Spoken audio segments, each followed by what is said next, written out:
Hello.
One second, I try and get a sour key, and the next second, everything explodes. Put this on that side. Go back over here.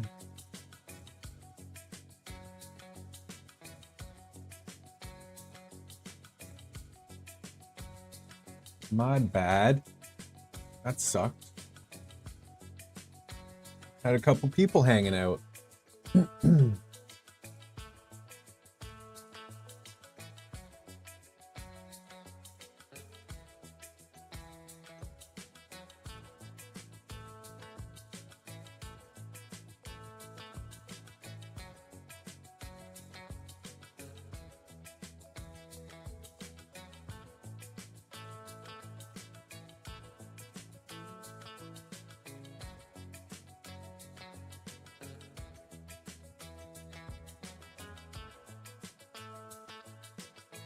Okay, I think the next square finish, cube.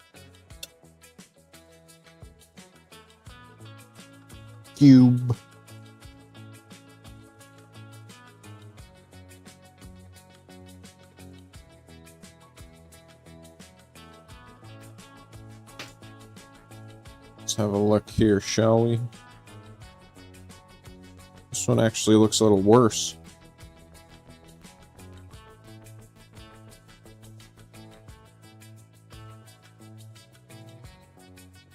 I adjusted the bottom layer, and you can see where it is adjusted. And where are we at? 3, 4.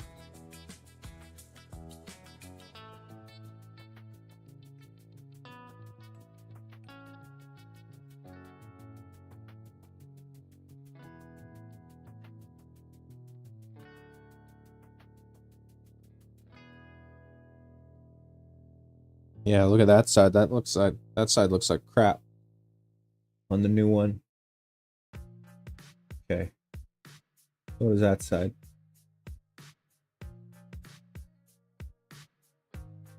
You know what? Let me try something here. Let me try something as far as the adjustments go.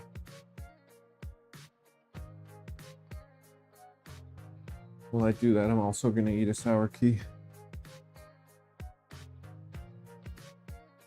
I don't know if it was a good idea buying a 2.5 kilogram bag of sour keys.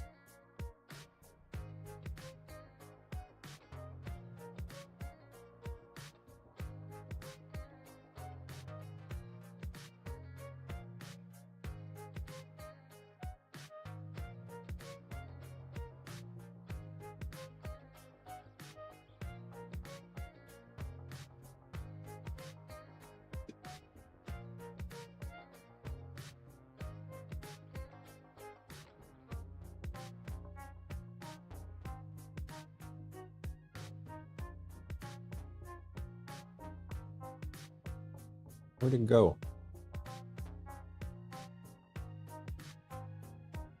That's weird.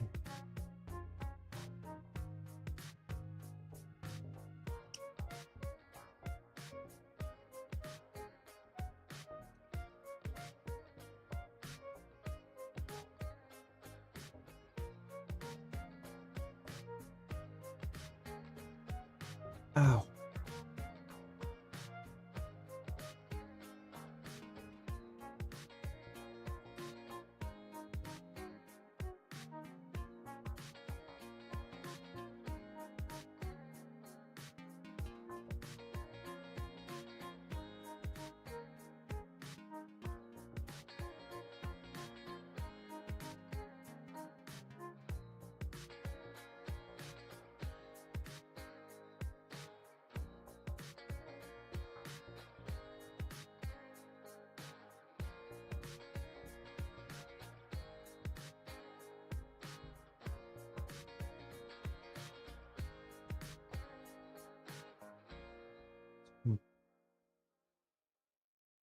Okay, give me one more.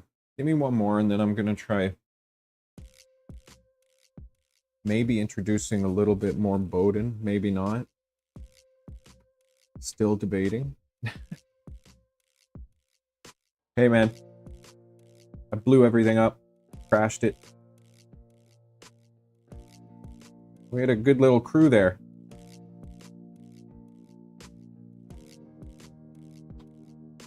Got 5 cubes now. They're looking pretty darn similar. That's the one that just came off. It actually looks a little worse than the other ones, to be honest.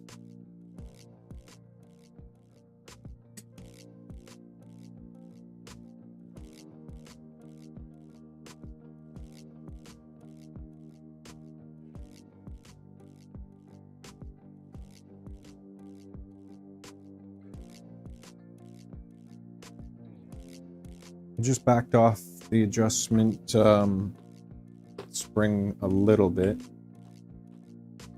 See what that does. I'm really curious about this blue stuff. What's it called? What did he call it? Capricorn?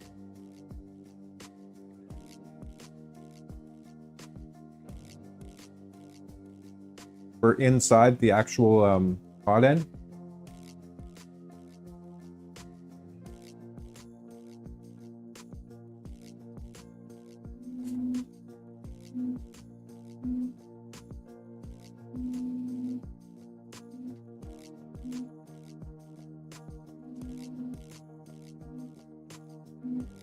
I think that's what he called it.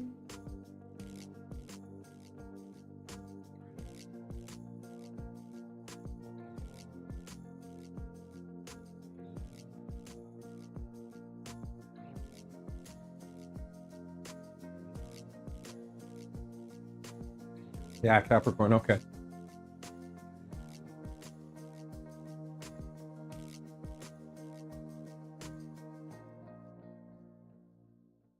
It's super slippery.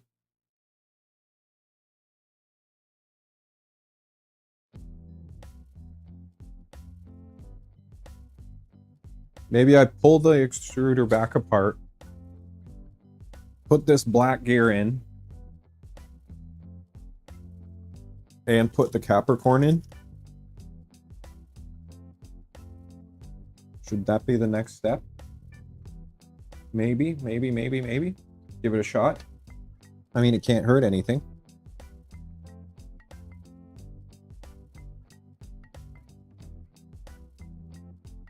Let's have a look and see what Moose does on this one. Let's go, Moose. I adjusted the tension spring a little bit.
Yeah, Capricorn.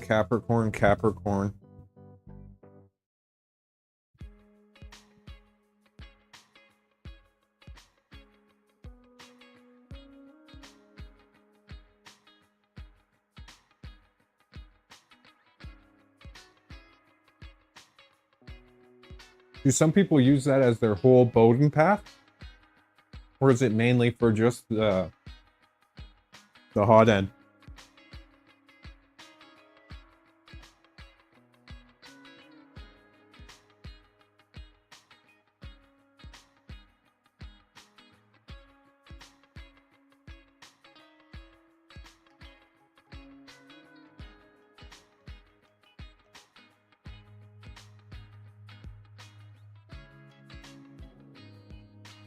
New gear, slippery Capricorn.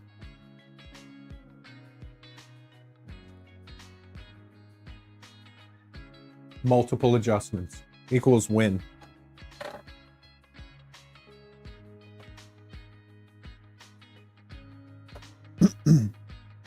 Maybe.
Remote extruder.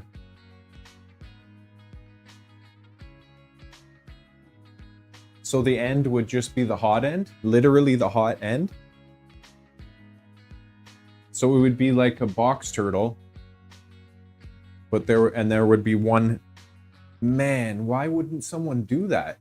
Is that a bad idea? Have the hub built into the tool head?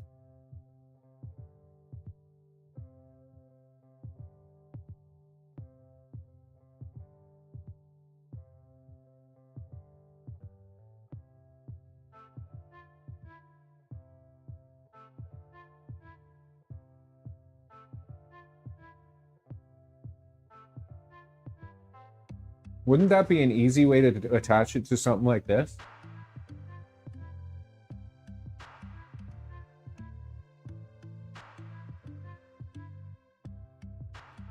Picture that.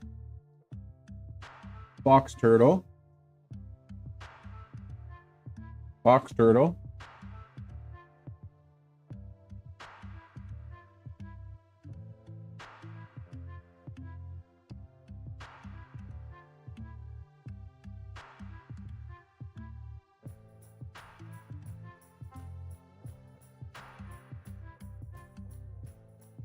Pre-sensor. Hub sensor. Bowden path. Box turtle.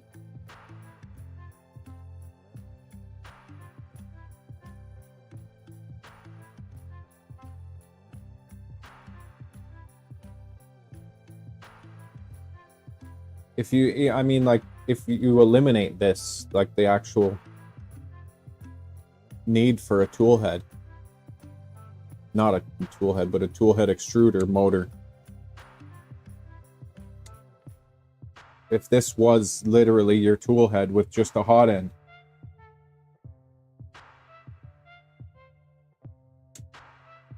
Maybe you see on this one better. Yeah, you see on this one better. If the hub was basically your tool head and you just had your heat break and then a hot end and then a box turtle. I'm sure someone's tried it or something similar. Oh, I'm sure it's been done many, many, many times if I'm just thinking about it now. But that's a pretty cool idea to me. Hub, little bit, heat break, hot end, box turtle.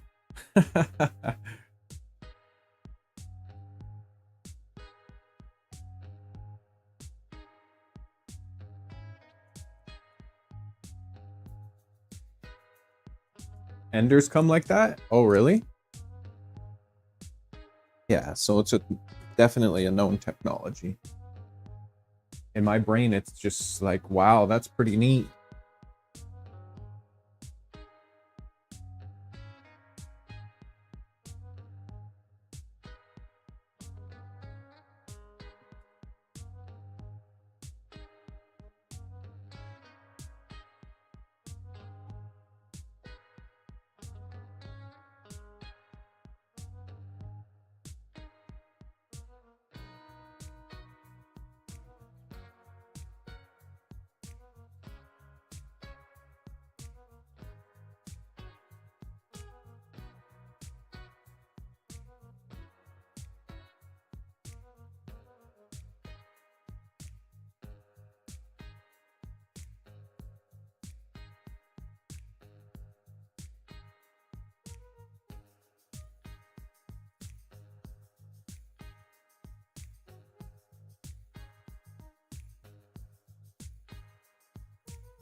Always thinking.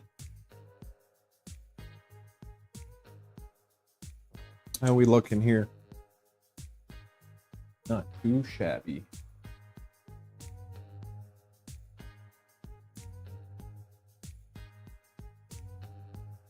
Oh, I was thinking maybe for the Neptunes, not for these guys. I hear you.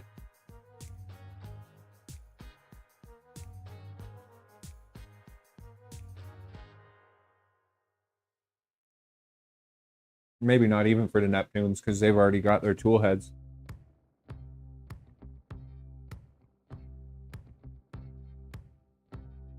There's got to be a real easy way to do it.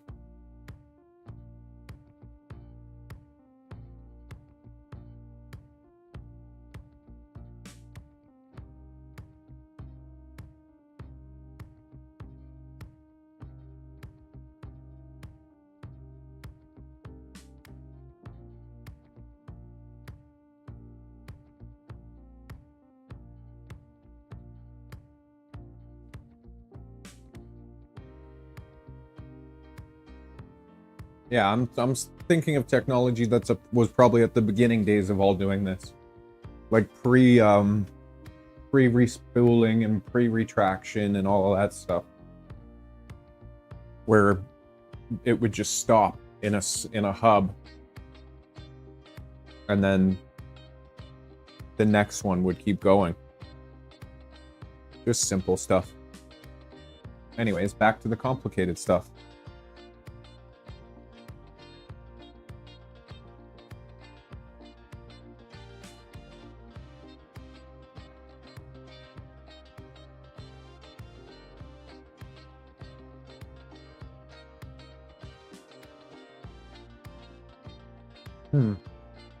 How's yours going?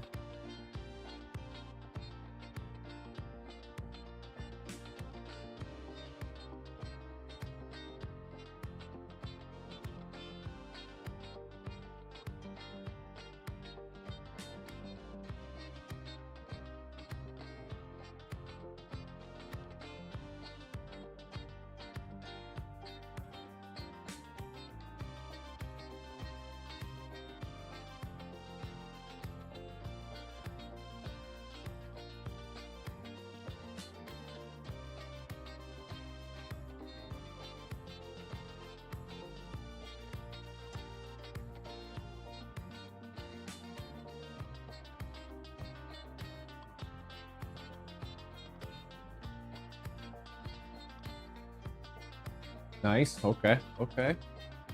Making strides in the right direction. It's pretty cool to get Mike near another 3D print aficionado. Always great to expand the community.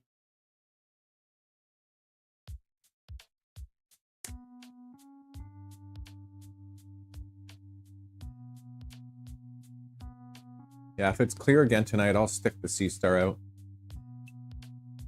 I wonder when I can see Saturn again. Or, I mean, for the first time through one of the Scope-Roonies.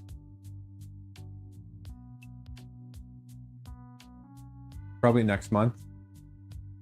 It won't be this month.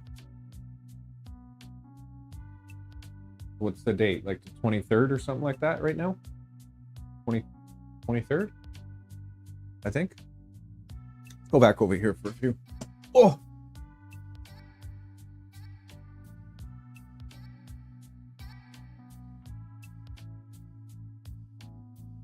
26th. Oh crap. Times flies when you're having fun.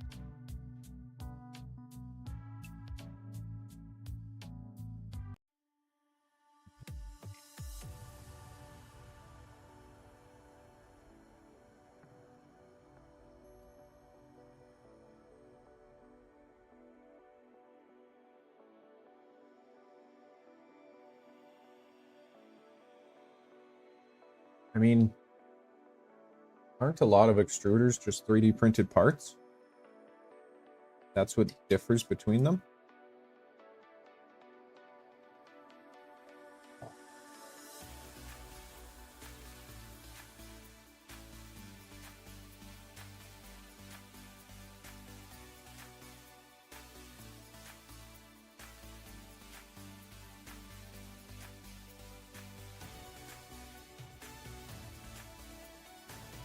What the F?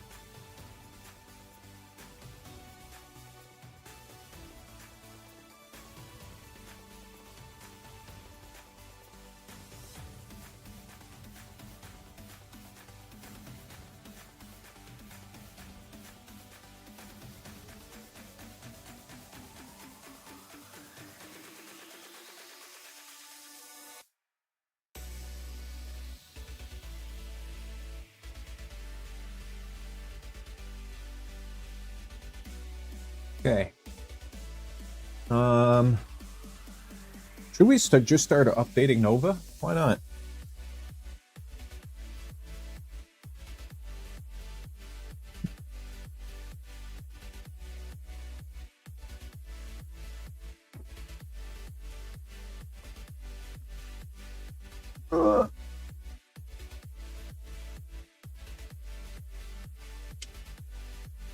What a reach. Holy crap.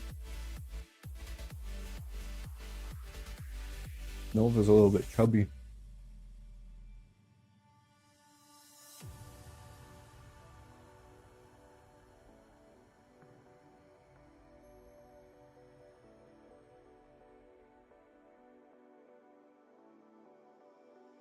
Let's see how many packages this one has to update.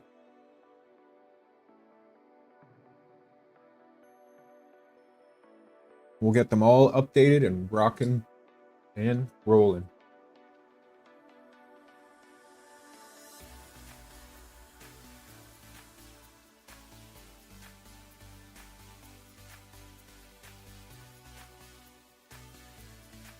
Because to be honest, it would be really good to have Nova so I can print something.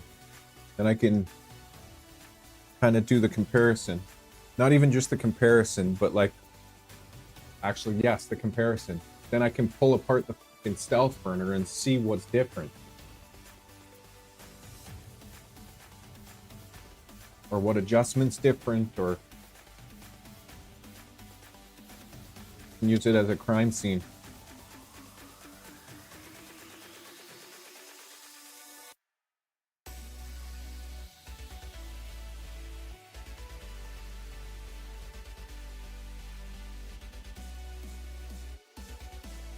Okay. I don't even know the IP on that one. Wait, what? What?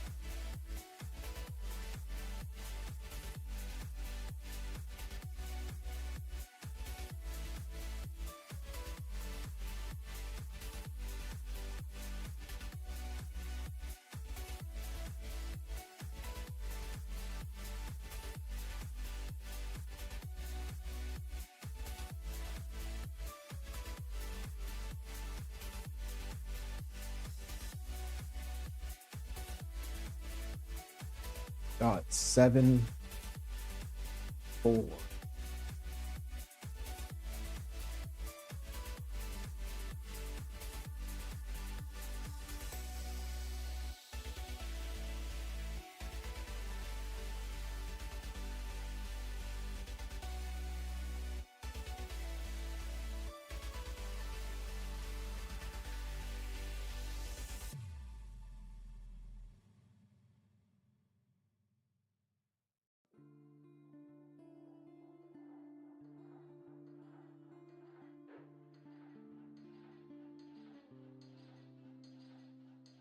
Four 405 307 307 307.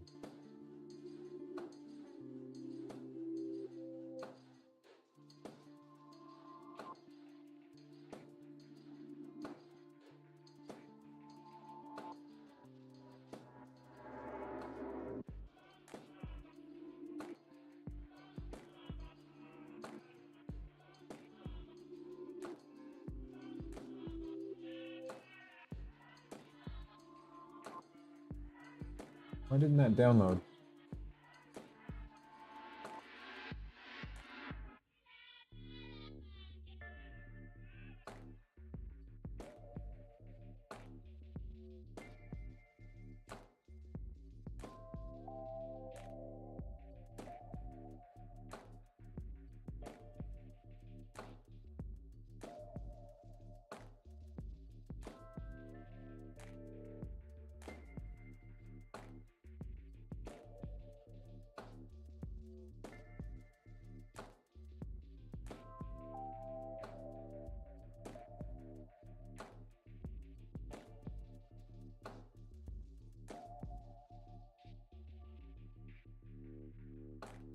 Are you kidding me? You're gonna make... Why? Oh.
Junior.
Let's go.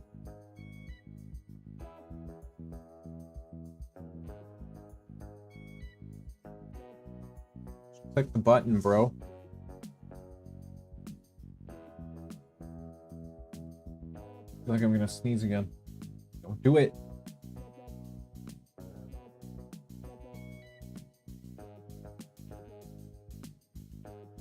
I think this took like half an hour last time.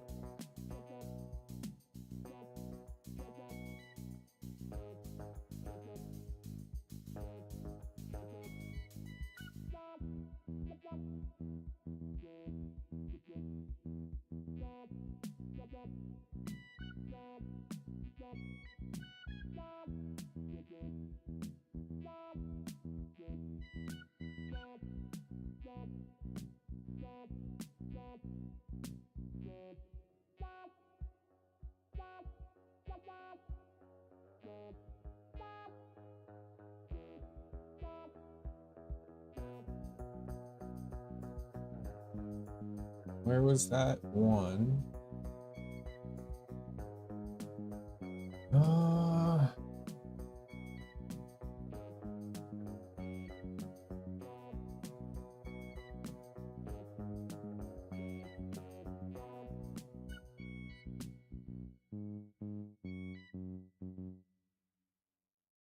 Oh, this guy's actually gonna turn it into a full design? Bro, I'm gonna use his design to use the 2 Neptune 3s.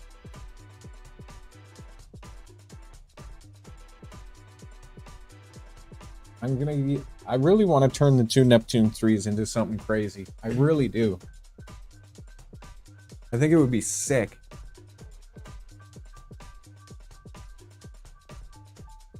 The thing is, I would just have to start building. And then be like, yep, Jason, you're helping me. Yep. You? I don't know you, but you're helping me.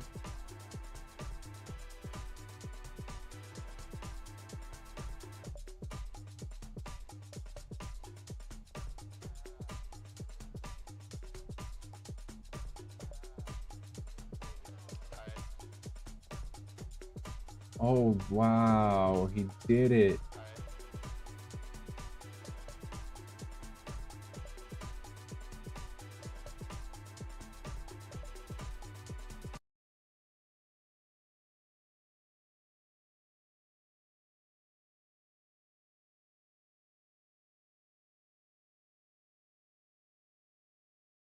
I was just saying that In this build this series, guy, I'm look, going to... he actually did it. He went from messing around and building this thing over the past while to actually designing and building like a proper one.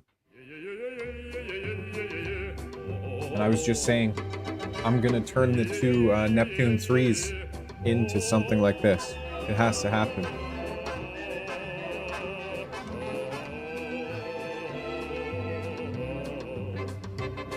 In this build series, I'm going to build a slightly smaller printer than this. It's going to be 300 by 600, and I'm going to optimize some of the custom parts and make it easier to build, and it's going to be cheap. I have received a larger flex plate for the printer but haven't installed it.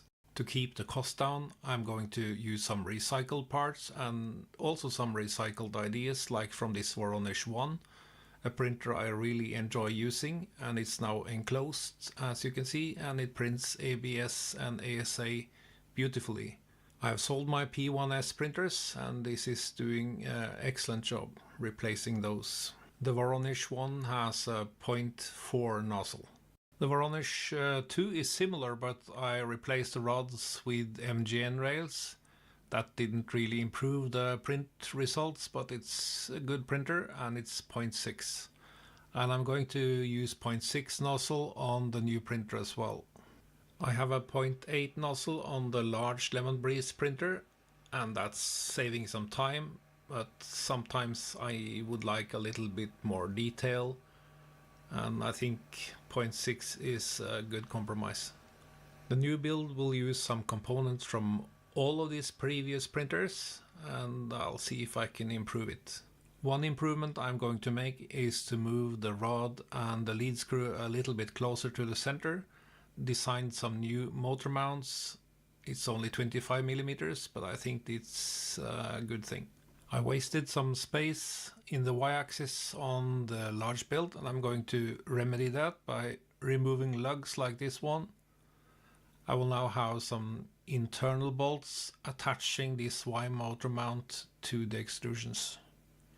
It will save a few millimeters in Y. And it's a smaller part to print, and you don't need any supports. This was printed in Filamentum Extra Fill ASA.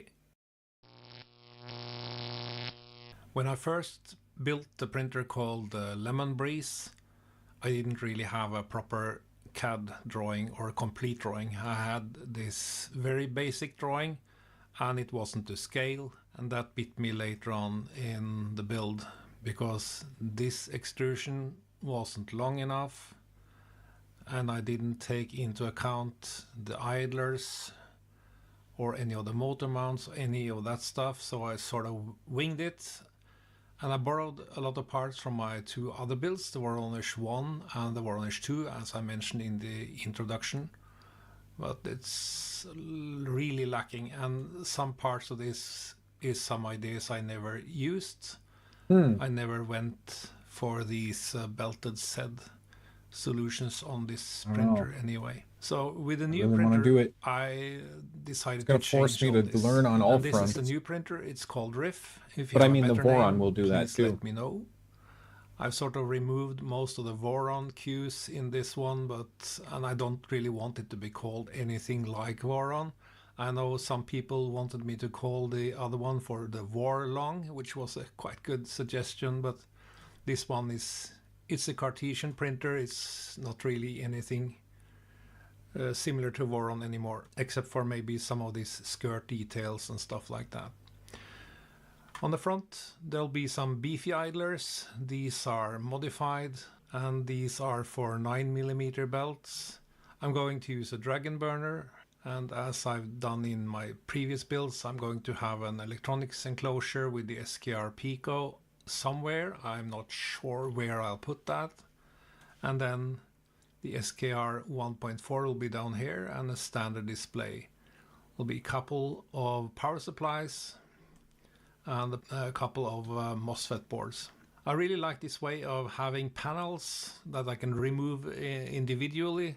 This one that just printed makes is it very easy to the have best. access to all the electronics. It's literally without almost perfect, turning man. the printer upside down or removing a complete large panel.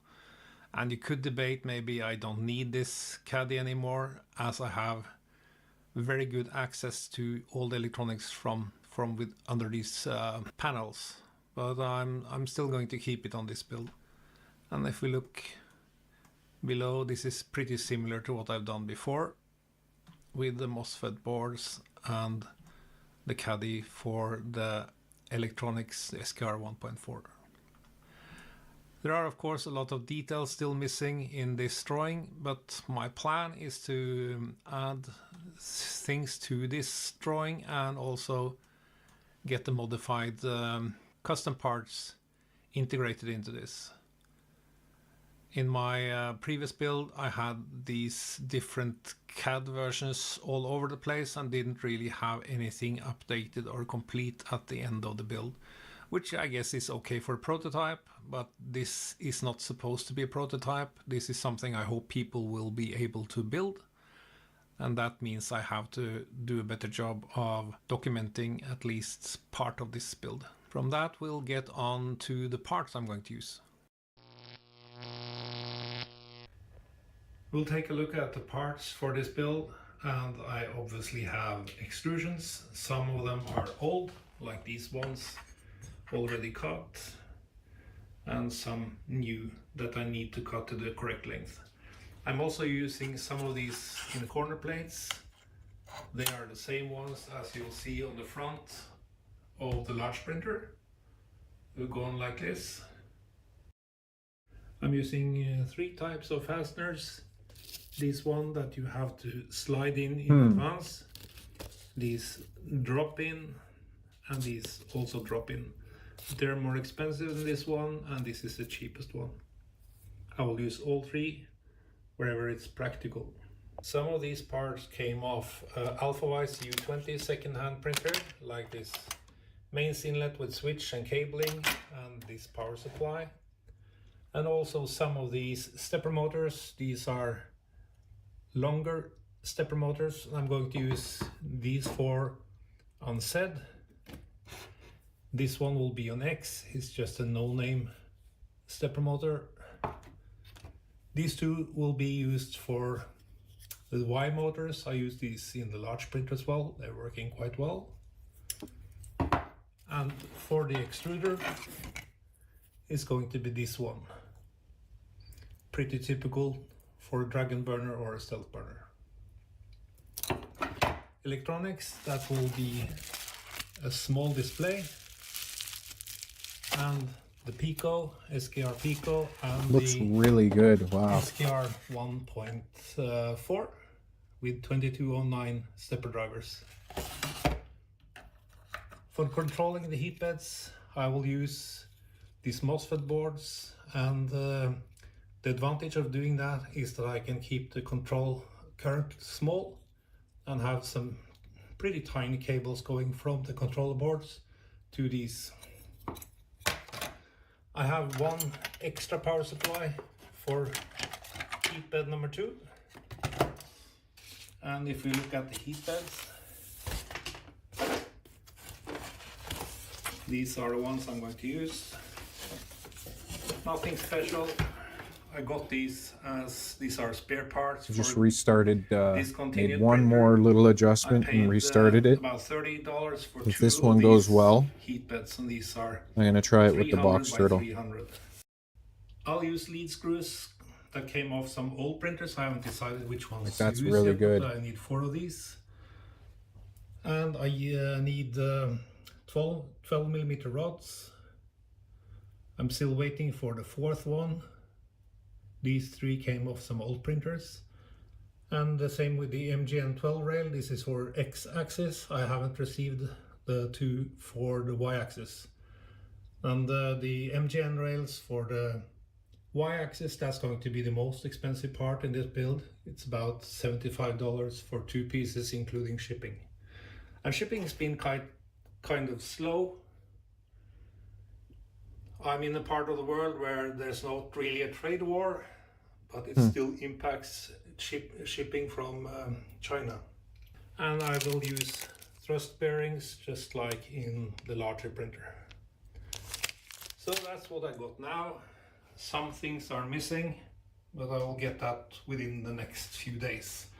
And a lot of these parts are recycled. I didn't really have to buy a lot of new stuff. I've also printed most of the parts for this build. I'm pretty sure that some of these parts will have to be redesigned or changed during the build, but I have most of it already.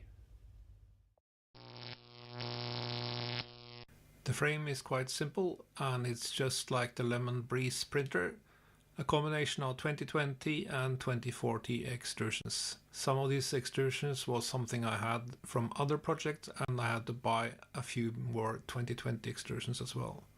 These are the lengths I'm going to use on this build.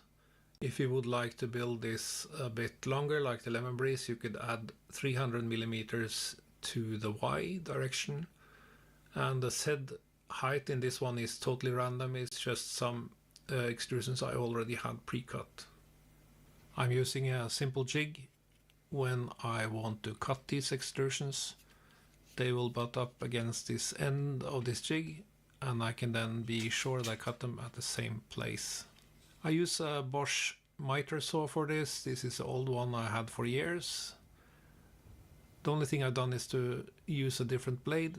This is the Bosch Expert aluminum version, and these are all the extrusions cut. I'm using blind joints in this build, and that means I need some access holes, and I use this pilot jig to drill some M3 holes. I then enlarge them with the M5 drill bit. With that done, I'm ready for the blind joints between the Y-axis and the Z-axis. These are the Z-axis. I have to tap these with M5 tap, and I do that manually and using some oil as well. I had a mix of V-slot and T-slot for my Z-axis extrusions, so I could only tap the V-slot. That was 4 pieces. The other ones I had to use some inner corners. After cleaning up after this tapping, I had all of my 4 Z extrusions ready to go for the buttonhead screws. But I'm running low on buttonhead screws. I'm not running out of T-nut plates anytime soon. I still have plenty of M5 8mm buttonhead screws, so I'll use those. Next up is getting the right height of these buttonhead screws, and these are all the extrusions prepared for assembly. I try to check that everything is square before I tighten up these extrusions. And I'm using this old trick that is just some TPU parts to use those T-nut plates I had plenty of. When I know where they go, I try to use these. They are very cheap, and as I've told you before, I'm all about doing things without spending too much money. This might seem like a little thing, but it all adds up.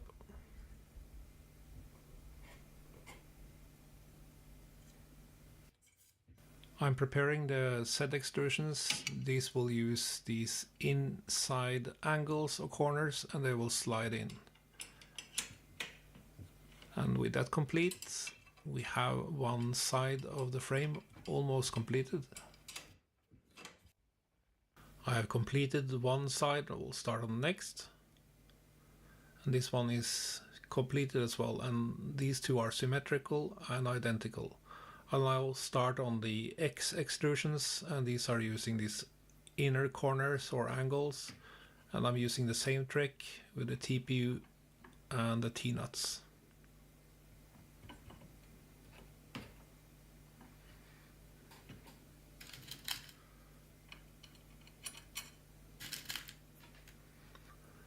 The corner is ready,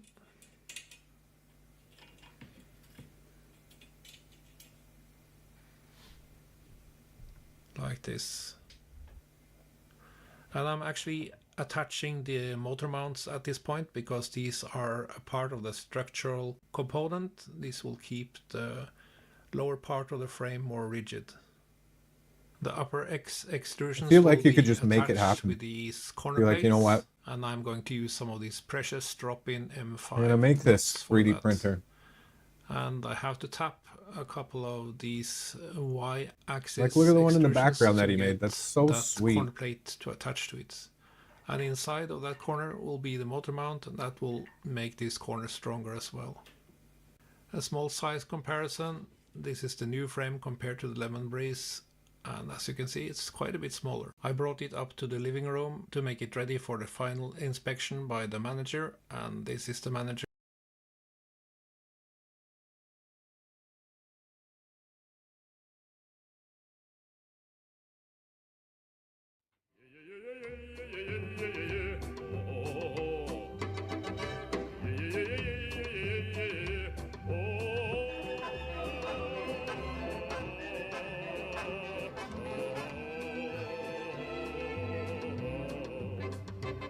Welcome to part 2 of this build series. I've been working more on the CAD model and especially on the front arms and these bed mounts. I've also worked on the rear mounts. These are a bit easier to do. One thing I forgot to mention in the previous video was that I'm using overlapping flex plates on the heat bed. That will prevent a continuous gap between the heat beds, and that will improve the results. I'm sticking to the plan of including everything into the CAD model. That includes the skirts as well. The feet on this one will be just like a trident. You can just follow the assembly guide for the trident. Pretty straightforward stuff. I'm still amazed about the print quality from the Voronish one. It's been great. These are some compressor feet I had from a previous build. I do get a lot of very interesting comments, and I got one for the previous video. At first I found it slightly annoying, but this guy has a point. I could just use longer Z extrusions. On the other hand, I don't use bad and Voron in the same sentence, but I guess he's right. I could have created some Scandinavian vintage Bang Olufsen style with aluminium and light wood panels, but I'm going to stick to this slightly nerdy Voron design. I like it, and this is the front of the printer. This is the side of the printer with a mains inlet and one fan. All these skirt components are taken from a Trident build or slightly changed from a Trident build, and they attach to the aluminum extrusion with M3 8mm bolts, and you can mix and match just like Lego. This is a fan on the side of the printer, will be constantly running. I printed some covers for the printer. Some of these are a bit rough, but I plan to have resin on top of this. Below the covers I have something I call a bridge. It's just a simple part made up of two different identical components. I printed these parts in Eson PET, didn't like that filament much, it was stringy and I didn't like the quality. That said, they will not be visible. I'll just add some resin and this will be great. I like this guy. Just straightforward, and this is the front bed arm from the Lemon Breeze printer. This is rigid, it's actually too rigid and creates problems for a 4-point Z tilt. I wanted to try out a different design and did just watch this for a minute more and then we'll get back to it. Worked great, but I wanted to make it look a little bit better. And this is the final result. It's very basic with the bearing and this plastic spacer. I printed the part in Isonmate ASA, and this is printed without support.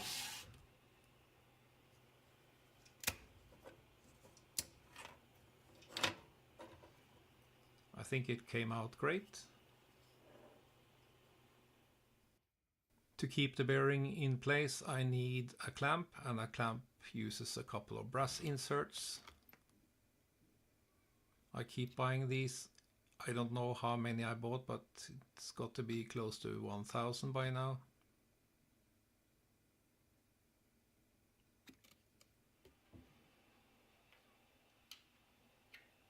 Then you just pop in the bearing, use the clamp on top of that.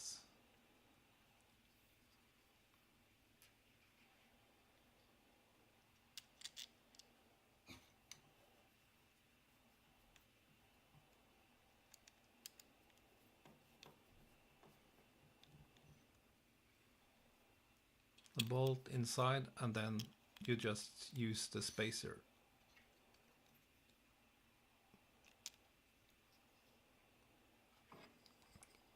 It will then connect to the extrusion like this, and it can tilt up or down independent of the other side of the printer.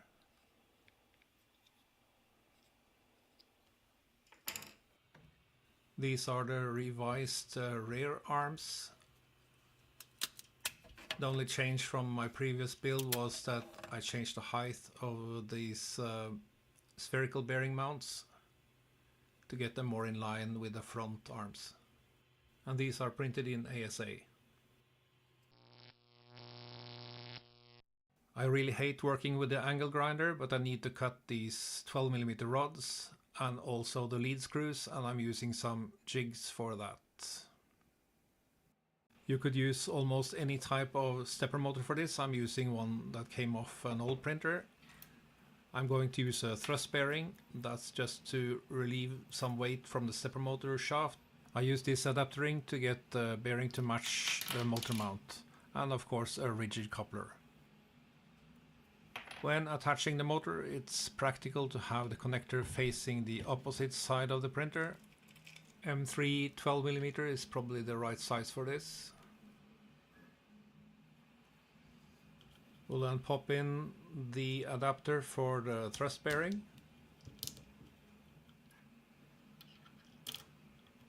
Lower part, then the bearing, and then the upper part, and press that firmly down against the stepper motor face with the coupler.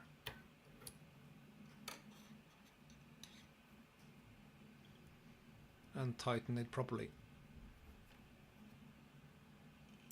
At this stage it will be tempting to add the lead screws, but don't. We will now prepare the nuts for the lead screw, and I'm using 10mm M3 with a M3 nylock. These shouldn't be too tight. It should be possible to move the POM nut so we don't transfer every movement from the lead screw, and we then just pop in the bearings, linear bearings. I have provided for a brass insert, but I'm not using that in this build. So these are the front and these are the rear brackets.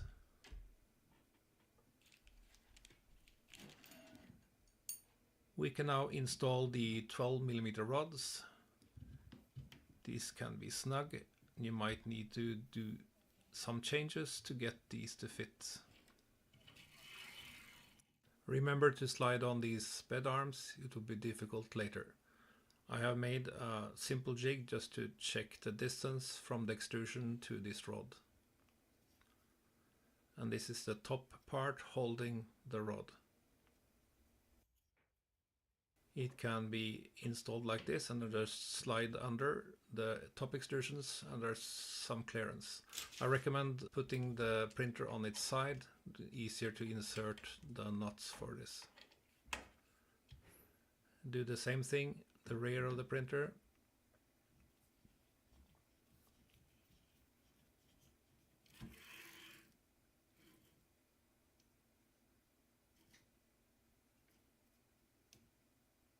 I'm testing again with the same jig, just using the other side of it, and adjust as necessary. There are two extrusions for the bed assembly or the sub-assembly. There's one front and one rear extrusion, standard 2020 extrusion.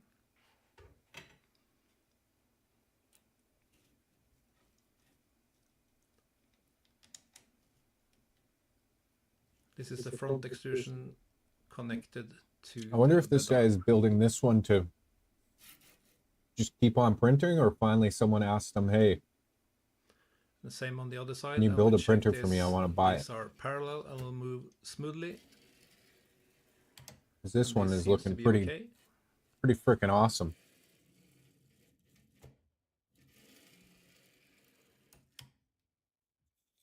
These are the bed brackets, just a mirrored pair of brackets. They will be mounted to the extrusion like this, and the heat bed assembly will then be attached like this. These are the rear arms, very similar to the Trident, Voron Trident, just a little bit beefier. And this is the arm mounted onto the extrusion. I will again check this for motion, moves freely, doesn't bind up. We now know that these two front and rear extrusions move freely, but we need to connect them and try to move them at the same time. This looks fine. With all of that checked out, we can move on and attach the lead screws.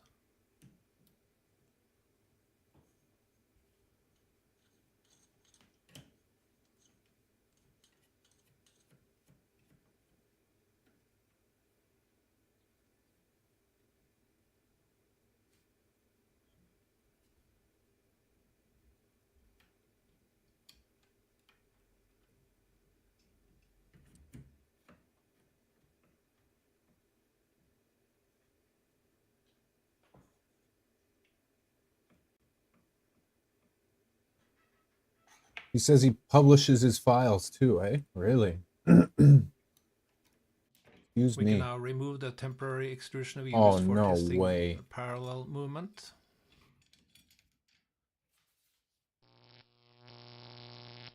For the heat bed assembly, I'm going to use some fairly generic heat beds, 300 by 300.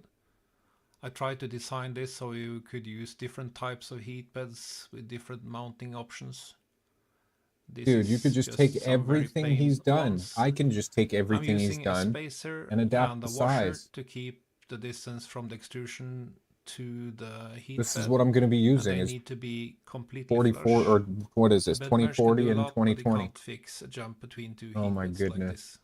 With a proper starting point and a good bed mesh, you should expect some pretty good results anyway. In my larger build, the Lemon Breeze, I use some oversized flex plates, and I'm going to repeat that on this build, just like I mentioned in the introduction. Installing the bed assembly on the front and rear extrusions couldn't be simpler. You align the bed brackets and the extrusions for the heat bed. In my build, I need to slide this closer to the front of the printer, and I need some longer extrusions for that. I will get that sorted before we do part 3 of this build with the X and the Y axis. I'm getting a lot of good comments and suggestions, but just keep in mind that this is supposed to be a simple build and it's supposed to be cheap. With that said, I hope to see you back for part 3. Bye for now.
It's all good if that's how you feel.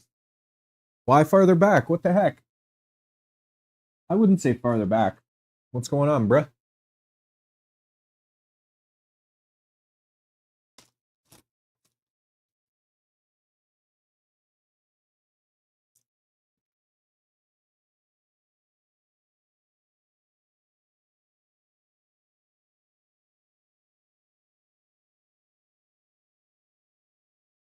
And trust me, I know that feeling.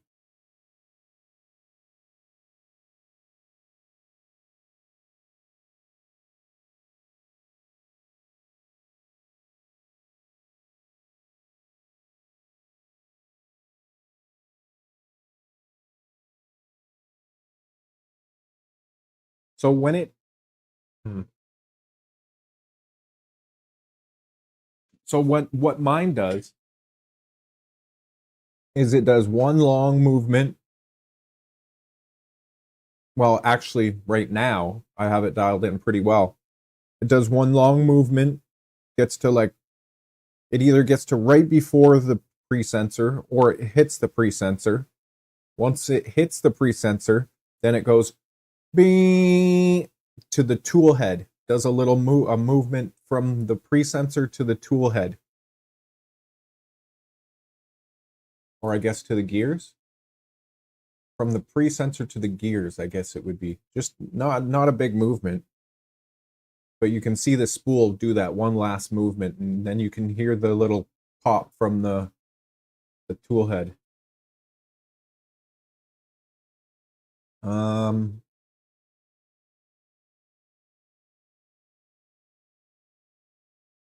Interesting.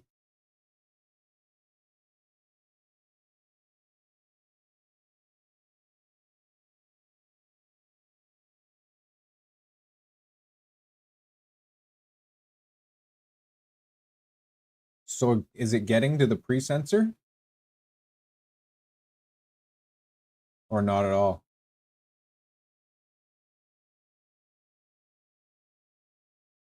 If it's not getting to the pre-sensor, then you got to up your boat and tube length.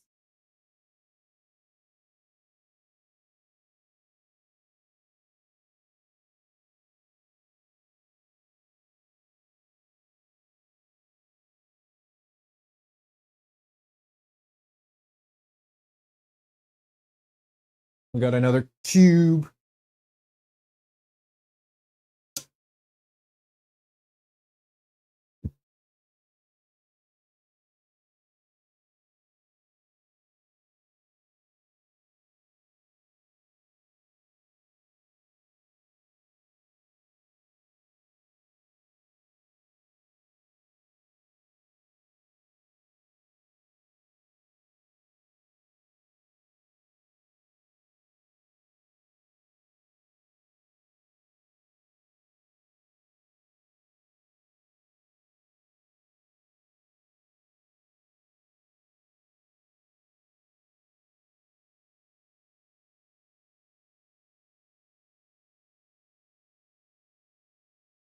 That's crazy. It's like that swapped to that side. Or wait, that is that side.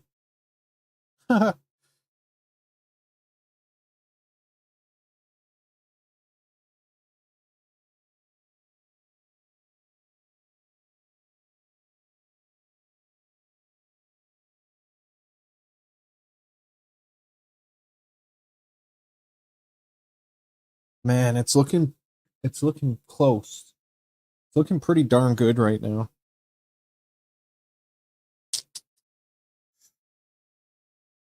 Okay. I really want to hook it up back to the box turtle.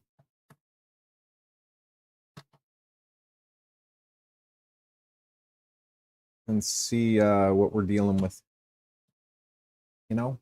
5, 6. Wait. Didn't I already write 6 down? Oh yeah, I did. 6, 7.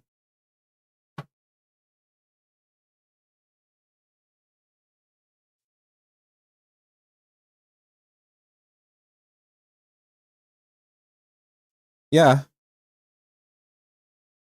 I mean it looks pretty darn good right now. I'm debating hooking back the box turtle.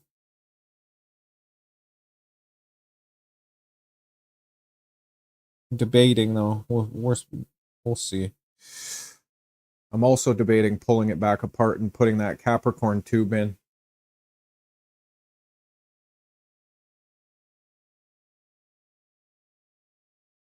This blue Capricorn tube. And maybe trying out this gear.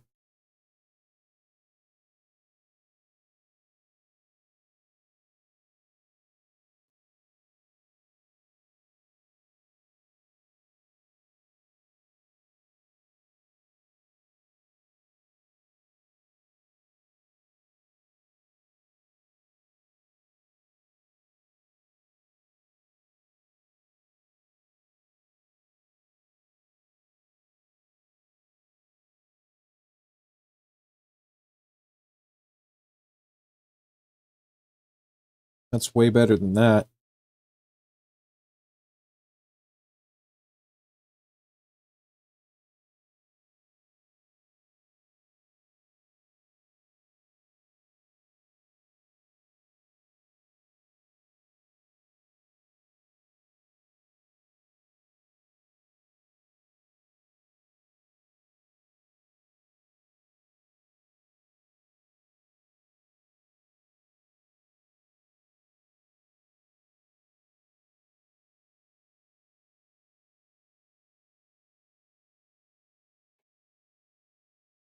Hey, it's printing. There you go. That's a good thing. That's a good thing.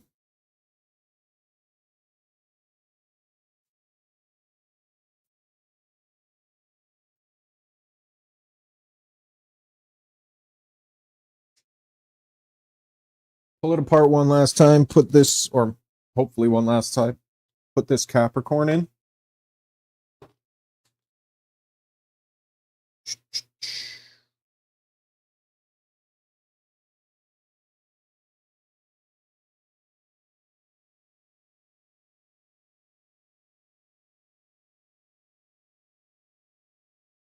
A Capricorn in this gear.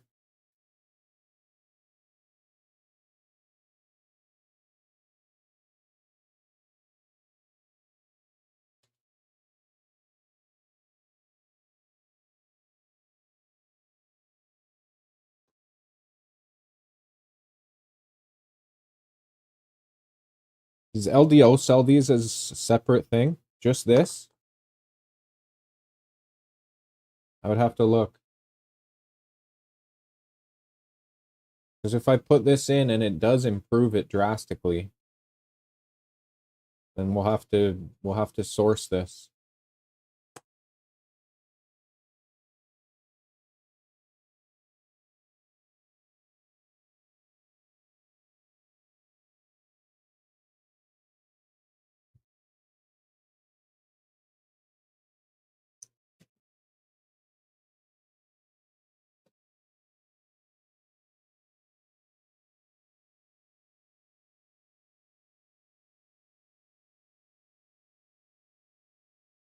I also think the 3-inch or the 3mm ID is a good idea.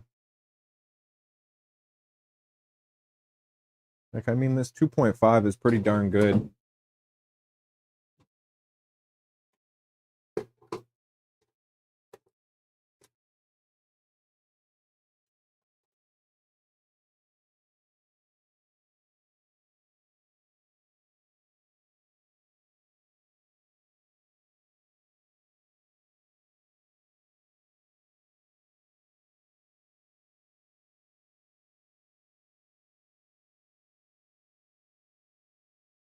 West 3D or AliExpress.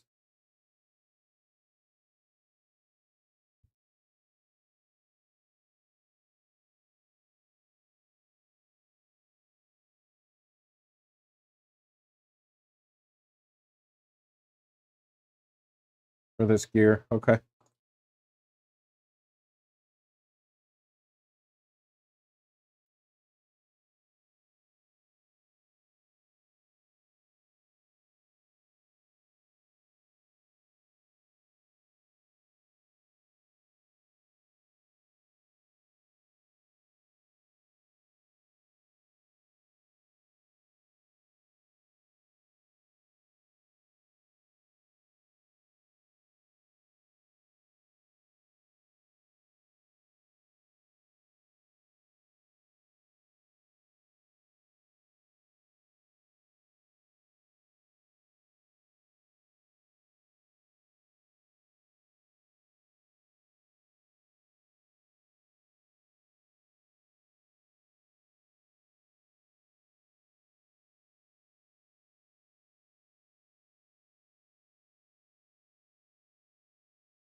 Hmm.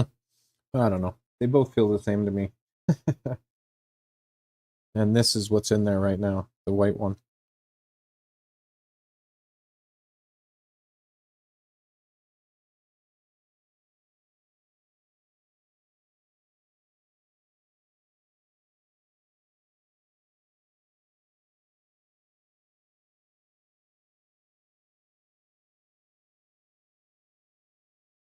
It won't take me long to hook up the box turtle again, so let's just do that and see how it prints.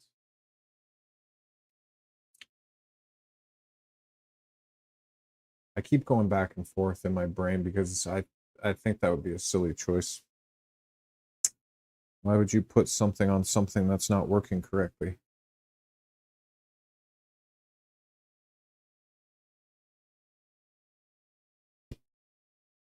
Close.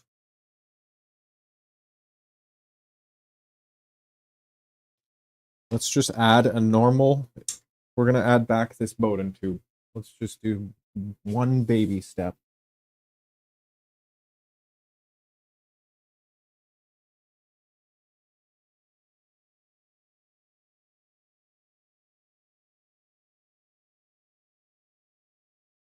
One baby step.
When are we going to see that shipping container full of filament? I'm going to have to place an order soon. All this testing, I'm just running through it.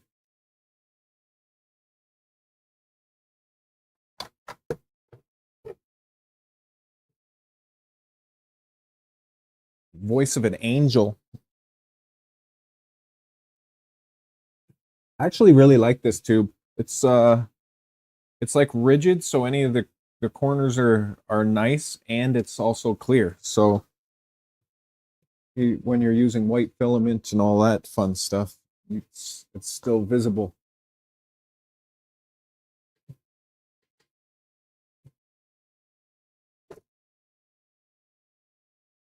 Doo, doo, doo.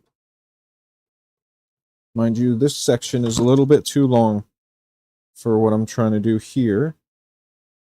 But I don't want to cut it, because then I'll have to buy more. It's not expensive, only like 20 bucks, but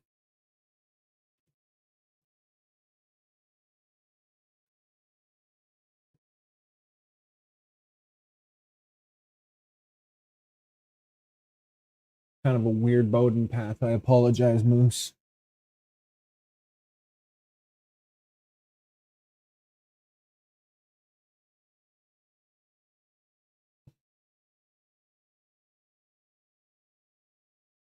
I don't know if that's going to work very well. If it's going to attack the spool. Please don't.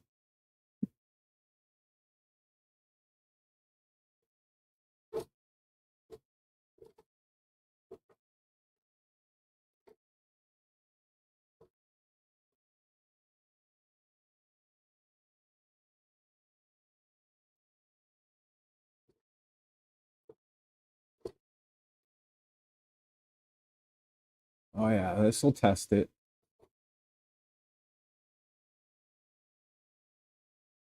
Hopefully not too much. Hopefully this is just isn't silly now.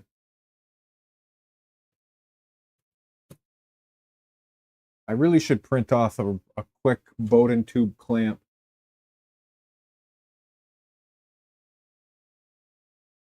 I mean, I did say I could just run it through the turtleneck.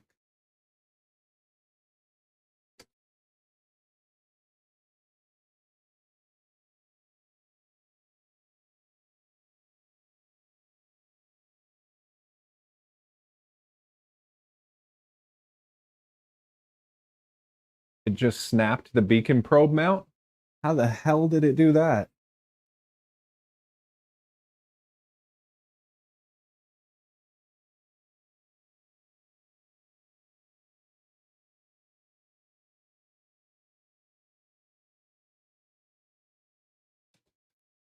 That's not good.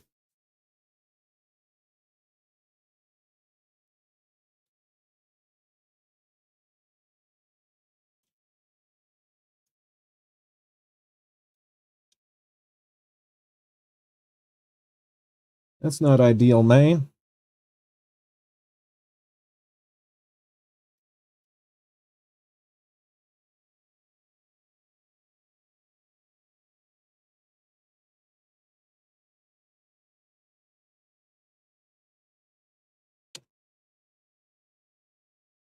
Beacon probe, that does your leveling, right? I think.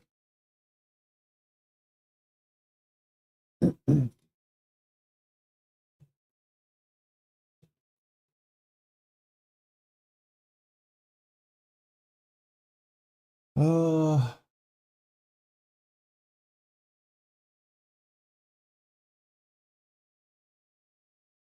I mean, isn't this supposed to be hard mounted?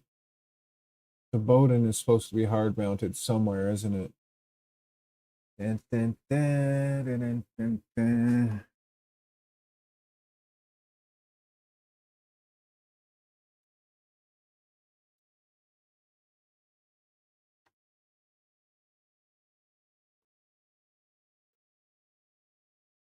Can it just free flow there?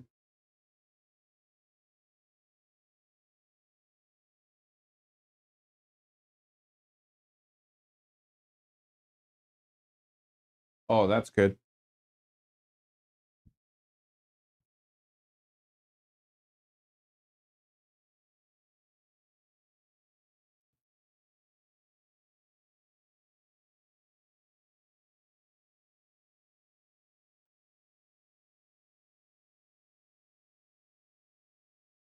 Still sucks, but good that it's just printed. Step ladder, come to me. I'll try to do this kind of not awkwardly this way.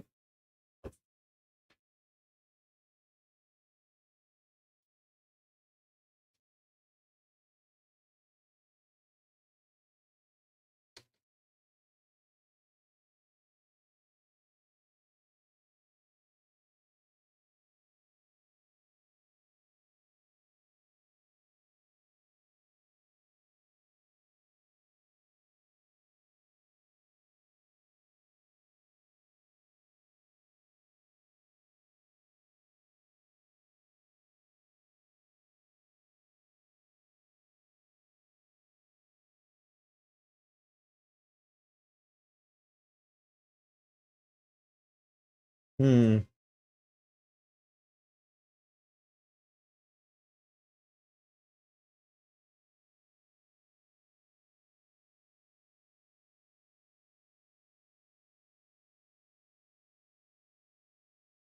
Hmm.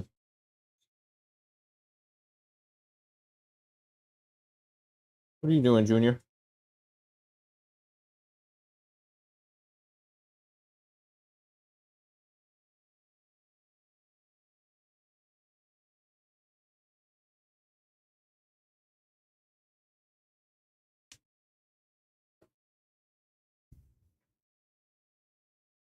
It's definitely not ideal. I wonder if it's going to have a little meltdown.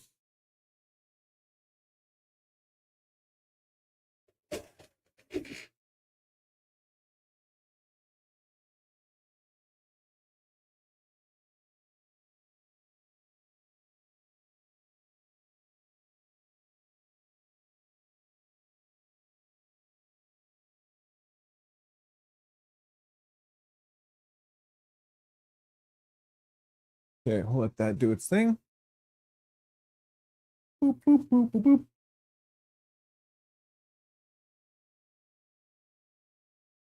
Extruded too much out of corner and the probe got caught. Son of a gun. That's frustrating. But at least not cash money.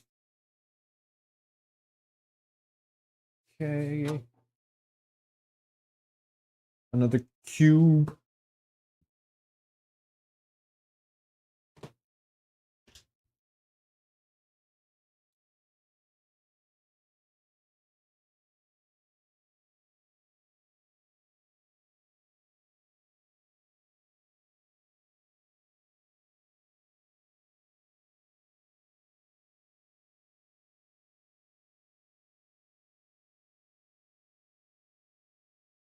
Moose, I must say, your homing capability seems more consistent than your other brother Decker.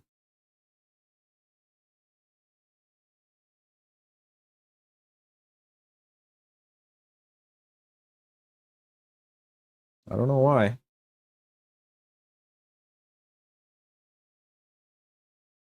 Huh.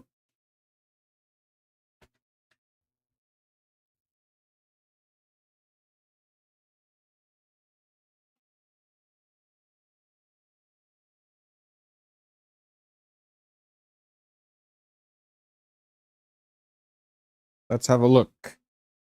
Hey, Mike. It dropped. My computer froze or something, and I went back live like a couple minutes later.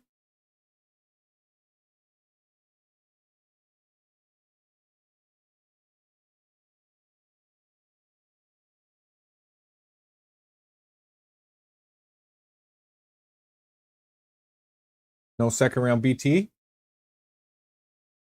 for your print or for me?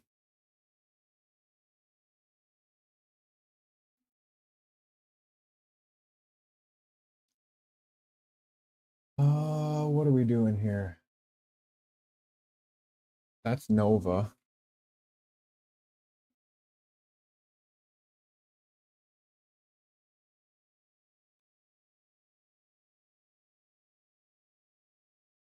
What happened?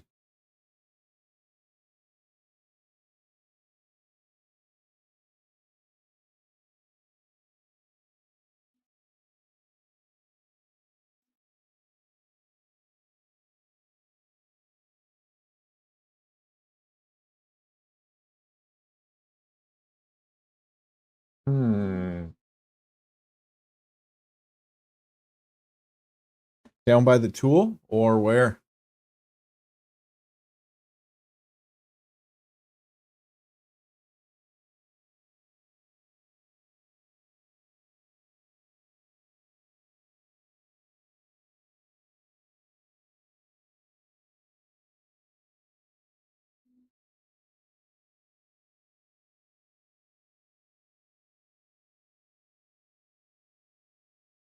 This.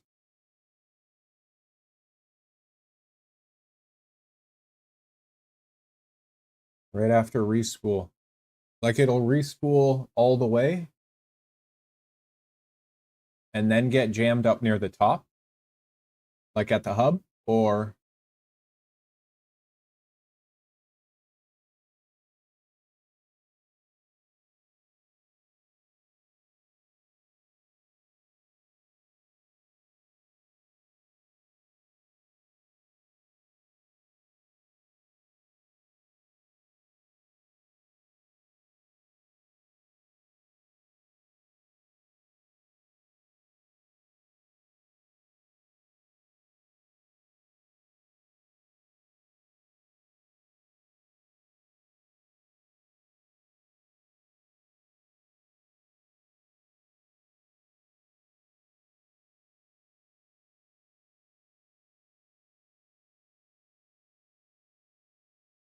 Oh. Hmm.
Oh, I know that feeling for sure, Mike.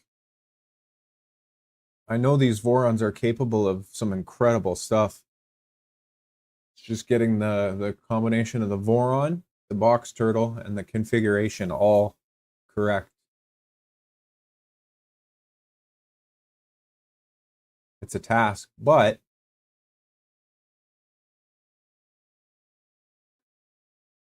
I guess it all depends on how you look at it. Some days it can get frustrating, but I'm keeping a positive outlook on it because it'll get there. It's just a matter of coming up with a solution for what's going on.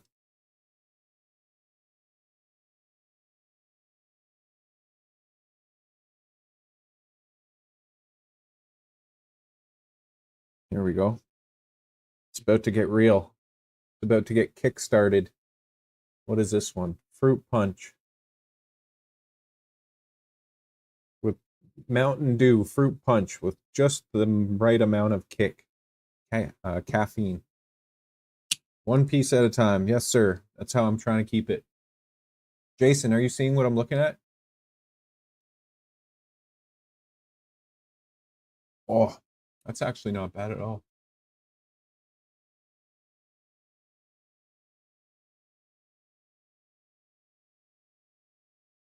Oh, I hear grinding, I think.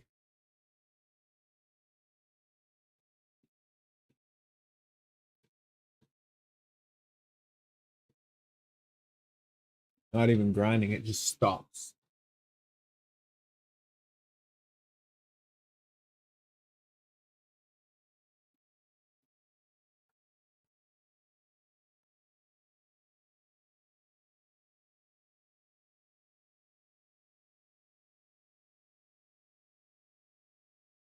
I think that time was because of the filament path, though.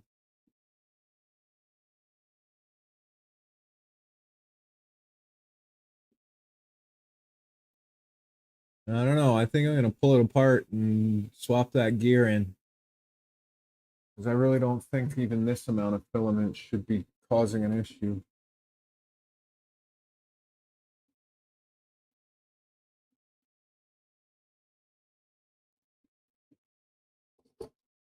I mean, this amount of Bowden.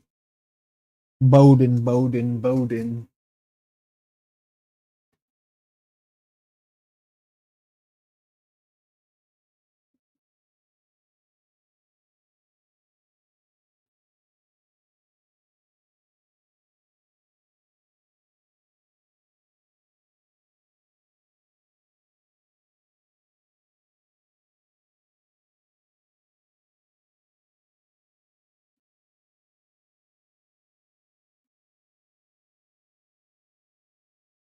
I got to order some 3mm ID.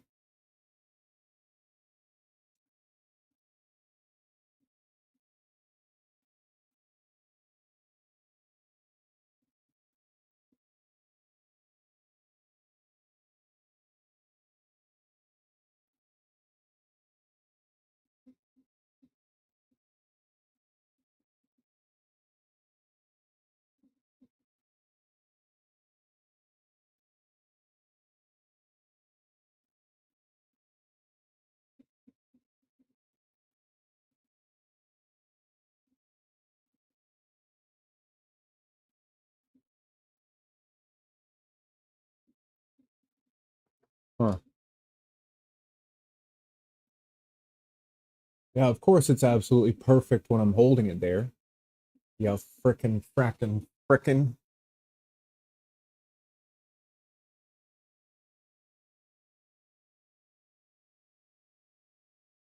It's the extruder's responsibility to extrude, not pull a whole bunch of frickin' tension through a tube and this and that. So the 3 mm ID from the turtleneck, and then the most direct route possible. I really still think I should swap out that gear, because if it was living its life with that grub screw in the wrong spot, it was spinning at some point or another, even if it was extruding seemingly properly. You could see that it was spun. And that's where all that black crap came from on the inside of the shell of it.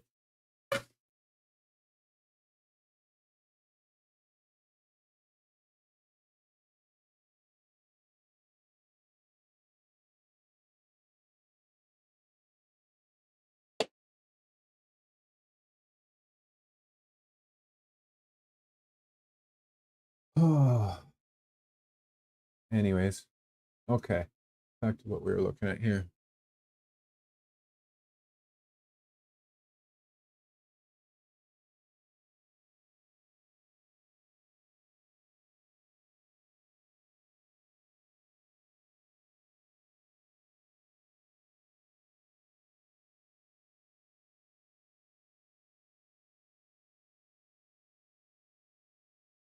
Here's all your cut stuff, Jason, in macro vars.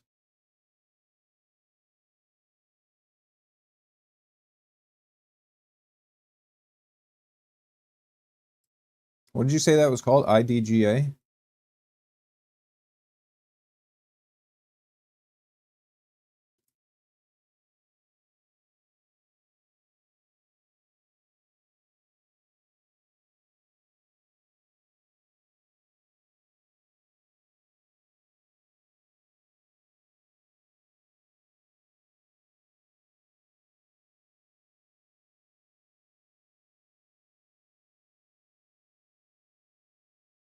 Distance to this one right here. Distance to retract prior to making the cut. Right here. In vars. Macro vars. Distance to retract prior to making the cut.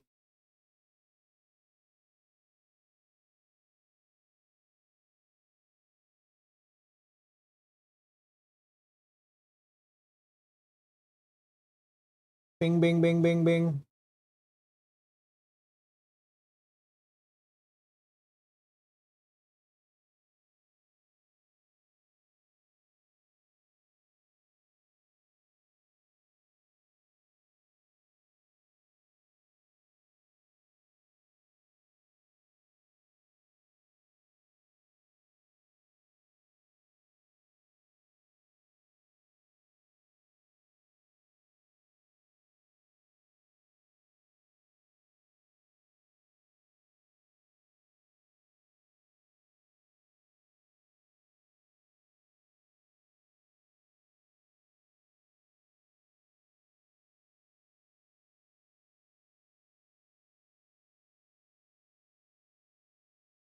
There you go. Onward and upward.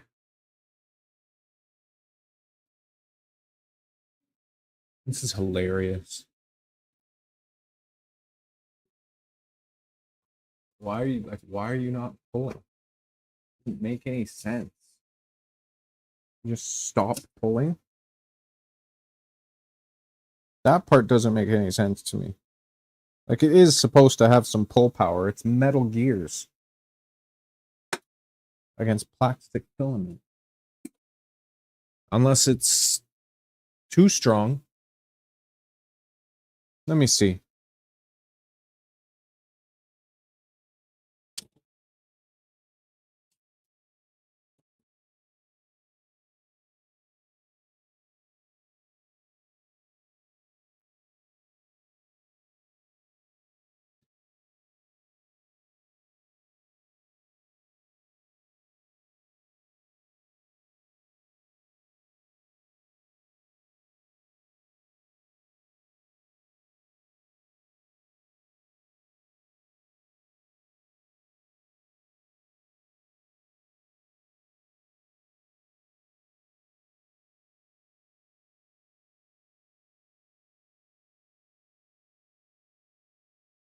Oh, wow.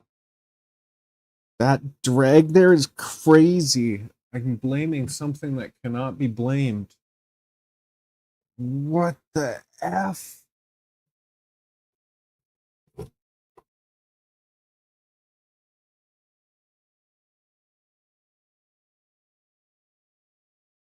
Okay.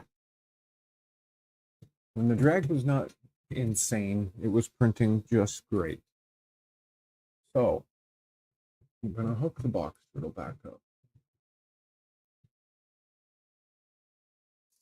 And then we're going to go from there.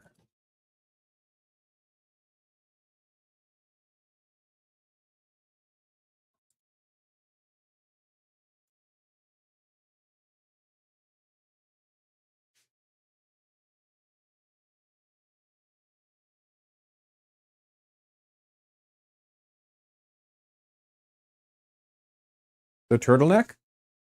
Yeah, the turtleneck is working. It wasn't to begin with, but after making some adjustments to the settings, it was working. But was it working correctly? I don't know, because I had an extruder that was under extruding.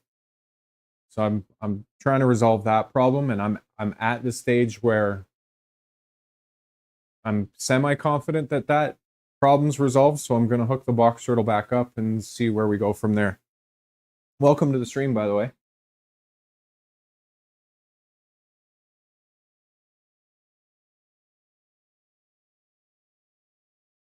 What screw? Snap off inside what? Oh, your probe. Yeah, that would suck. Do you have a box turtle too? Collie?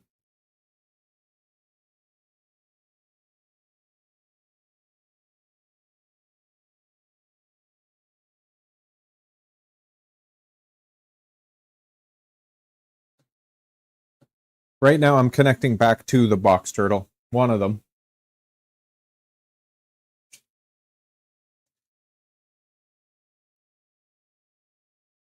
This is box turtle number 2. And this is box turtle number 3.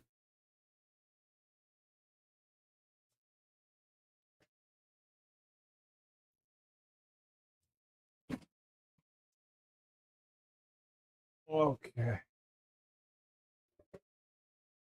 I want to do this nice and clean with as little bend as possible this time.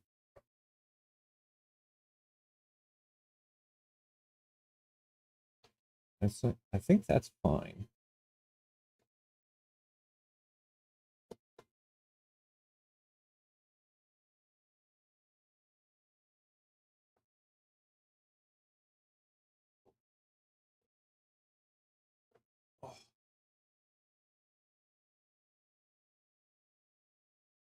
Nice. How's yours working? On a 2.4 or what do you got it on?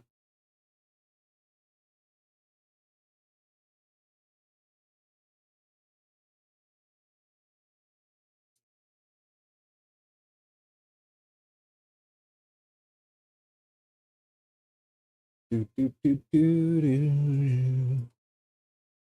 Do, do, do, do, do, do, do.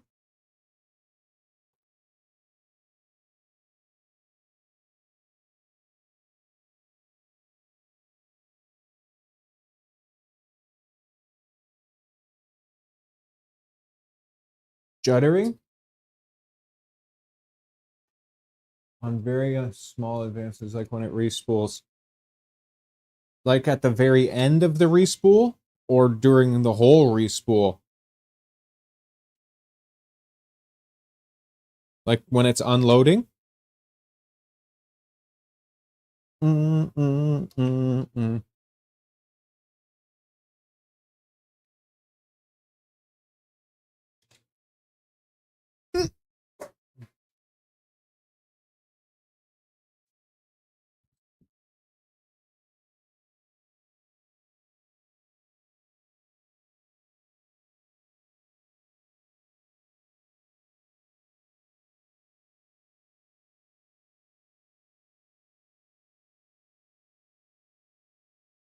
at the end.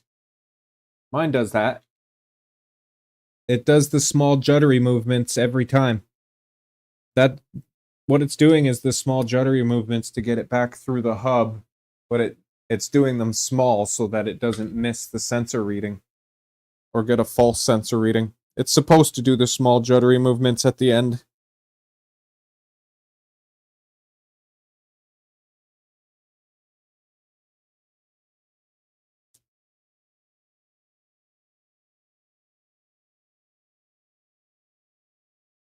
Yeah, yeah.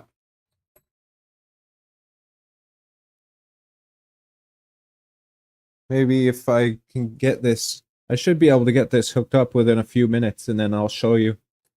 And then if yours is doing the same thing, then you're all good. Well, let me see what mine does first, but if you give me a couple minutes, I should be able to hook this up,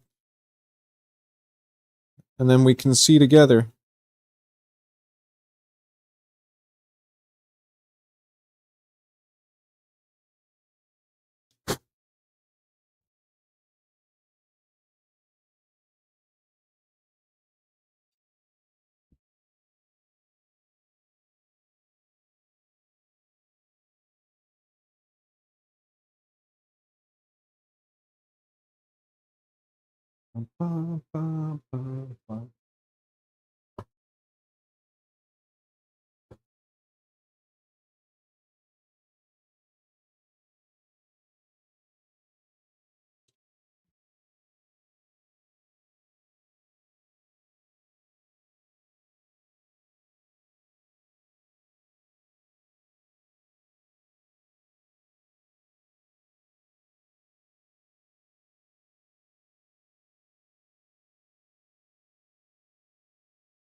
Oh, turtleneck for the win.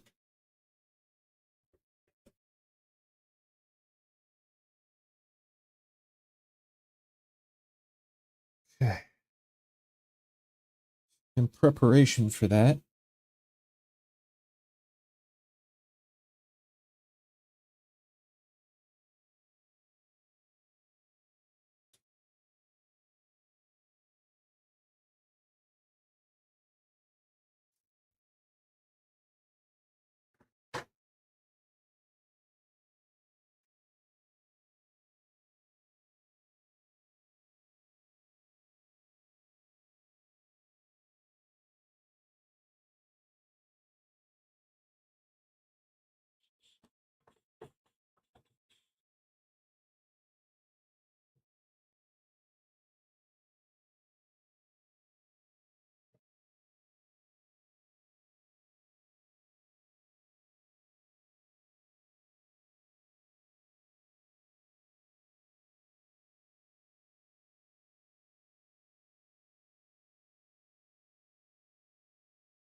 Elena's junk, like the spooler or the extruder.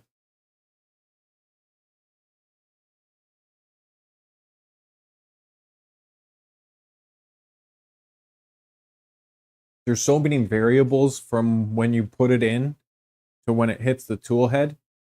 It's tough to gauge unless it's like, okay, it reaches this point and it makes this specific noise, or it's tough. Having all those variables is difficult, but it makes it fun.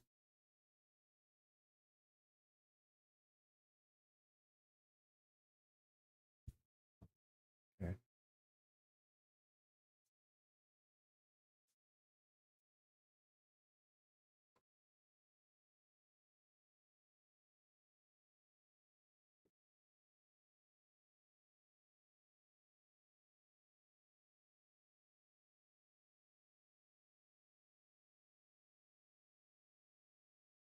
Other three lanes are working fine. That's the frustrating part, right? If the other ones are working fine, what the F is going on with this one? I hear you. I definitely hear you.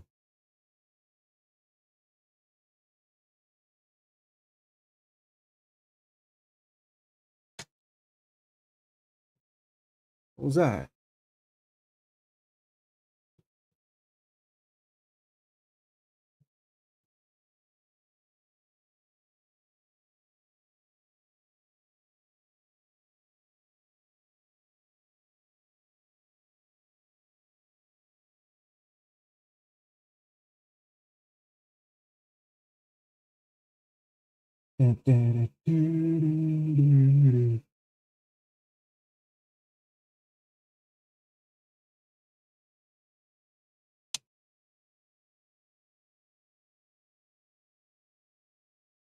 Right then.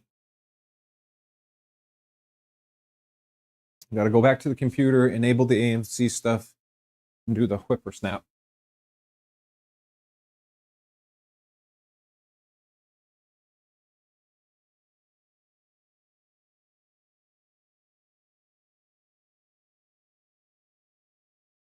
Really? So I guess doing that command is what runs the AFC calibration on lane 2, and it does nothing?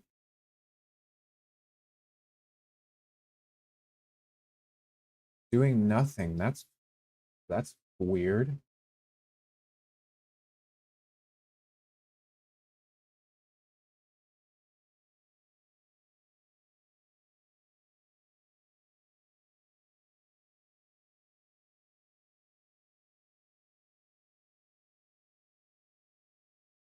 It shouldn't do nothing at all.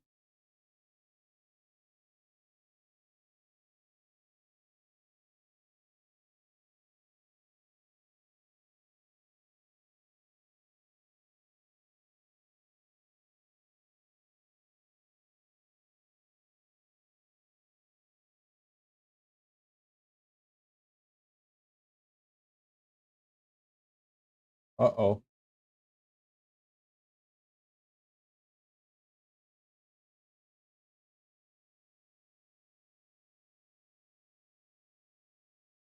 Lane 2. Like when you initially feed it in, it makes those noises trying to pull the filament. Pulls it, the light goes green. But then nothing after that, even if you try like a manual TZ or T whatever it is, T1.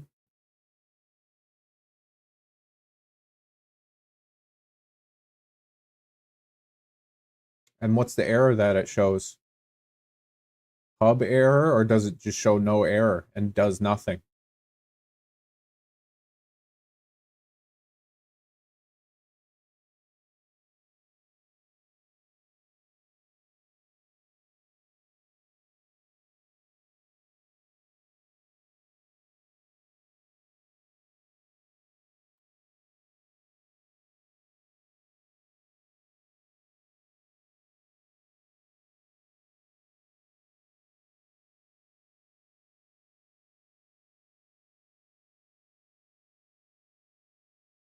And just prior to getting that error, is the extruder trying to feed it?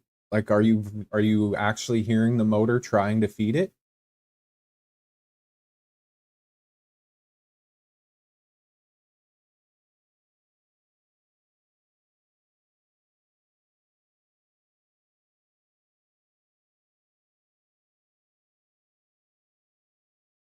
Yeah.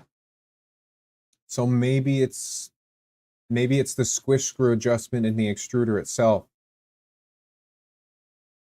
But if the extruder pulls it in a little bit at the start and then goes green,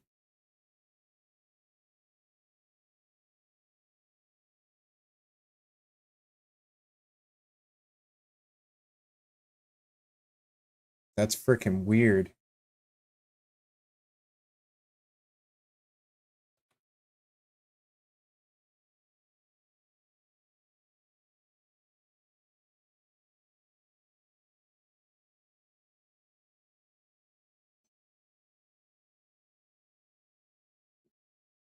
Wow, that's freaking weird.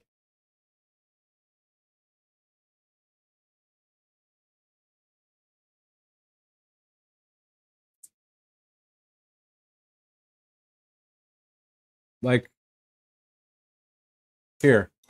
Watch when I feed this lane in and see if it does exactly what mine does. Probably does. We'll do all this together. Why don't we?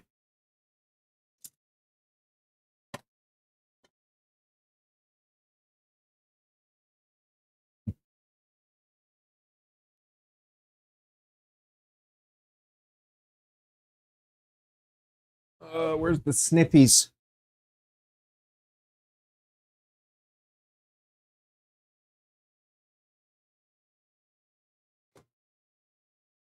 It heats after quad gantry level. Really? Give me a second. I'll show you my start thing. One sec. All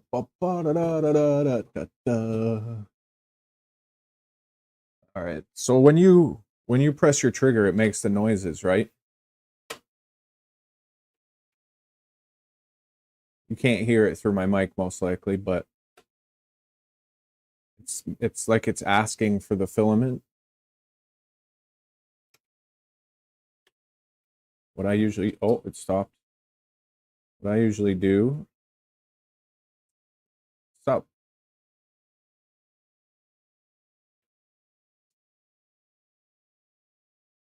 Feed it in until it just grabs.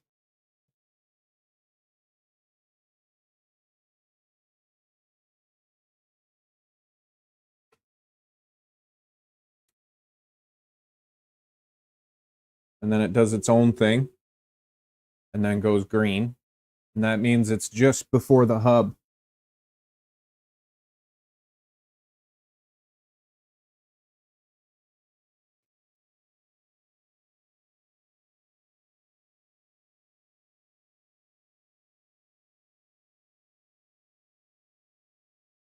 That's the extruder motor. So you're, thanks, man. So yours does that. That's fine. No problem.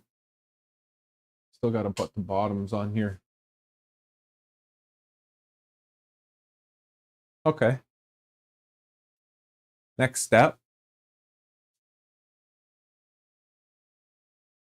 And all the other, you said all, you know what you're talking about. So there's something weird going on in lane 2 then.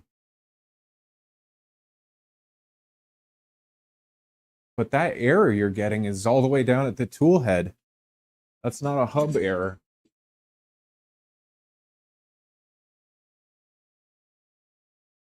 That's the pre-sensor. That's the pre-sensor down all the way down at the thing.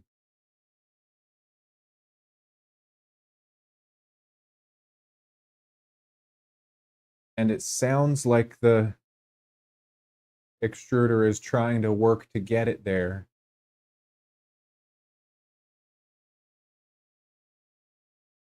That's odd. I'm gonna have to think about that one. I'm gonna have to wrap my head around that one. Because it's here, and you know the extruder's working because the extruder pulled it in, light went green. You say lane 2, or whatever lane it is, lane, load lane, you hear the extruder working, but the filament goes nowhere. It's only lane 2 that it's happening on. So there's got to be something maybe in your hub. Your hub might be clogged, or somewhere in that small path right there is clogged, not allowing it to get either into the hub or past the hub. Especially if it's only happening on lane 2. Something to do with the hub. Because if you're hearing everything correctly trying to work, then that's where my brain would start anyway.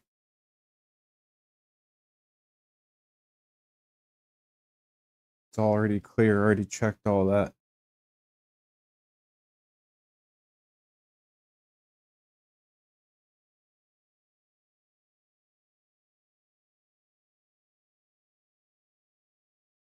I don't know. Like I said, I'm gonna have to think about that one. Interesting. Okay, what was I doing? I want to put one more spool on.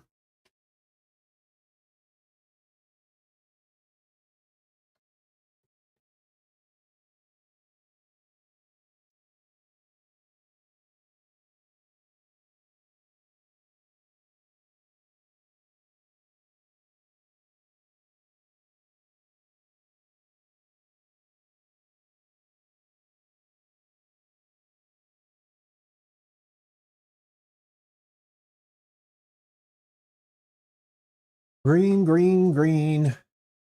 Everything is green.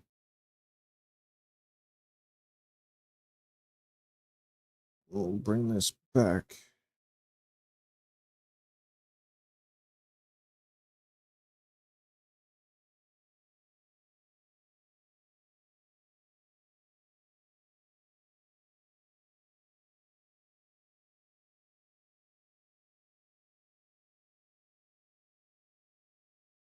Everything is green, green, green.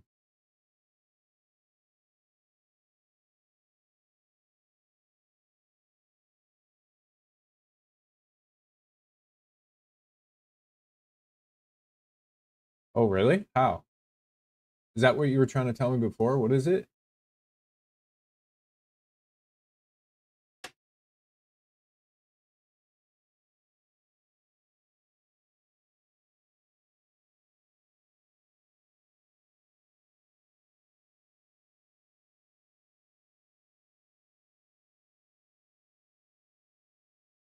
What was the number?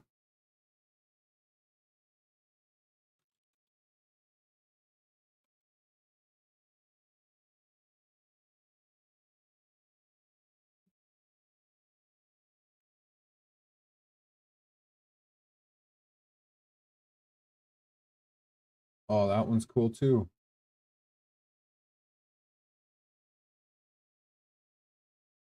Oh, that's cool too. Man, I should probably not look at this stuff.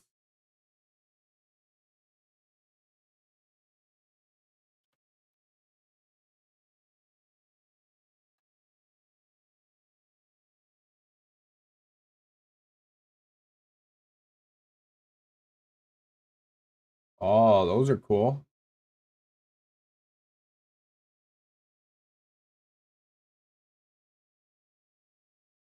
Those are very nice.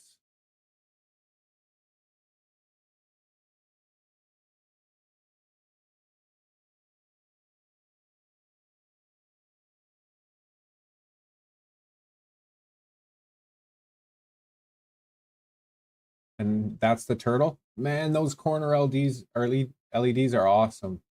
Crap. Is that an LED in the middle too, or just reflective? Please don't tell me that's an LED in the middle.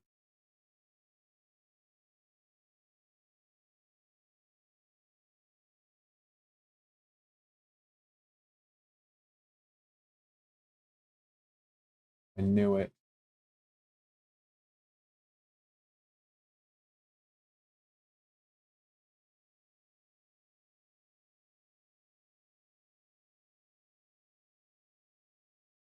I knew it. Turtle logo. Yeah, it looks badass.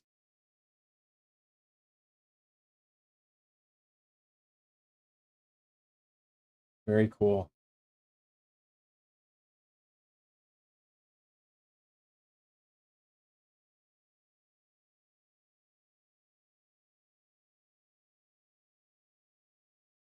That's awesome, man. Okay, let's go back.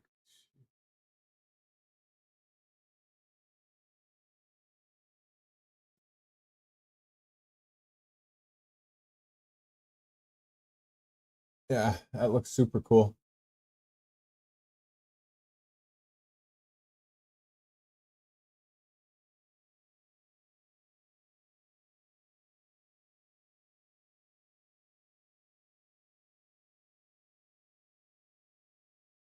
The LEDs are awesome. I like it a lot. And the red extrusion. Is that part of a kit or did you self-sort? Oh, did I already ask you? Yeah, I already asked you. Isaac's, I think you said, right?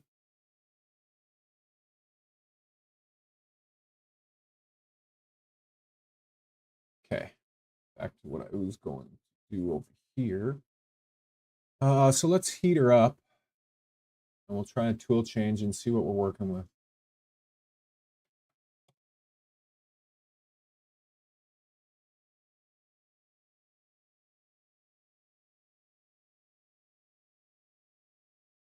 Okay. Frame looks awesome.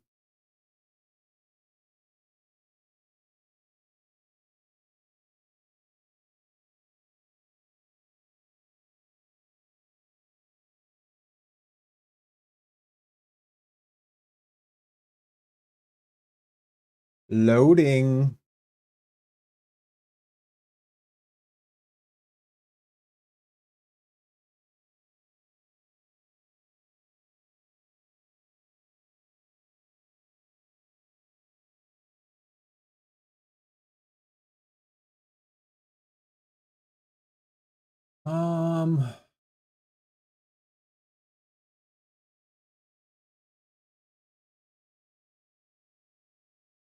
I love using the turtle GUI.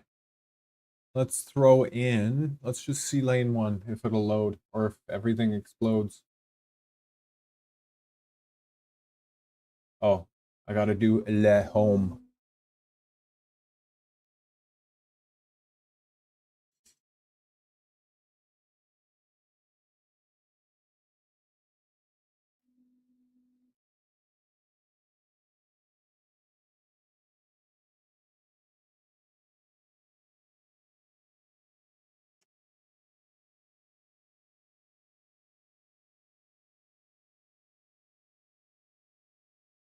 I have this. And then I have the clipper screen.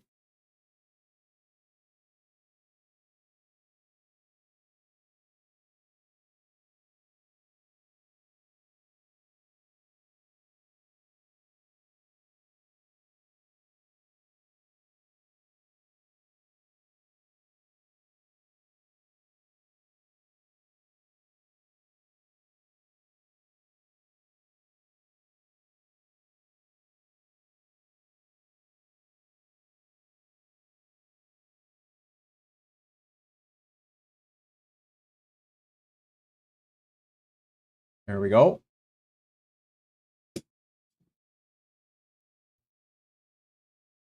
So that's a lane loaded.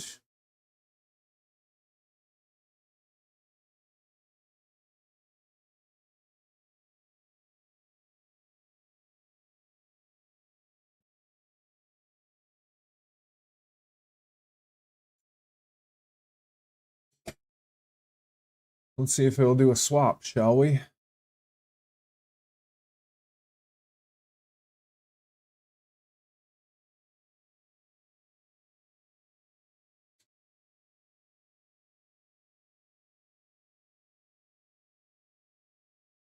Why didn't that pop back out?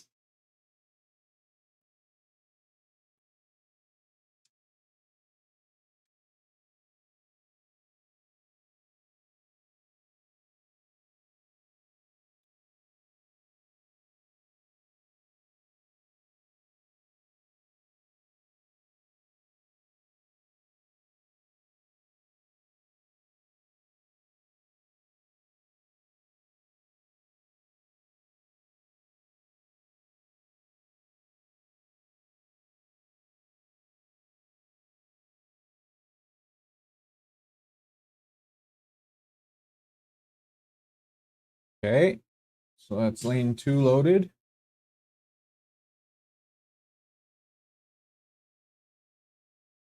Where's my little chopstick? This is where I need that friggin' copper brush auto little dipsy doodle. I put a brush on the last one and it works well. Not perfectly. That's why I didn't put it on this one yet.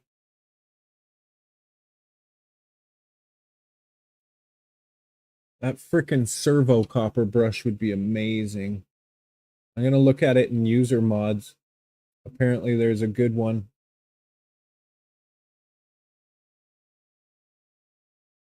Oh, come on. Thank you. All right, let's see lane 3.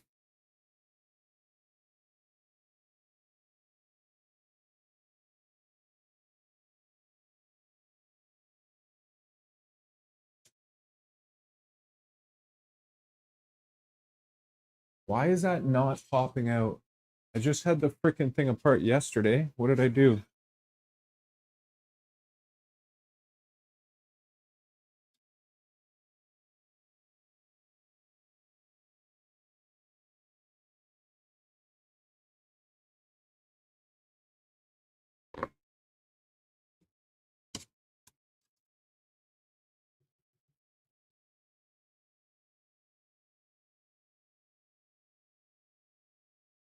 Aha.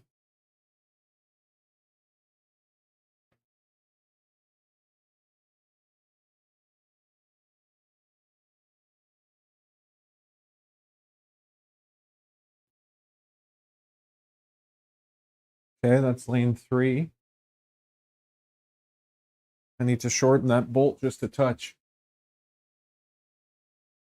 It's lane 3. Collie, are you still here?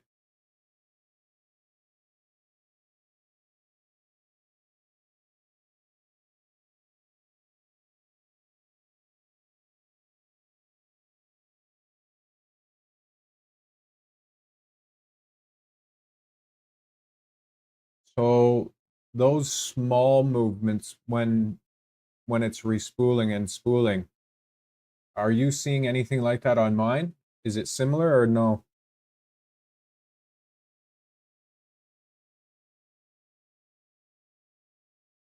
And Mike, the respooler not turning, if it's the respooler not turning that you're worried about and you can hear it, that means the spooler's turning and your wheels are standing still. I think. In my experience, that's what it's meant anyway. Okay, let's go to lane 4. Yeah, so you either have to put a flat spot on your shafts like I did, because I had enough of that. I could not handle the wheels anymore not spinning. So you got to put a flat spot on your shaft or something similar. That's what I ended up doing. And now the wheels will always spin.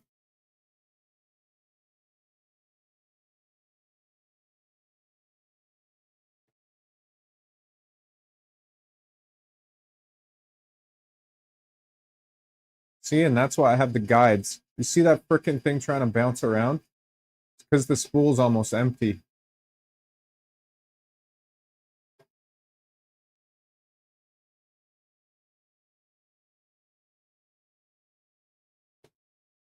See at the end there, it does that little last movement to get it to the tool head.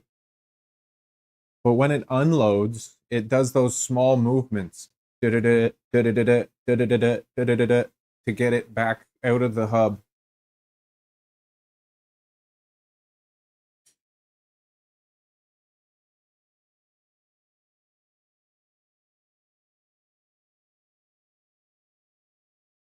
Oh, perfect. If you got a bearing mod for that, that's awesome.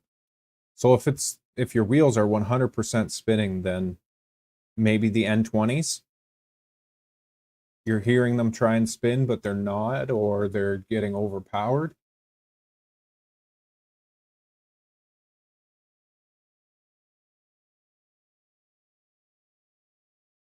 Let's go back to lane 1. The cutter should be free now. Yeah, it was just that screw.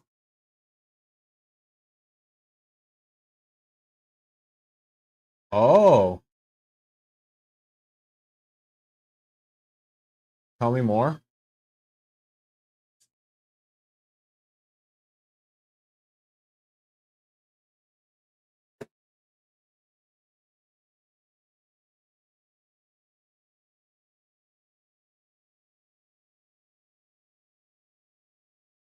You see at the beginning there, it did those small movements to get it to the hub.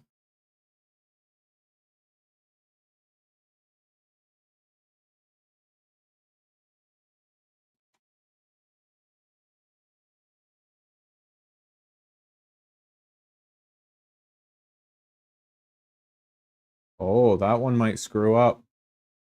Why though?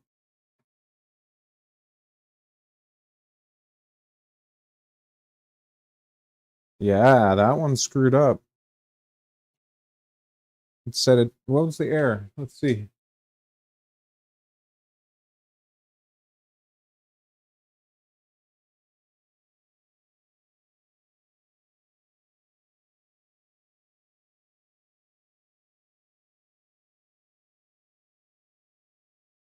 Oh, that's pretty cool.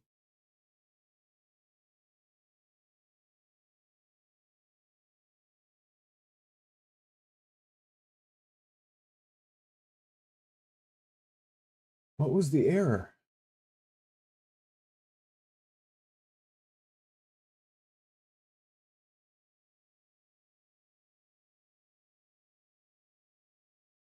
Failed to trigger pre-tool sensor. It went all the way to the tool head. Let me just bring this in so I can get in there. Sorry.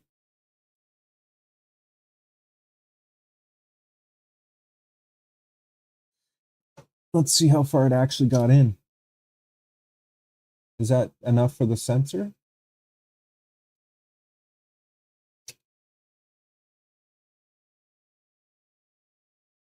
Yeah, it should have hit the sensor. It must have got caught just before the sensor on something. Because I can hear the sensor right there. And the Bowden just needs to go in the smallest amount. It's kind of crazy how little the Bowden goes in. Okay, that's fine.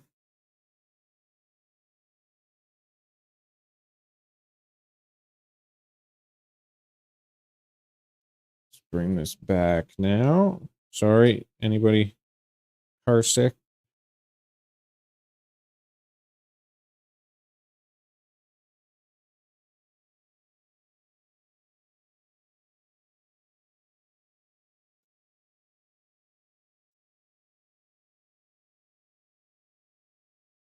Fixed it, Jason?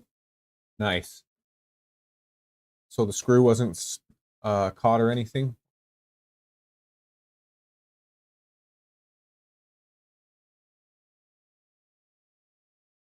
String filament, not a clean cut. Yeah.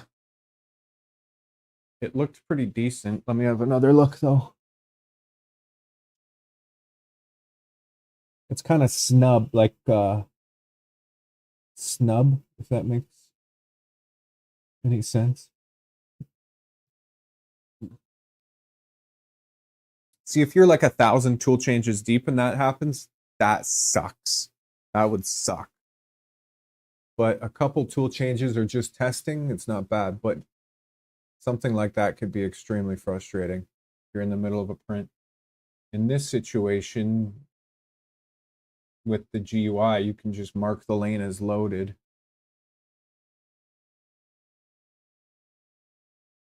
Set lane loaded. And then I can come back in and just do this. Unload lane.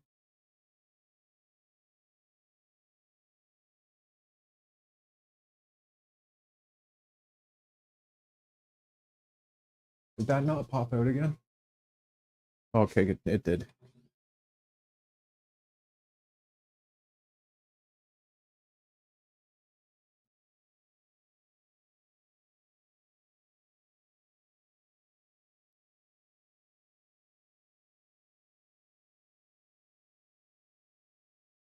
Let's try loading lane 1 again.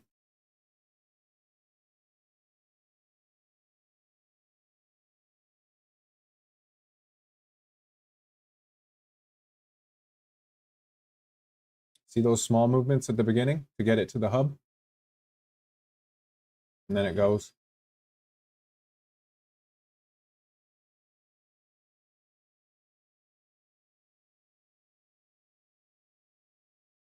Knocks out the turtleneck perfectly.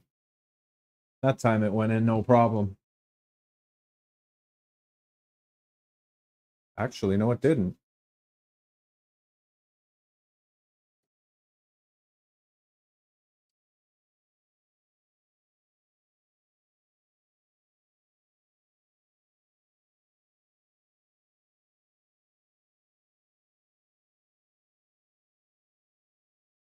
It did after a little try.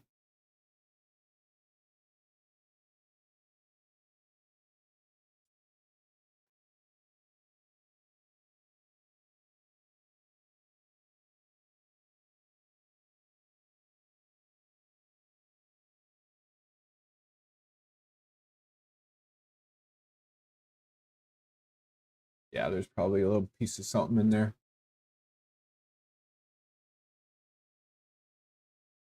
Yeah, those little movements are normal. Yes, sir. This is what, 134? Let's come back over here.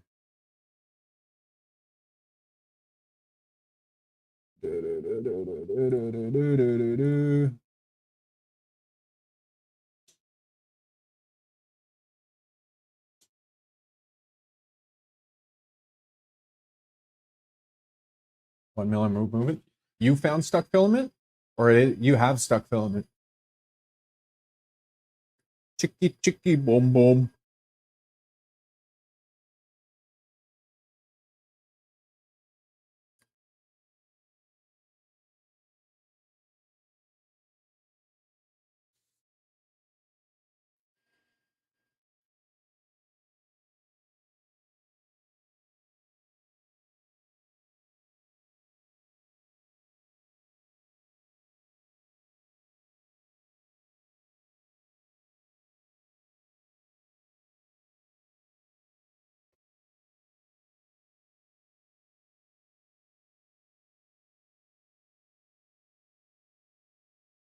Okay, I'm gonna send a print to it. Just another cube. Yeah, you think they're less overall? Sometimes when mine's loading, if your Bowden length is a little bit off, when it's loading, it'll do small movements as well. Or when it's unloading and something has screwed up and it does those 1,000,001 tiny movements. Compare it, and then if you have any questions or anything, or even if you have any questions now, you can always ask. You got some knowledgeable people here. It's hilarious. We're all complaining about our issues, but we've all got to a certain level of success, even being able to experience those issues. Having built these, did something right. Okay.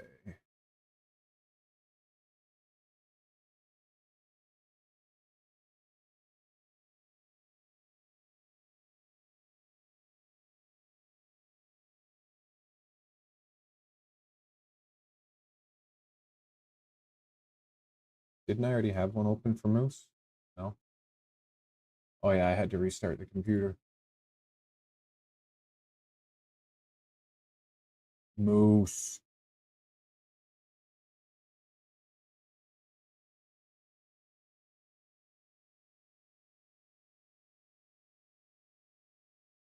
Oh, on the big gear?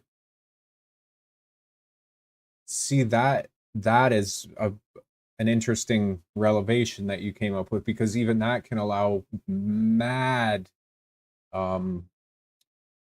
grinding within the gears. Even that amount of play.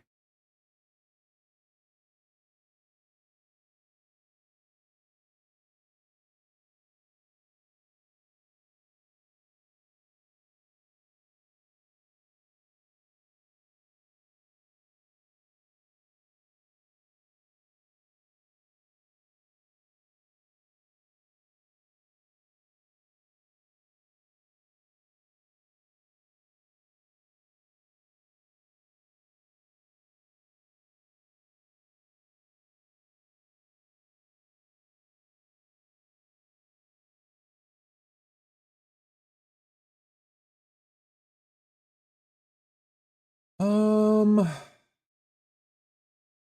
0.3 slice plate. Let me just hit you with some alcohol.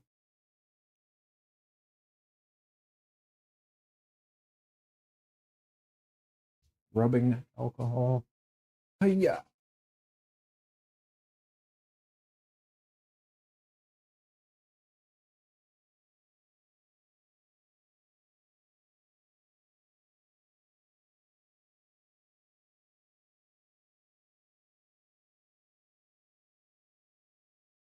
That play back and forth, is that because the spacer?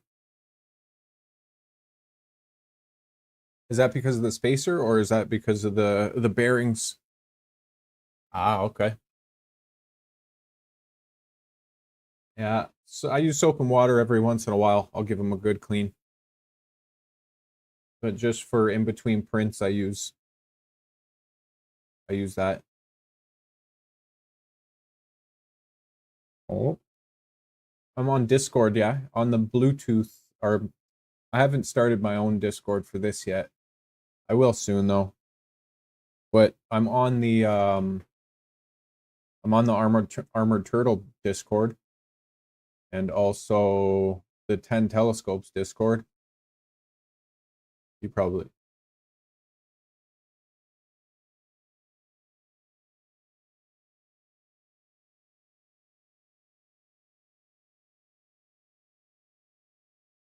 Are you on the Armored Turtle one?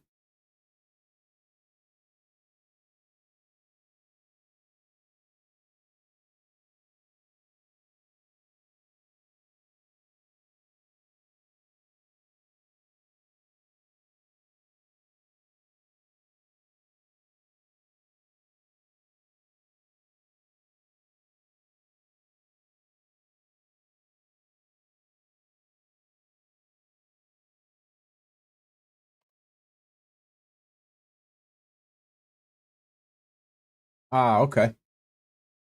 Yeah, it's like what, 1:30 almost? I have a couple of friends in the UK.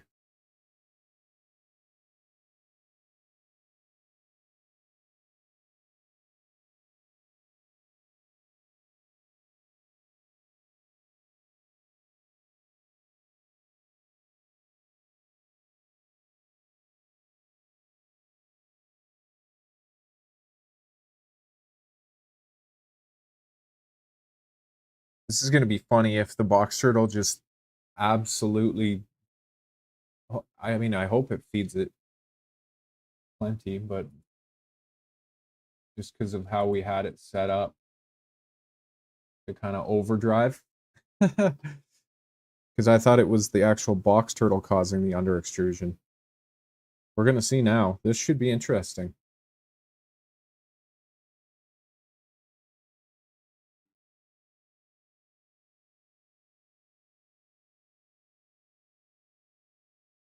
Oh no, I was supposed to be a part of this meeting. Not part of it, but watch it.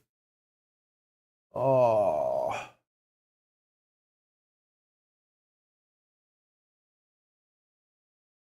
That makes me feel bad. I just missed a meeting that a friend of mine did a presentation speaking about astronomy and stuff, and I told him I would be a part of the Zoom meeting, but I missed it. Damn it. I should have set a reminder for myself. That makes me feel bad.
I didn't realize it was 8:30 at night already.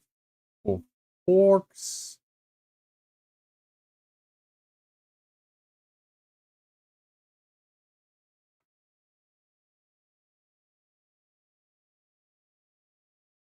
And he's saying I'm the next speaker. Oh, goody.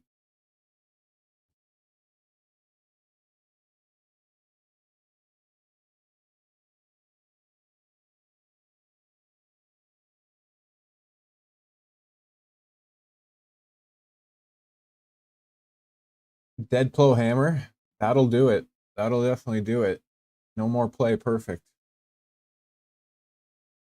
Frig! I hate letting people down like that. I didn't really let him down, but I told him I would be there. That's unfortunate.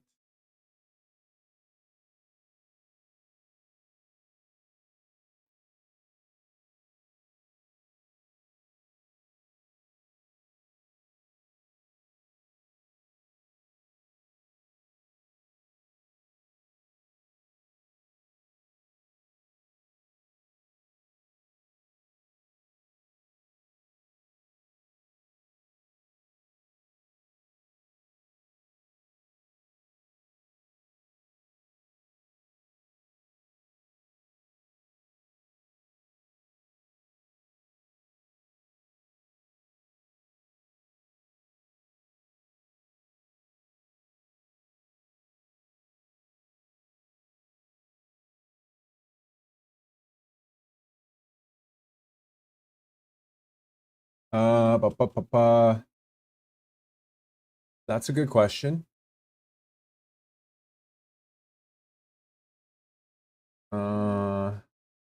Frey Freak. Freyfreak.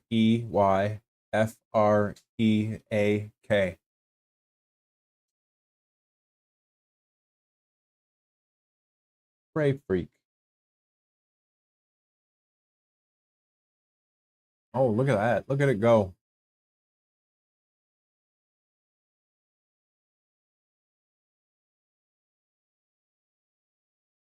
I should really start a Discord for this community, to be honest. That'd be kind of cool.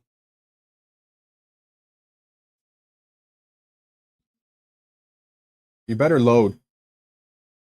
Lane 1, don't give me any trouble. I haven't shadow boxed yet tonight, but I will.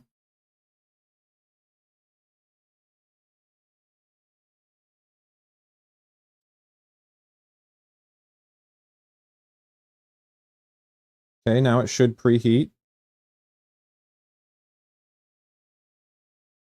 So, Collie, mine gets to 180. Hangs out, gets to 180. Does its gantry stuff. Does its thing. Then it comes up and chills and gets to temperature. Then it should do an XY. Or is it the... Yeah, it does an XY. Then it should do a purge. Then I think it might even do another XY. Just to make sure everything's even. It's a little extra, but I think it'll do the purge, then one more XY, and then it'll print. Or it'll go back over to here and then print. I think I might have got rid of that extra XY. Yeah.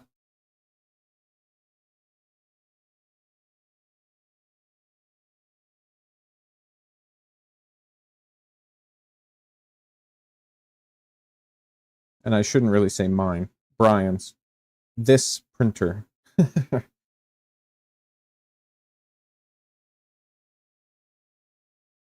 This glorious work of art.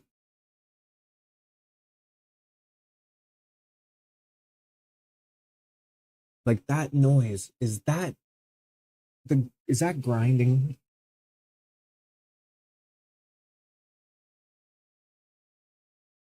I don't think so. I think that's just the beautiful sound of an extruder.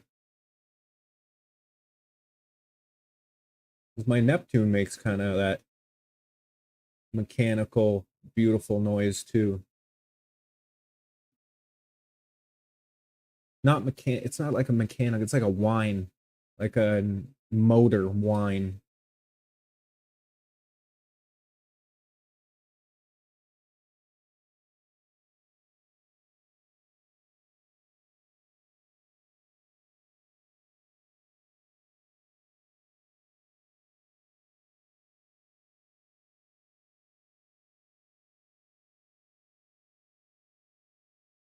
Maybe a little bit too much squoosh.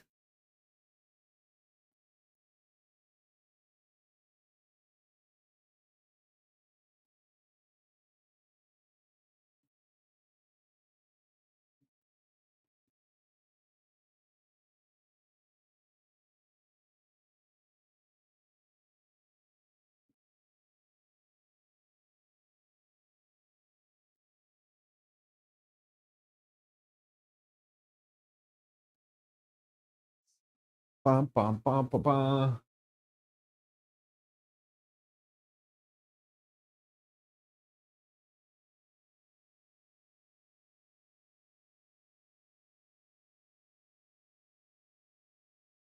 Bed up to temp during the gantry.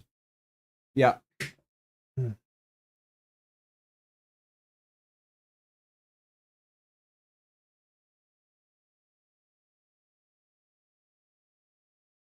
Have a look-see.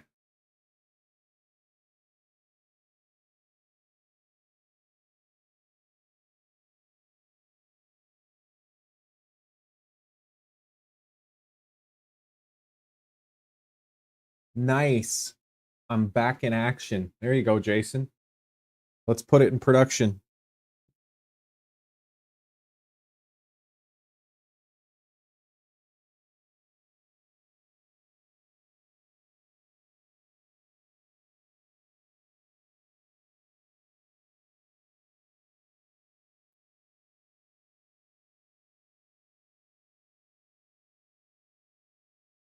Collie, I don't know if you're seeing my screen.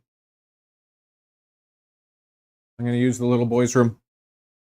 And then we will keep rocking. Frickin' 70 of these cubes.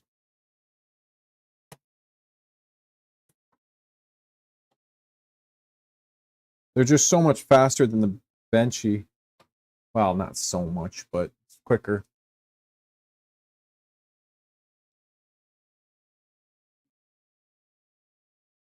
Okay. Oh, don't you dare make noises. I'll be right back.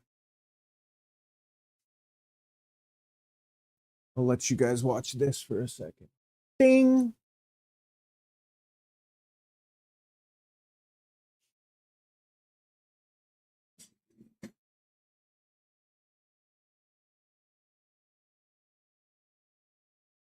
Oh, bro, tell me about it. I don't know if you were here when I was showing that box. Collie, I'll put that screen back up in a minute if you need it. Or you can just shoot me a message in Discord and I can send you a copy of it. But yeah, I don't know if you were here before, Mike. I've got a whole friggin' box of them that I'm gonna give out to the kids at the next astronomy night. I'll be right back though.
Ah, okay.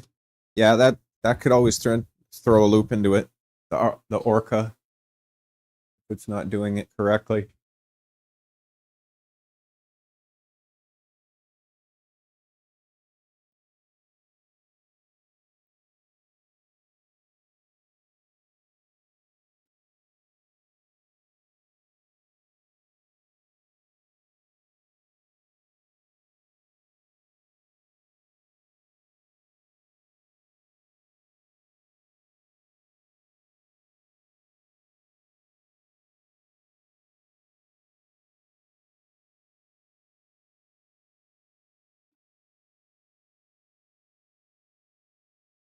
Let's see how the turtleneck is doing.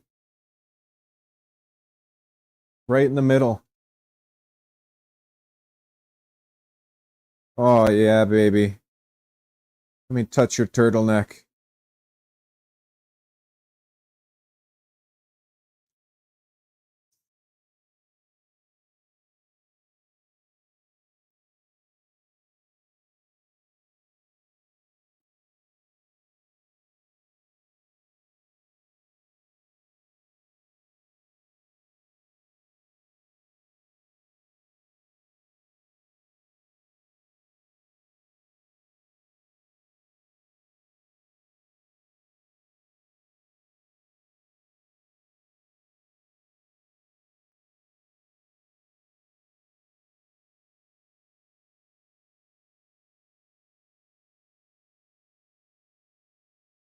Dude, it's right in the middle. Oh.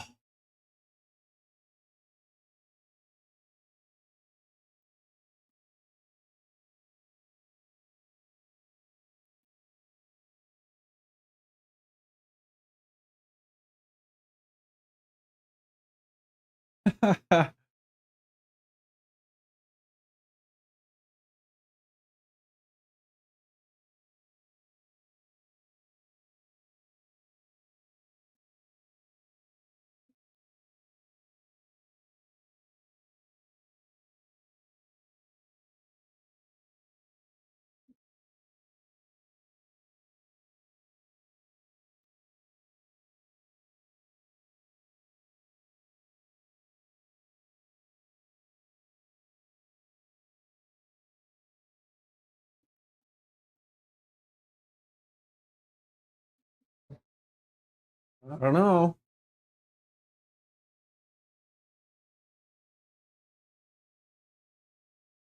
Printed, just normal. Mine is the normal one. Jason's got the fancy one.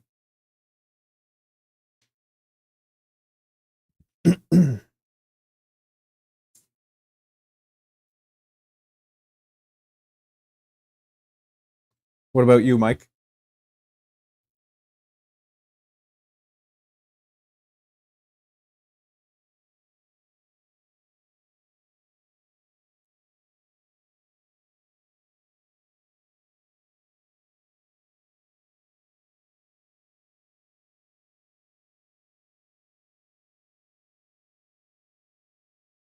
Where did the cable go?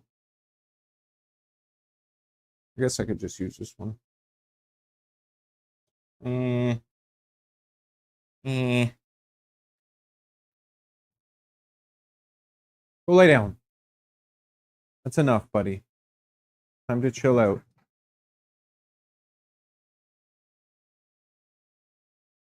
Good boy. I thought I had a cable kicking around here. What the F? Let's borrow this one.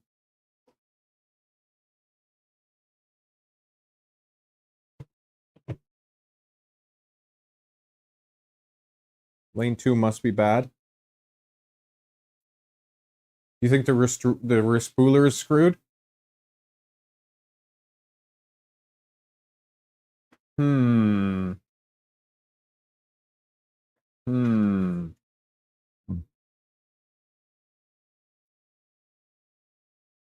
Did you pull it apart again?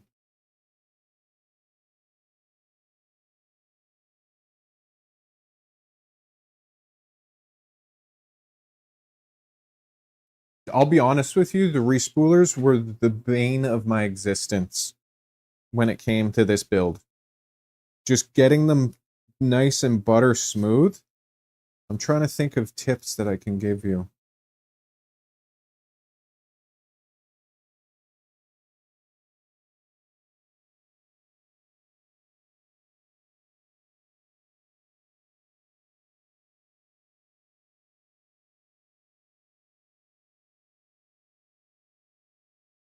Uh,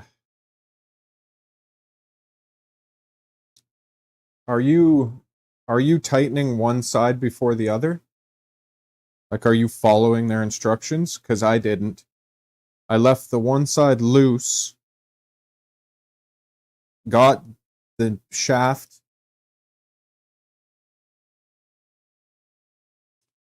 Let's go to the other view here quick.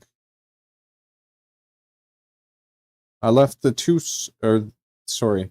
They say to leave this side loose, get your shaft in line, and then once the shaft is inserted in this bearing here on this side, to tighten that.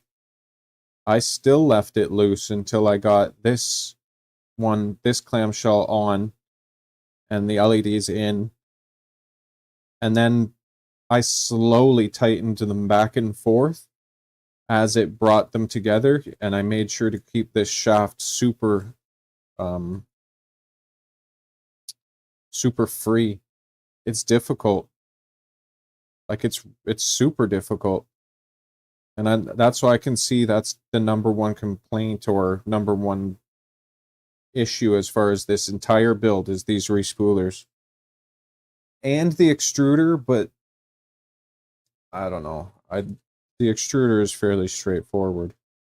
This is supposed to be more straightforward than the extruder is. The extruder is supposed to be harder than this is.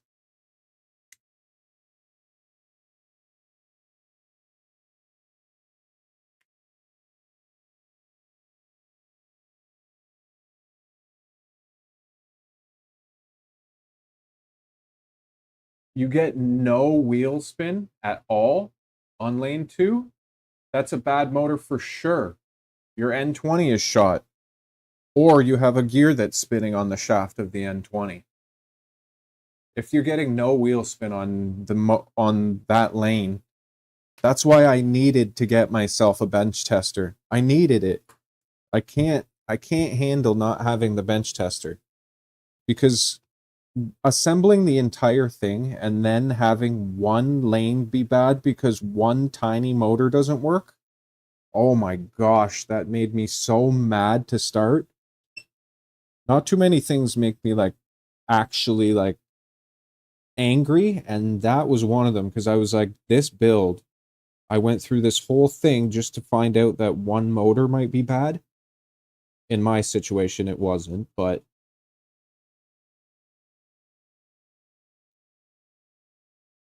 I think it's key to do. And then as I go through this entire build, I'll be testing these when I get the wheels on, when I put them in the lane, when I everything. I'll put a spool on it. Like, you can't see it right now, but this shaft is spinning and I'm only running it at 200 milliamps. But for example, I know it doesn't really help you right now, but in the future, if you had been able to do that, you might have saved yourself a little bit of a headache. Because one bad N20 motors, and they're apparently known to have bad motors, that could be frustrating.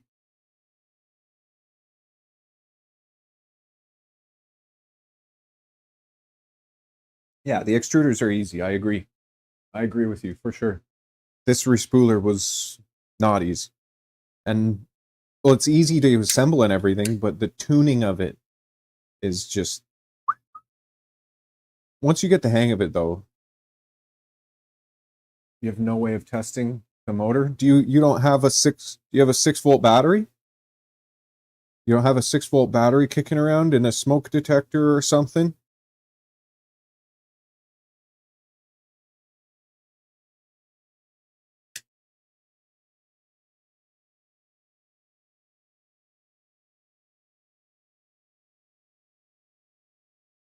Yeah, that's a little bit annoying. So then you're forced to just assemble the whole damn thing and then hope. Woo! Damn. That sent me loopy when I was building it. I was like, I'm not going through this 5 times. No way. Not even 5, 20 times. 5 times 4 lanes.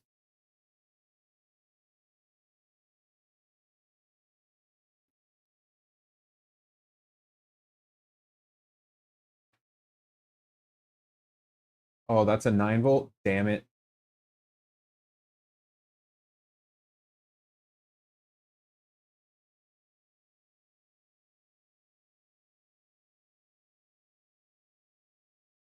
What are the 6 volt ones? D-cell? The round ones? No.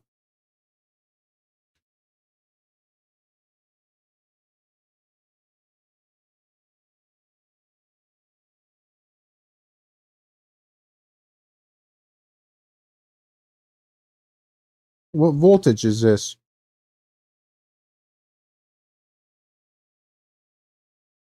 I can't remember if these ones are 6 volt.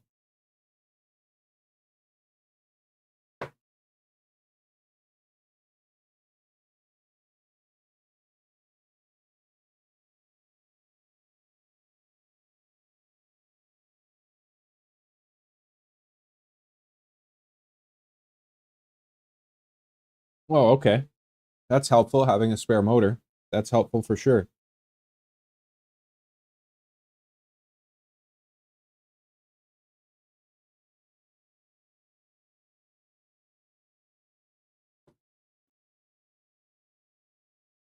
Man, I'm still kicking myself that I missed his presentation. He's such a nice guy, too.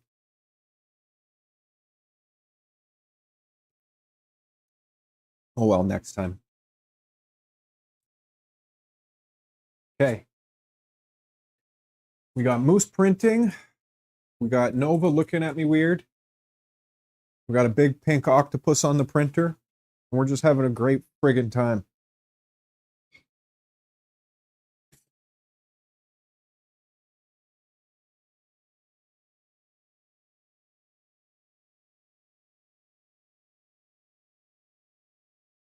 Oh, are they really? I didn't know that. I thought they were only 6 volt. So then hit it with the, if that's the actual case, hit it with the 9 volt battery.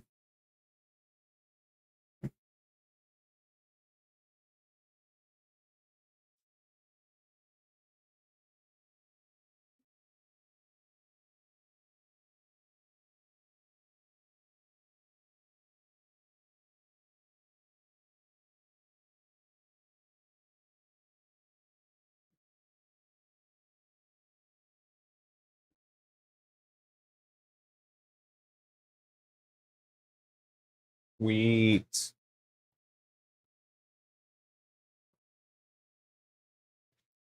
Wish you luck. Good luck, brother. 335. That's the lucky one I've heard.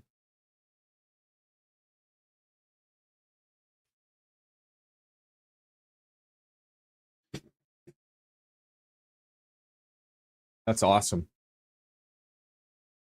The enclosure is badass. He's saying he's saying that's his 335th try at the serial print. Are you doing yours heated, the enclosure? And if so, how are you heating it?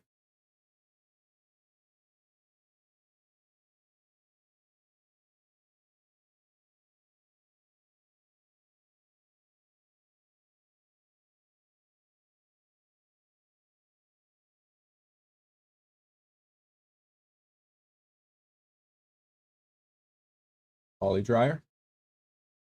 That's awesome. That's really cool. Just that just takes another possibility of crappy prints right off the table.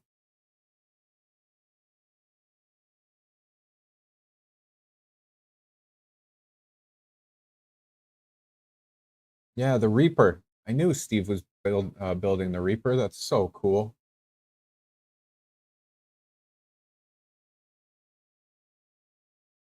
Yep.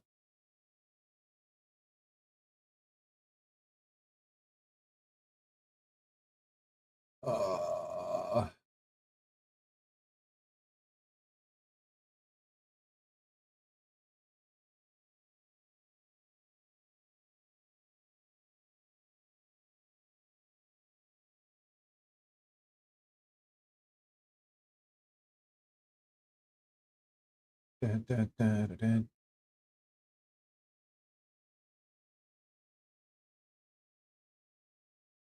Oh, that's gonna look sick. I like the orange black combo gets me every time. That's why I loved that printer so much that I had here before, Decker. Damn, what a nice printer. Collie, do you have the tool change one as well?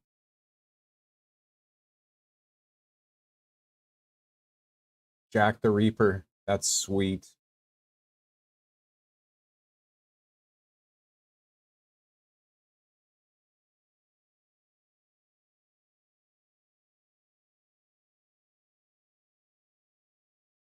Black and the black and orange is friggin' awesome.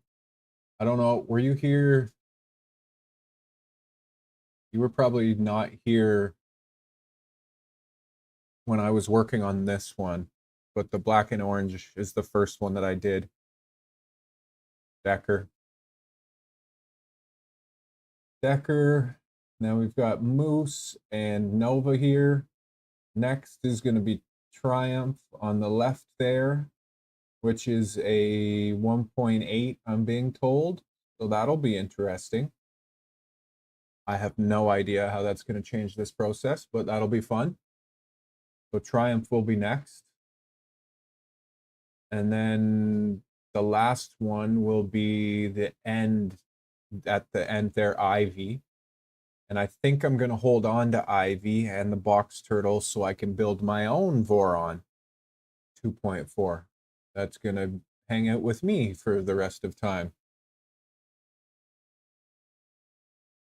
So that's the plan.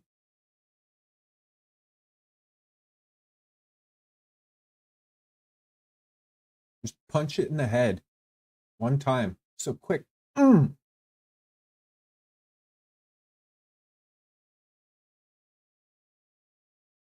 What was that?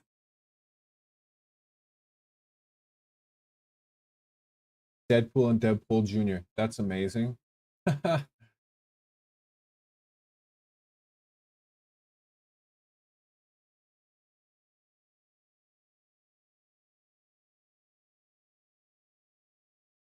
I printed telescopes and I also do astrophotography.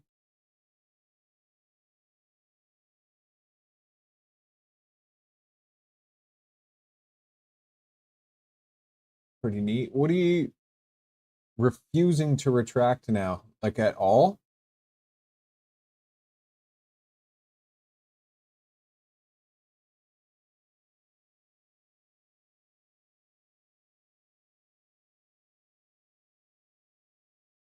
Yeah, it's pretty cool. It's kind of crazy how all your hobbies can come together as one. Um, Jason, refusing even after adjusting that cut number, or maybe it's because of adjusting that cut number.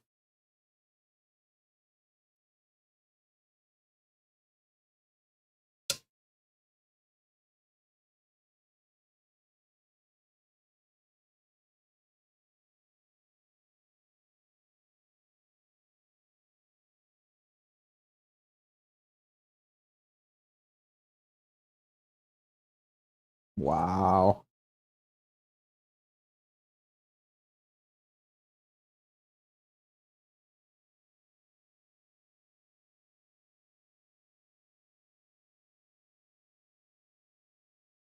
I'm gonna grade it 10. You're dealing with the Bowden as well, so sometimes you gotta overshoot, I've found. So you're trying it at 25 now? So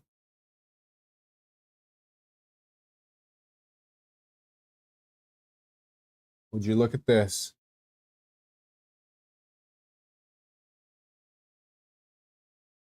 Can't. Come on, zoom.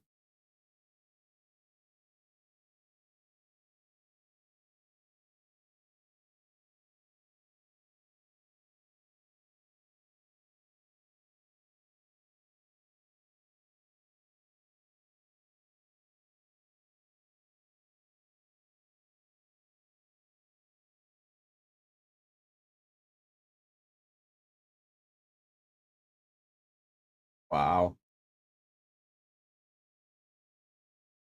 Wow. That's with the box turtle attached.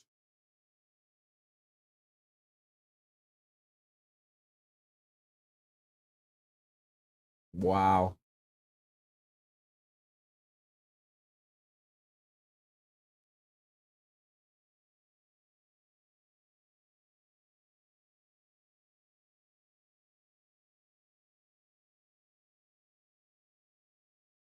See, that's what I knew these printers could do.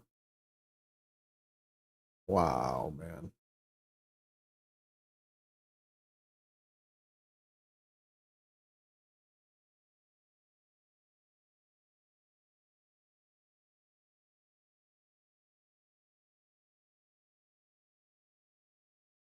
Yeah, I bet it's sick.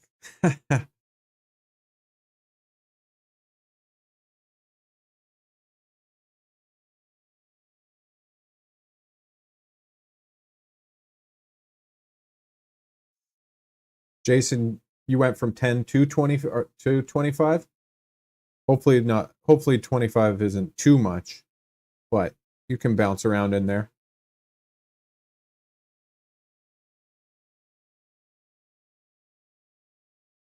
I'm actually blown away right now.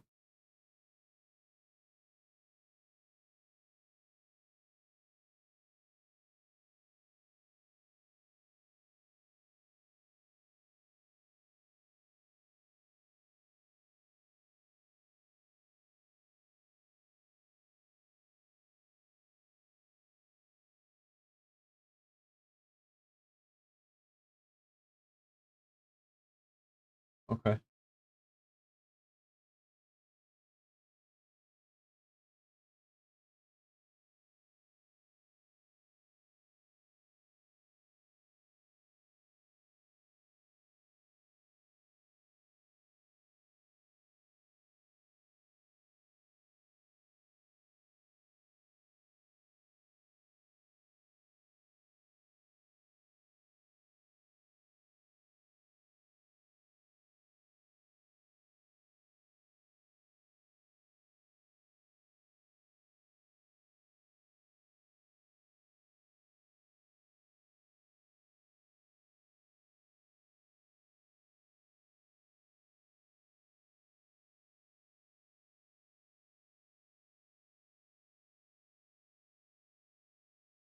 Let's see what you got, Moose.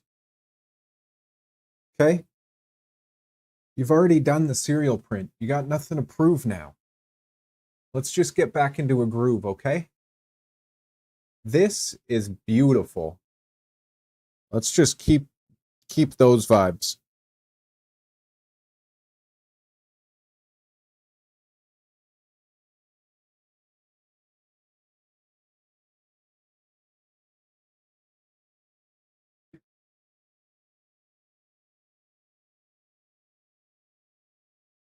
I feel a serial print in Jason's future.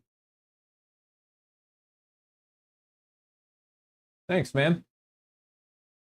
Designed by the owner. A lot of the stuff like that were designed. Oops, crap. A lot of the stuff like that is designed by the owner of these, Brian. He's also the designer of the telescope that you saw behind me.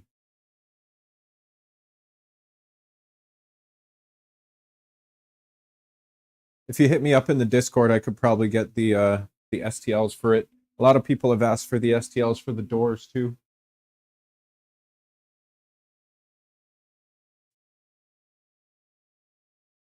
Tell me more about the Reaper, Mike.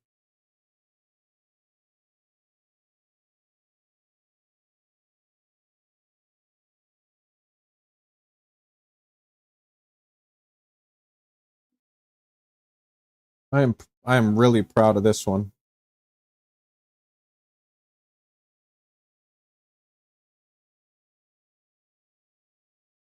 It's almost flawless. Okay, okay, I'll shut up now.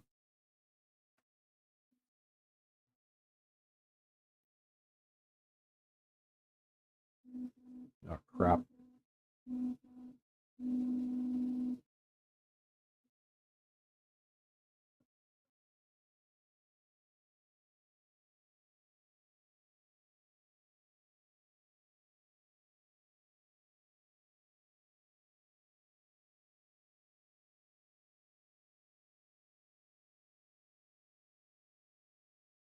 Full RC. Is that the one? As I know he was talking about one that has air suspension. Is that the same one? Or is that a different one? I have to look more on the website. I go and I look at it here and there, but I need to read more about them because I want to get a kit.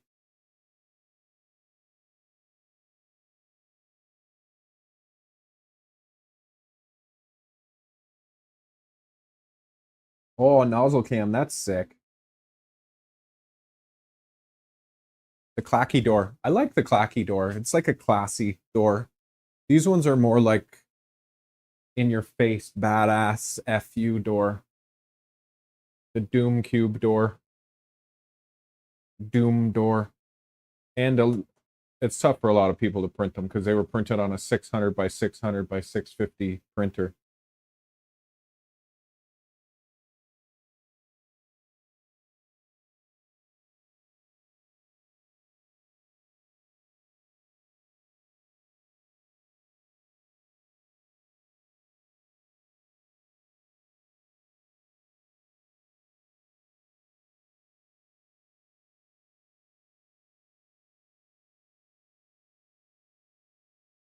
I like the clacky doors though. I've seen them. I've seen them quite a bit actually.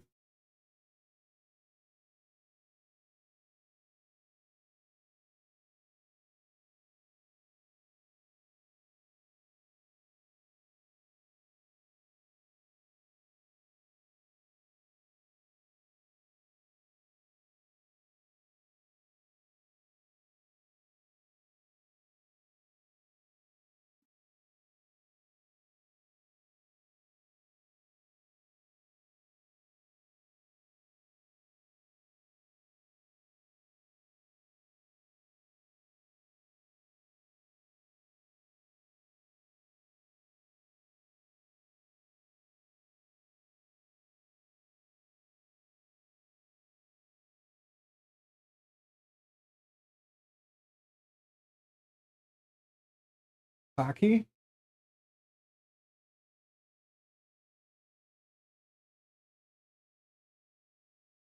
What are the clacky front skirts? Never heard of those. I saw a BT enclosure. There's a build for it on the Discord, on their Discord. It's got a like a gas prop like lift up front. It's pretty badass.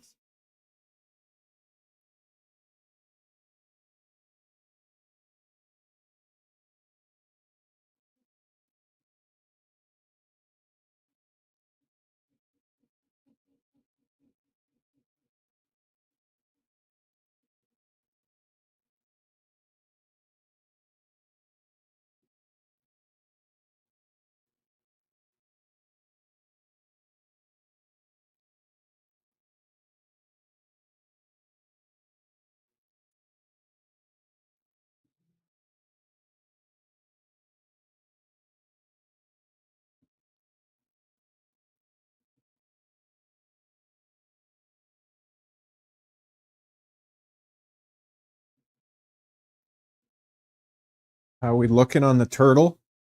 On the turtleneck? Oh wow. Even with the purge, it's halfway.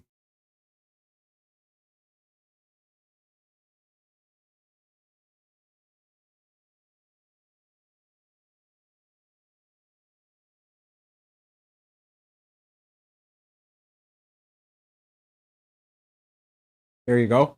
Yeah, if they're 6 to 9 or 6 to 12, give it a shot.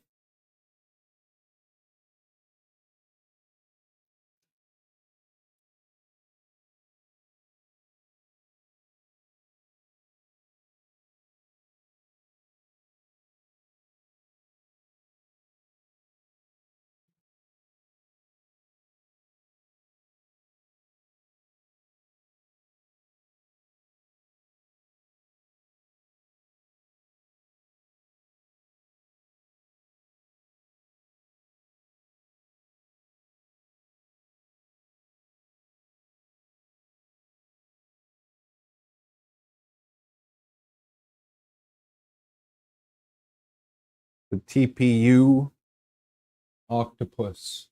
Just trucking along. That one's got to be coming up on 40 hours.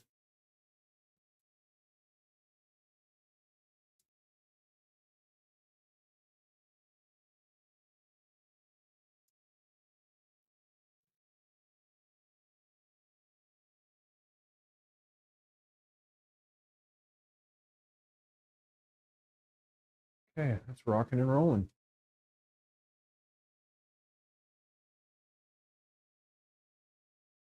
Got nothing as in you. Oh, shit, really?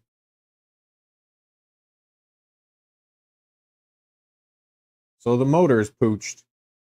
Well, first of all, test the battery on your new motor as well. And also, you got to, like, are you sure it's a 6 to 12 volt motor? Even if it's not, a 9-volt battery would power it for a second before it overpowered and it just shut down.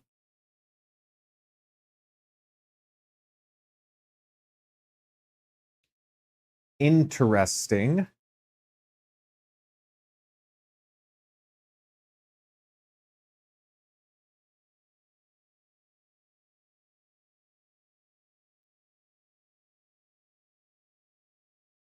The thing's just spinning around the room.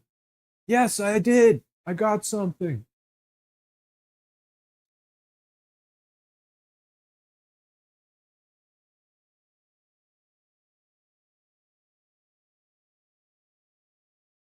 Okay, so the motor spins up with the battery.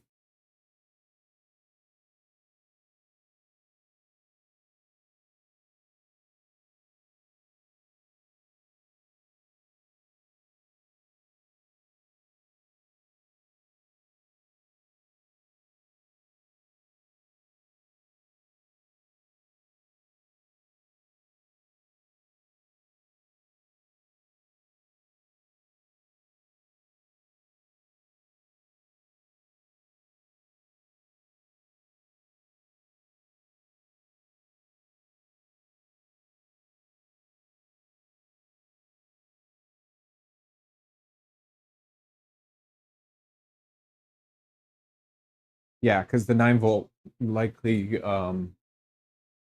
may have overpowered it, or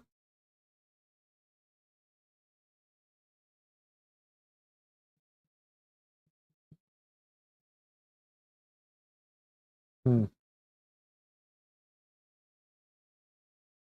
I mean, if it spun, then you know the motor's not bad. That's what that tells you 100%.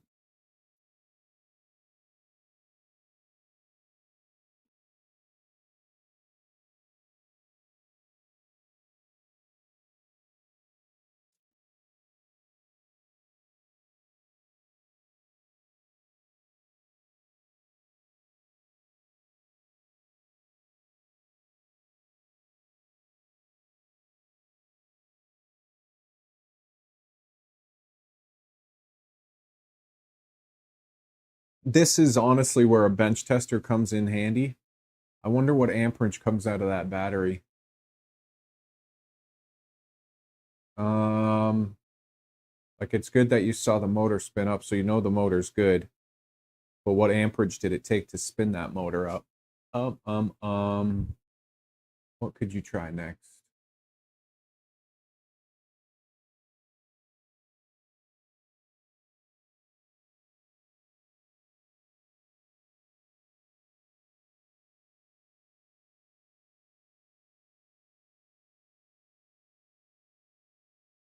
Is this all with the spooler still on the lane or out of the lane?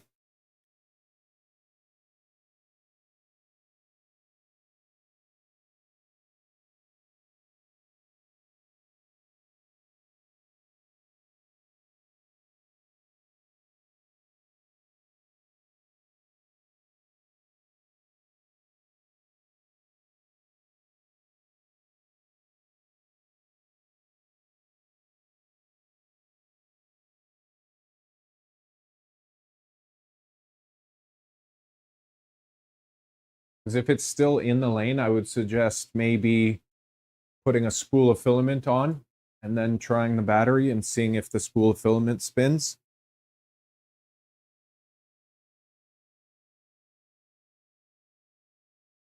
No, out. Oh, okay. Now not getting anything. I don't know, man. Sounds to me like that motor might be shot. Like I said, you could try it on the new motor, like your spare motor, but I would also triple check that those motors are 6 to 12 volts from Isaac's Tech.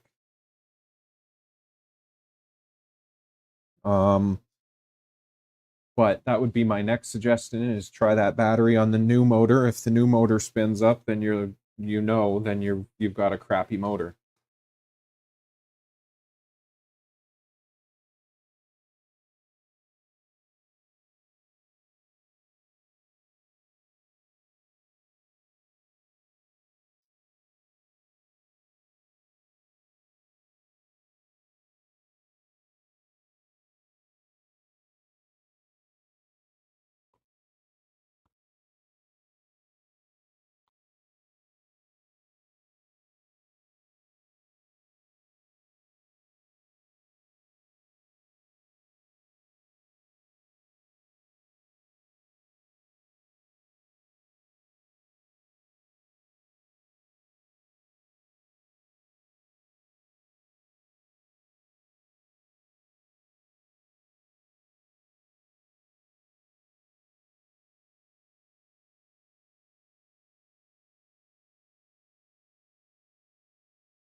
Yeah, I appreciate you stopping in, man.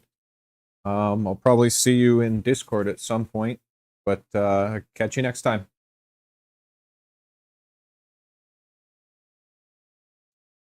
Definitely appreciate that.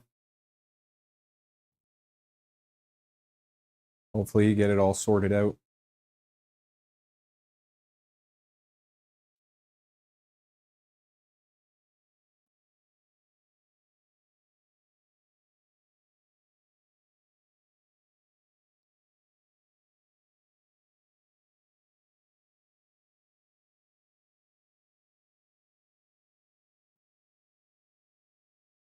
I'm looking forward to the tool change. Let's go, baby.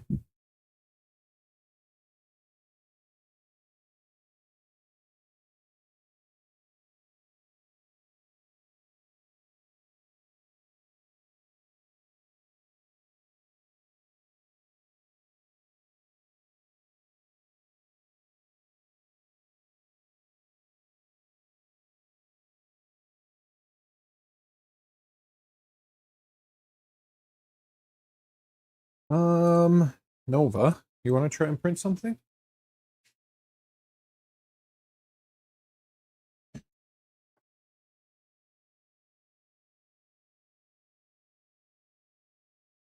Oh man, have I ever?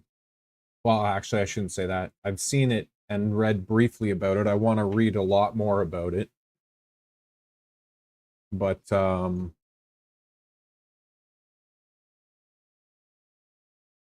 it looks incredible. That's such a smart way to do it. You're basically just picking up hot ends.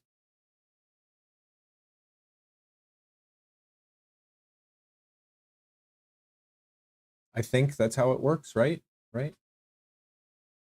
Or, I think we're talking about the same thing.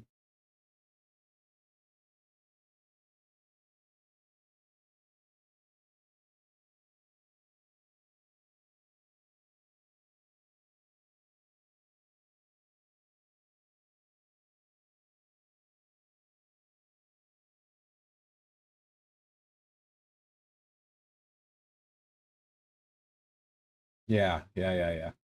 That's going to be so sweet. Have you heard anything about pricing on it? That's one thing I haven't looked up.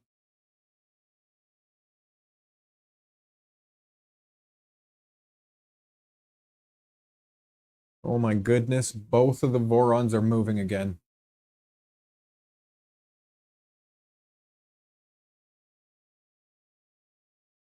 Oh, really? What's pricing looking like?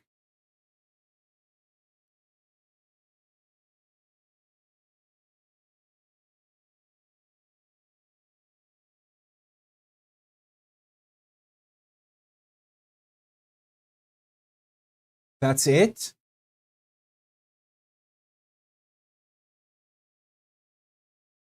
Oh my God. No way. Pardon my language, but oh my goodness. What?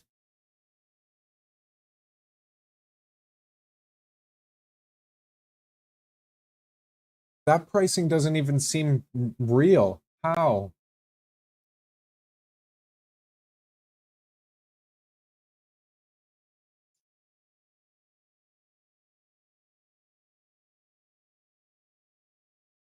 Right? Like 6 of the whole kits.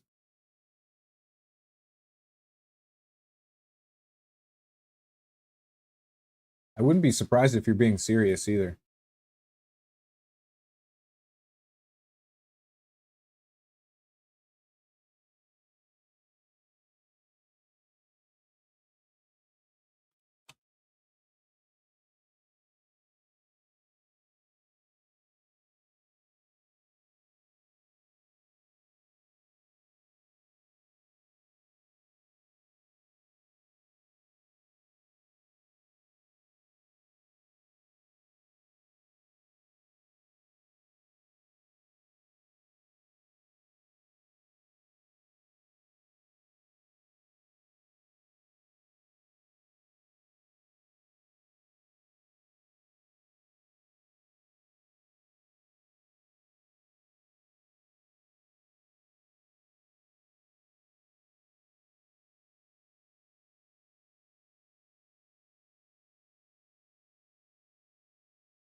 Da, da, da, da.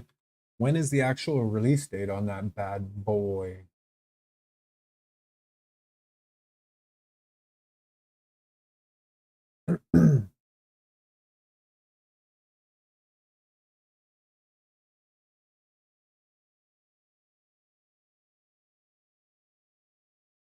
I love doing Hue Forge.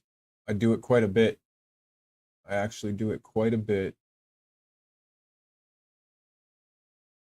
Um, I've got a bunch of them that I've made.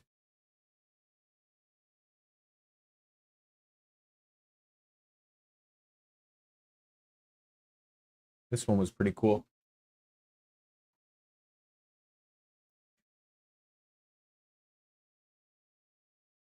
I took that photo at a racetrack near me, and then I turned it into a Hue Forge. It's only a few colors, but it's pretty impressive what you can do with 3D painting and a program like that.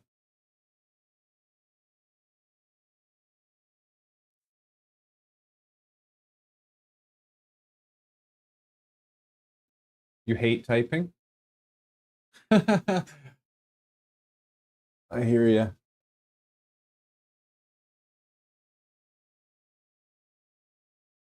And then this one was kind of didn't turn out as good as I wanted it. It was kind of weird. Designed that one and made it.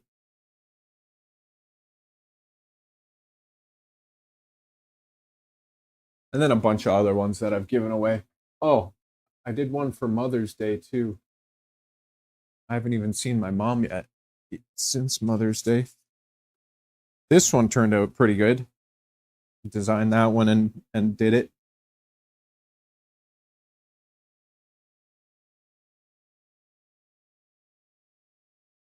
Yeah, I have a license for it too.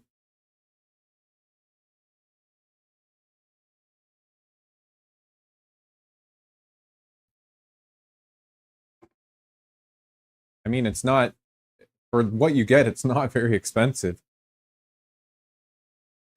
And you can create some pretty neat stuff. I have to learn it so much more though. I shouldn't say it's finicky. It's just really in depth. They came out with that recent update, but I still, it's over my, excuse me, it's over my head quite a bit.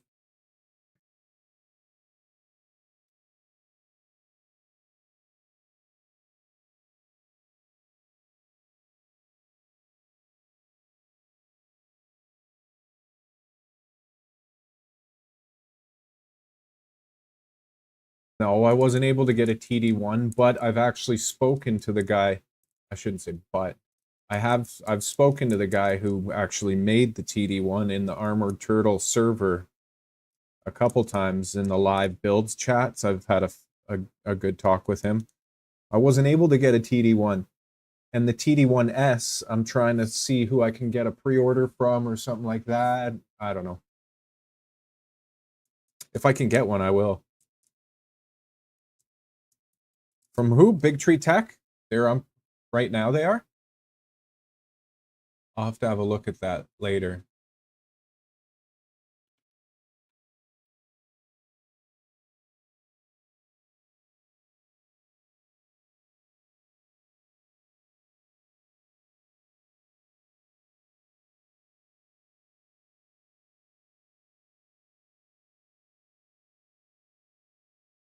This guy Ajax.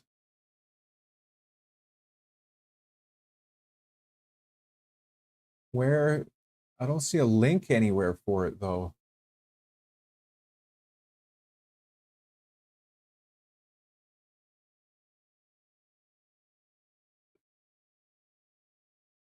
This was back in frickin' December of 2024. And I haven't been able to find a link or anything for it.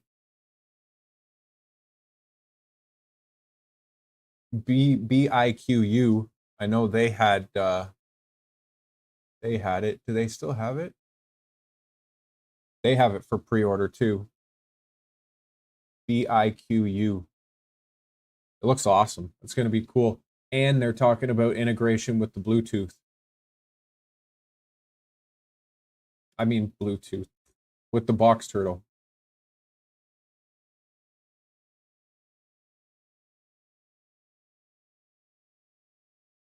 Oh, I didn't know that.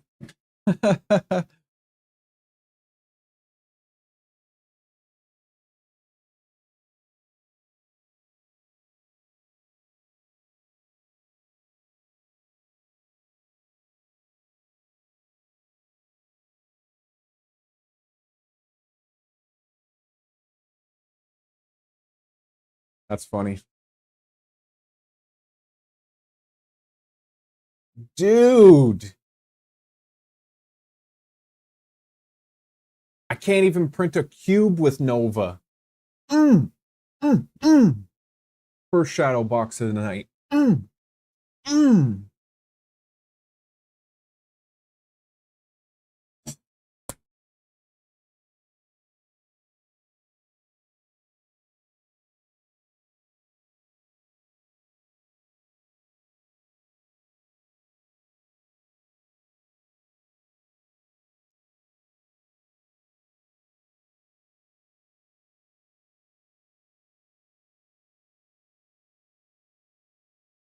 Yeah, I hear you.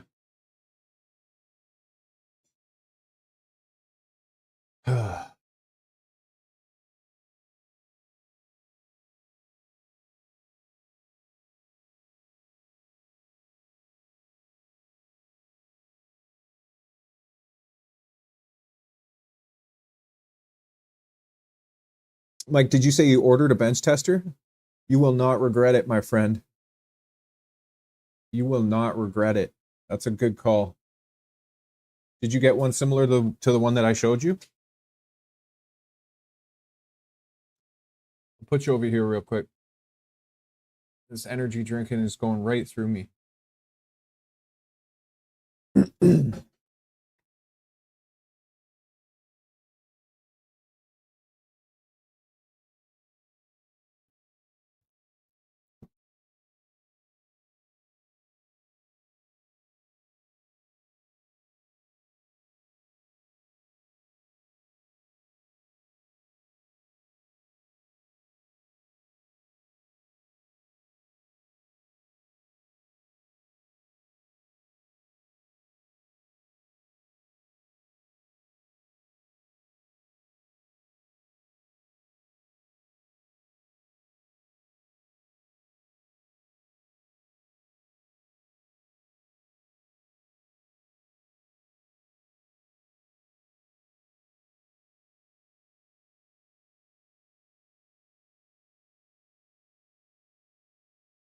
Tool change.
Yeah, I was muted because I was supposed to be going to the bathroom there quick, but instead I saw this thing go from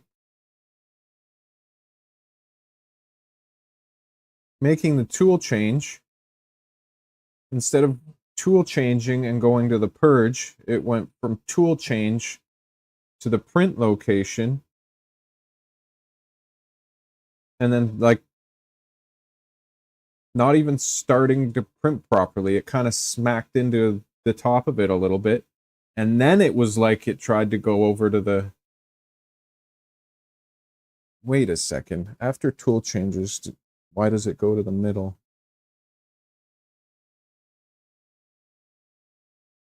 It didn't do that before.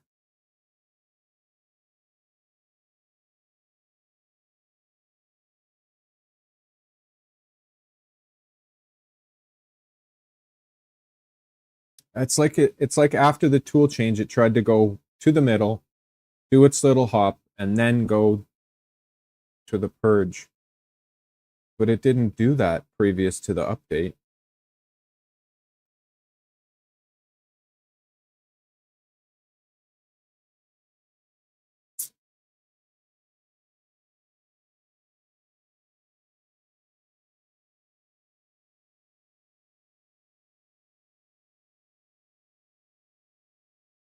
Yeah, I did. I think I did.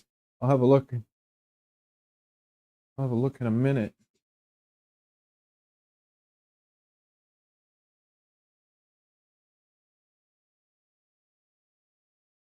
You had fast tip forming on? No way.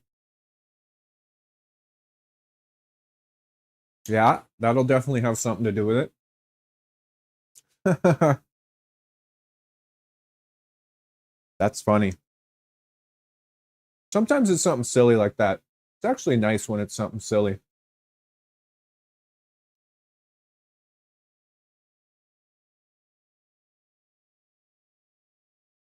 Let's see how I had it sliced there.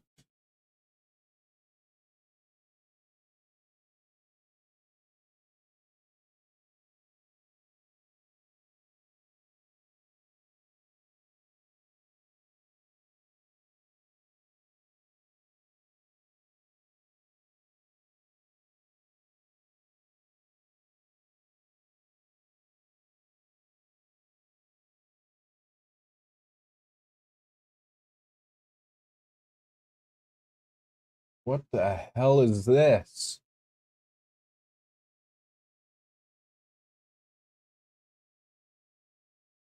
So it was trying to go home. It had canceled the print and then it was trying to go home.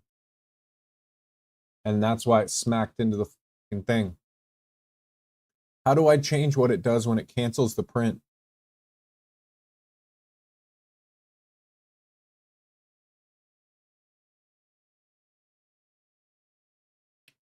When it cancels a print, I want it to go front left, not back right. Good luck, man. Yeah. Uh,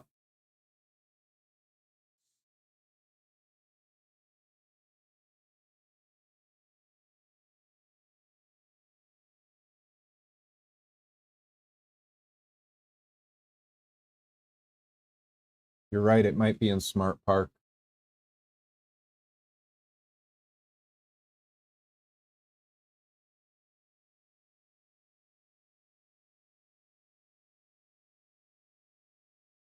Actually, no, my Smart Park is, oh,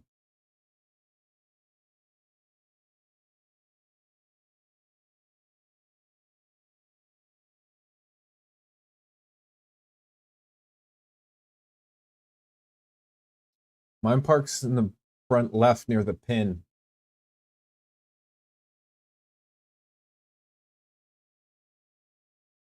Well, that's where it parks when it's doing its printing and stuff. Home is back right. But I know there's a definition of what happens when a print is canceled somewhere. I just don't know where. I don't know where. I know where I'll change it.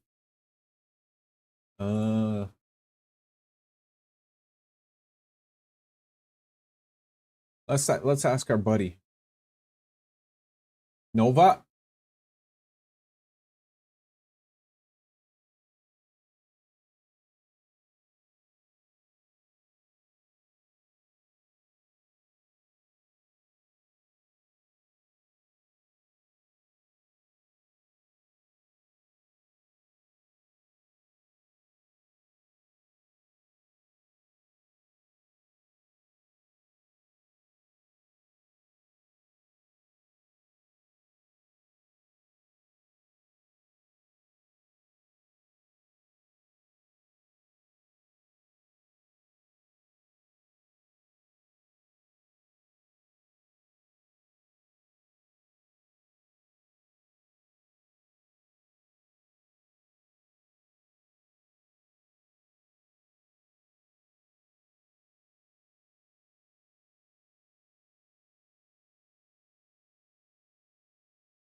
Yeah, I could have sworn I saw this, the cancel print one.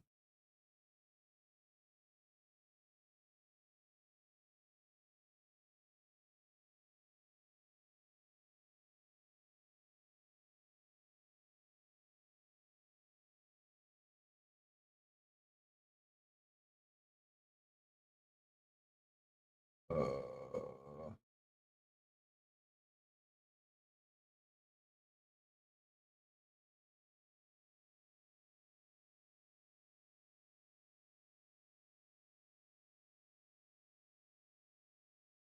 check the open on what port? What you talking about?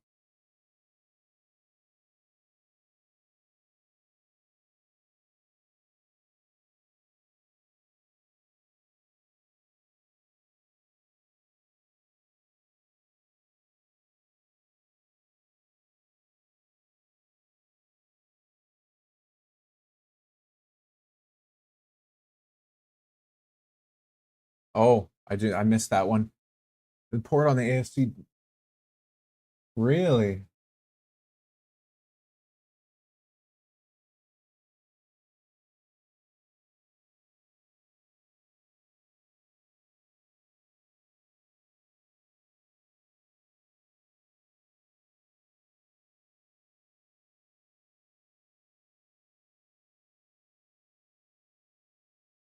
Huh.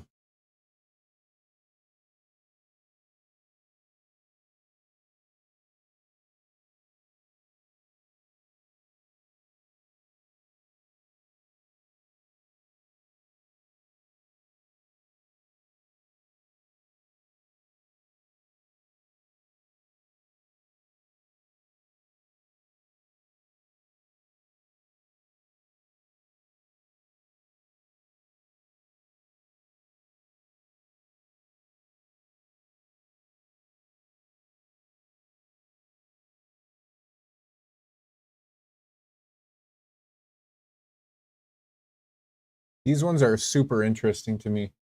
As I go and I get smarter in configs and start to write my own and everything and my own macros, I'm going to be learning from a bunch of these.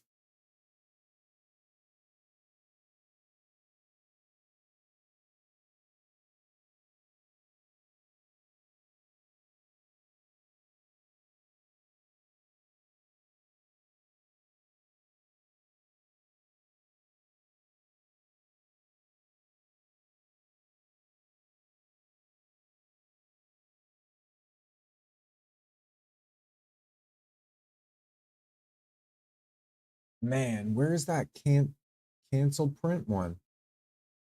It's got to be somewhere.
Yeah, I hear you.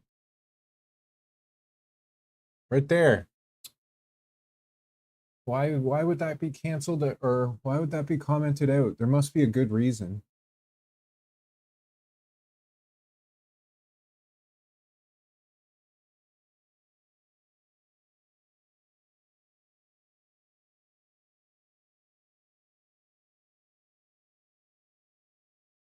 I know it's active though somewhere.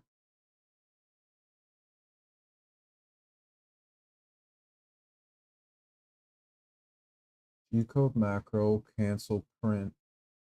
Nothing is defined though.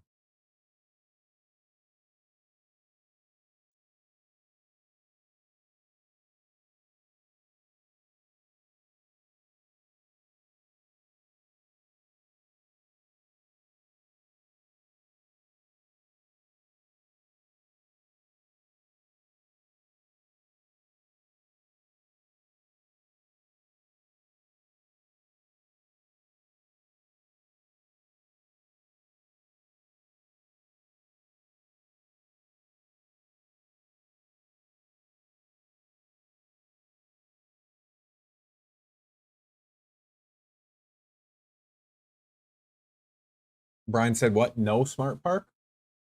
There is a smart park, but I have it defined differently.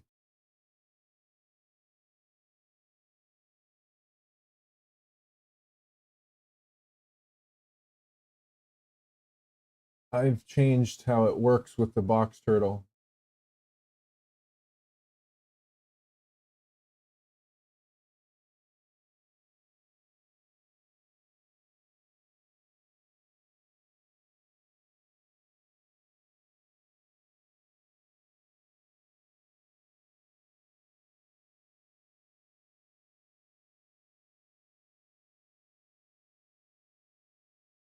The smart park messes with the skew compensation?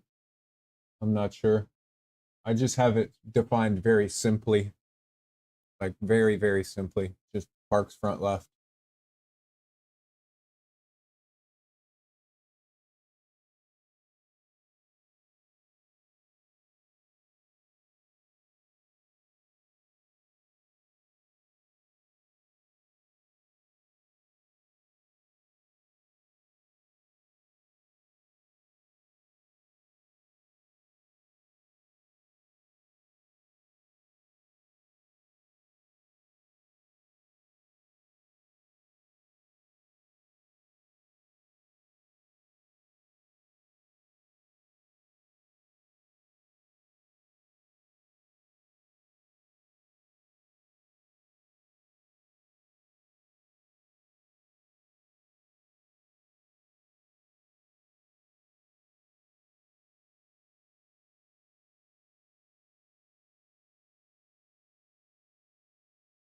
Lane 2 spinning.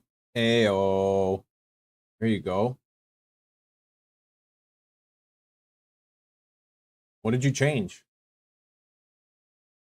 I can't remember already.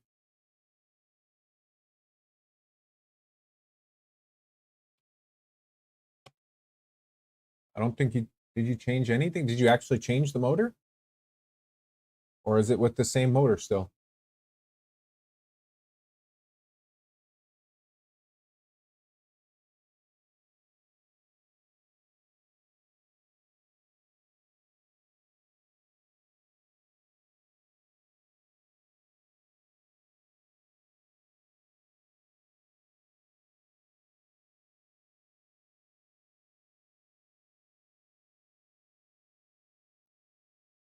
Excuse me.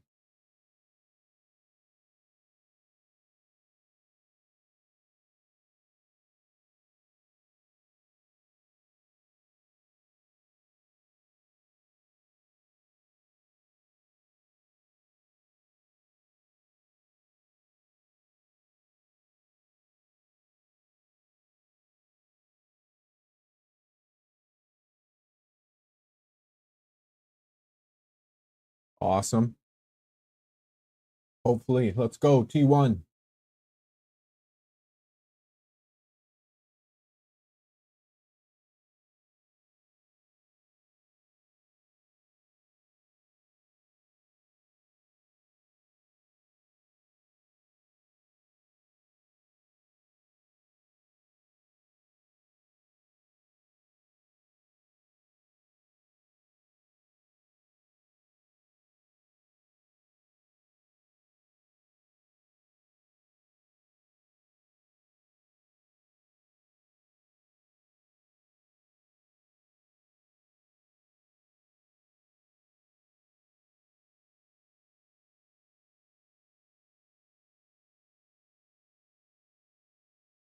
Nothing?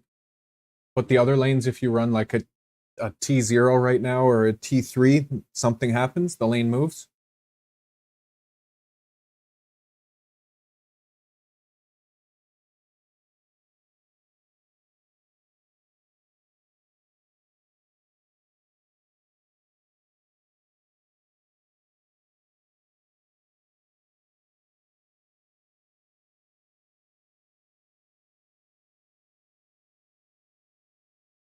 Huh.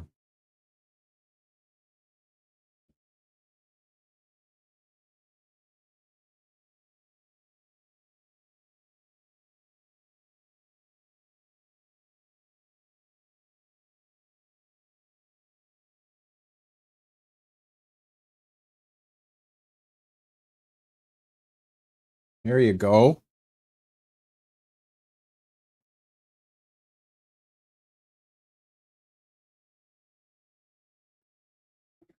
Failed a tool swap? Oh my goodness. We're bouncing all over the place here. Going up for a second, down for a second, up for a second.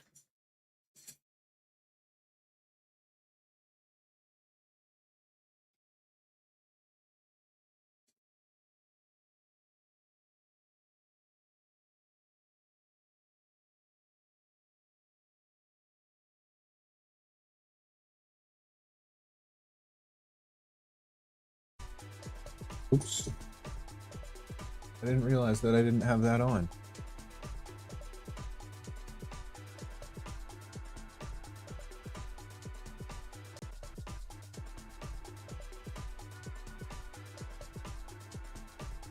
I'm starting to understand that, Mike.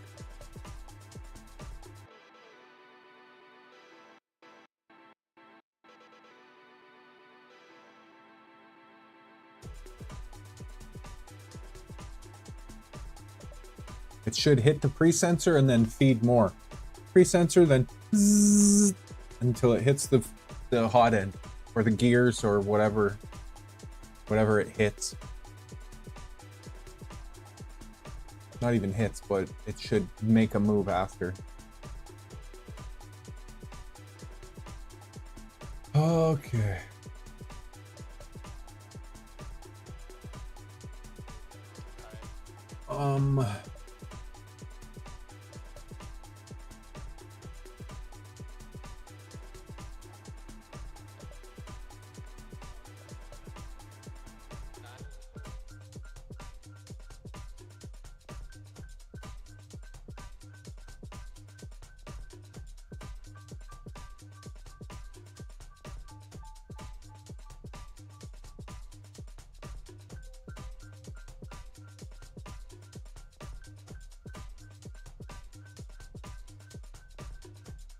No way, bro. I don't want to do all that.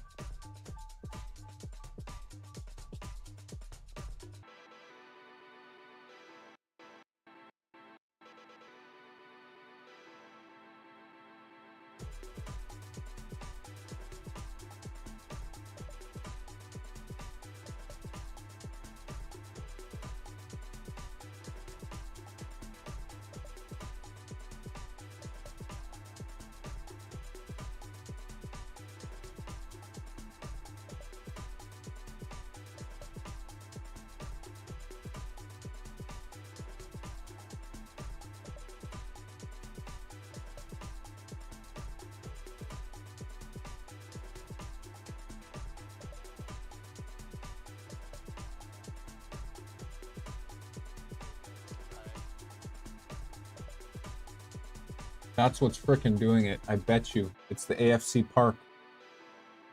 I bet you there's a cancel frickin' thing in there. A cancel macro.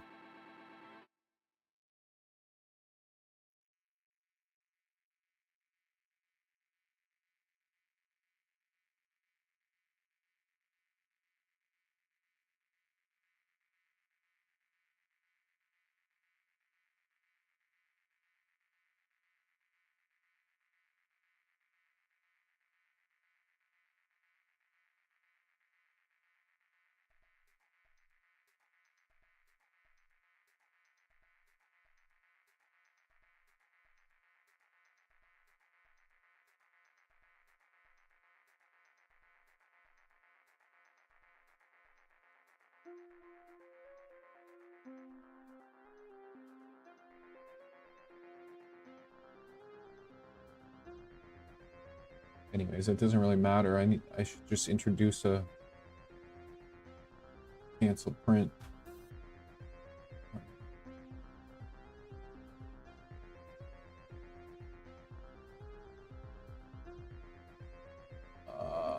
What is my smart park? Smart park. X30 Y40. X30 Y40. X30 Y40. X30.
Seems like it's pointing that way, doesn't it, Mike?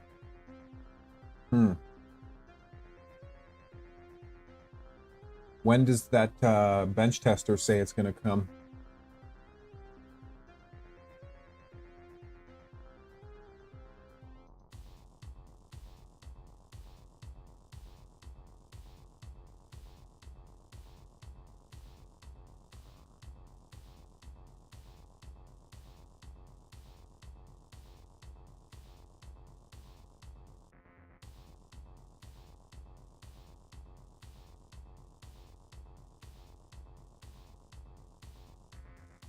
That's not terrible.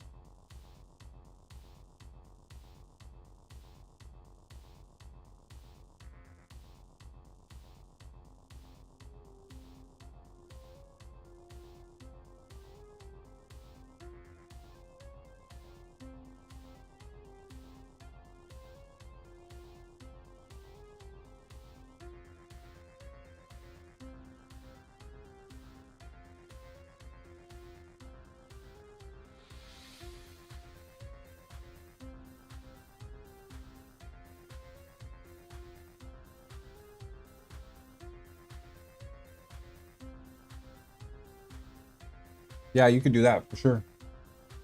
Give it a whirl.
Hopefully not.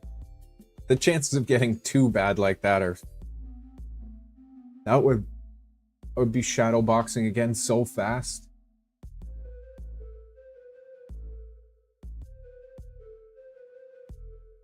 I still haven't even zipped to the bathroom yet. Son of a... Okay. Now that I've put the cancel print in there, Let me just jot that down.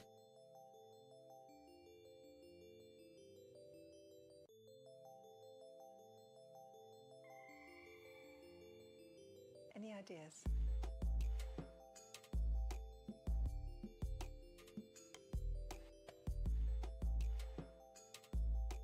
Very important to have notes. I usually would do a page or two of notes a day. Just notes. Daily notes. So we added the cancel print, but now we have to go back and fix what caused the cancel print. Yadar isuk. This. Move exceeds maximum extrusion. That right there caused the cancellation of the dang print. But why? And that's what we're going to determine. I got to use the bathroom real quick though, so I'll just put you over here. You can watch the octopus.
Thank you. Thank you. Appreciate that. Talking to the camera. Fucking hilarious. Mike, I was saying that one that we were just looking at. Thank you for the mute heads up. That one that we were just looking at there is Neptune 3 Pro. The one on the left of it is a Neptune 3 Pro as well. And then the one on the right is a Neptune 4 Pro.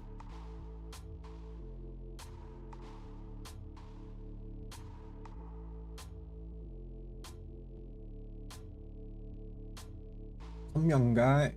And Jason, where is that? Just under the extruder section?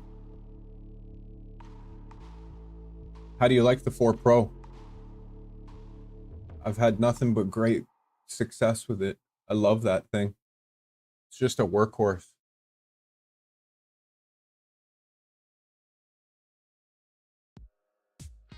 Really? I freaking love it for printing PETG. You got to go high on the temperature though. 275. 275 on the temperature printing PETG. And don't use the auxiliary fan. A big fat fan on the back. Only use that in certain situations like PLA or a couple others. That extrusion rate, where the would that be? How's it going, Buzz and D Gualvin?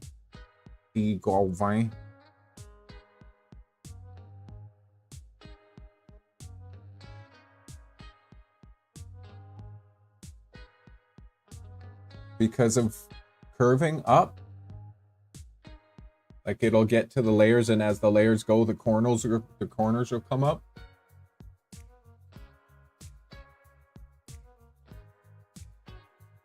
Unfortunately, you'll have to slow down, or in that case, you may have to up the cooling.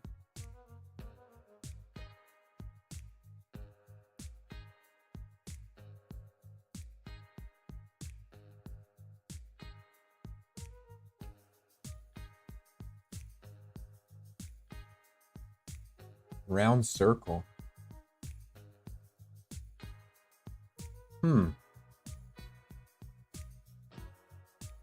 But you know what I mean though, right? Like, are the edges coming up at all? How is it ripping it off?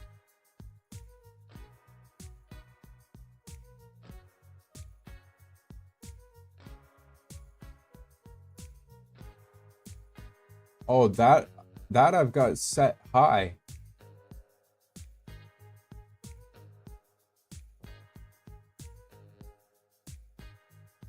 Jason, I've already got that set. I've already got that set to... If I set it to 35, you know how fast this thing's gonna try and fucking print? There's no way, homie. This thing will go crazy.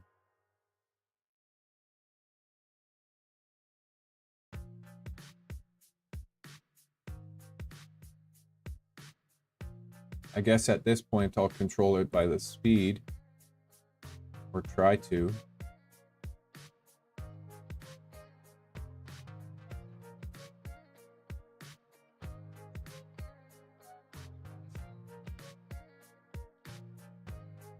Oh, I'm not worried about the hot end. I'm just trying to get things working correctly before I go like a madman.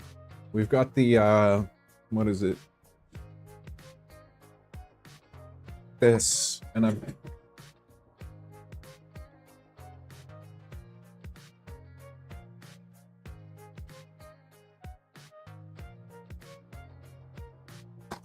And right now I've got the 0.6 in.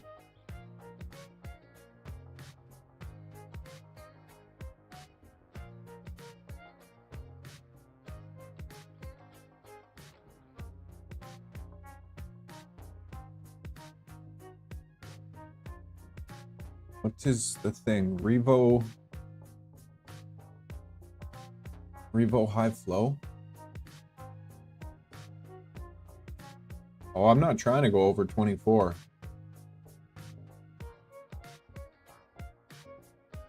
It's not even going to get anywhere close to that trying to do this anyway.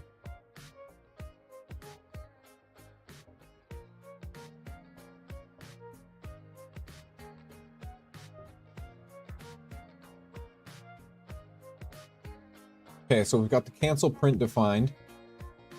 I don't understand that error. I've never seen that before.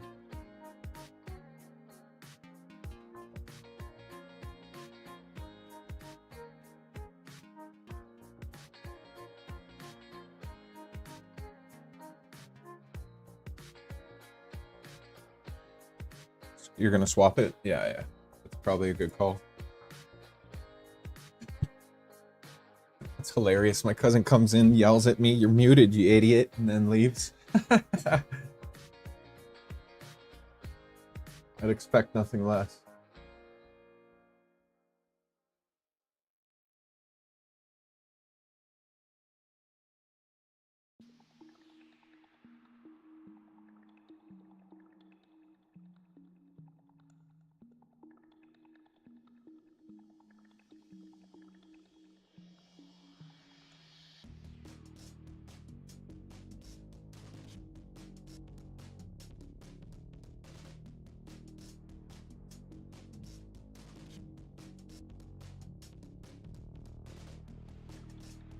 Can I test cancel print by just typing it in?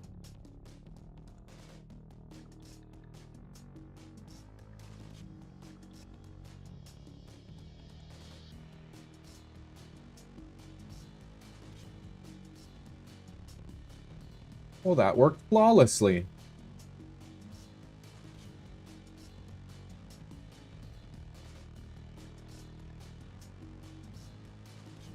You sneaky son of a... Where are you? AFC abort.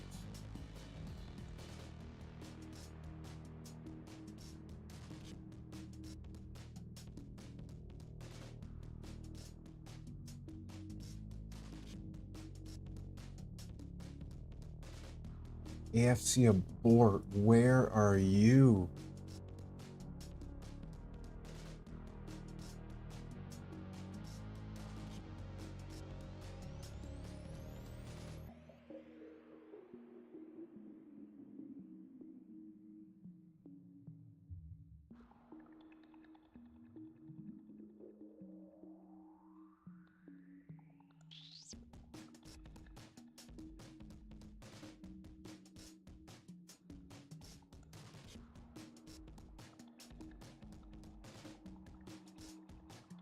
It's got to be in one of the AFC ones.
Wait a second.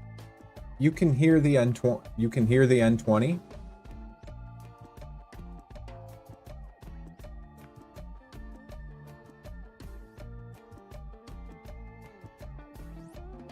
Is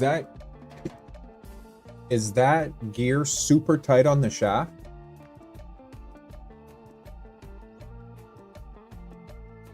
Maybe it's a little bit loose and the N20 is spinning the shaft and that gear is just standing still.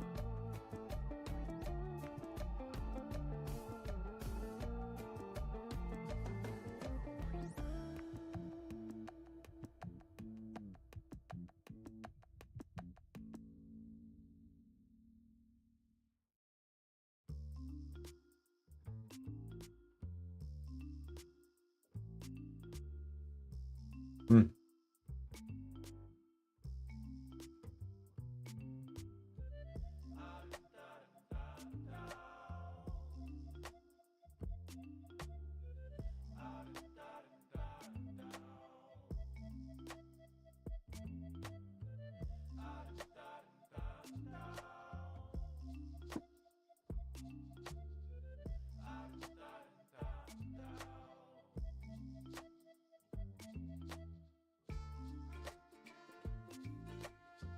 Okay, so do you have a way to hold the shaft like hard between, like I've got silicone socks on my vise. You can hold the shaft and turn that gear on it, and you need to add a drop of glue or something. That'd be the easiest way, just a drop of super glue. Then you know that gear's not turning on the shaft.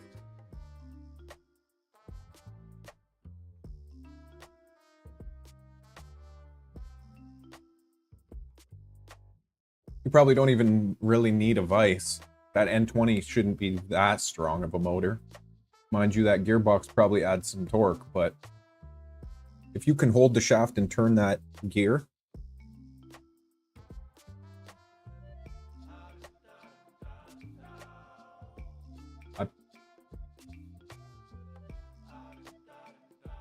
yeah, I put a drop of glue on each one of mine, just not to run into problems like that. I'm not saying you are running into that problem, but could be something to think about.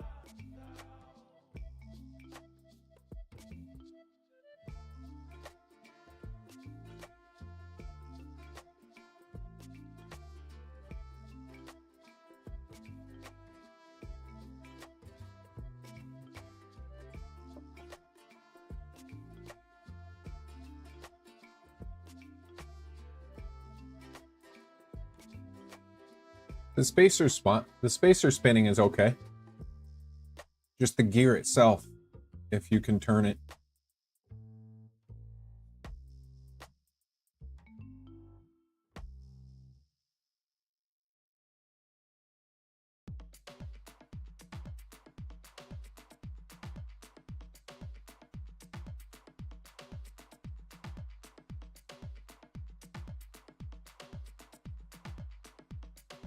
No gear turning?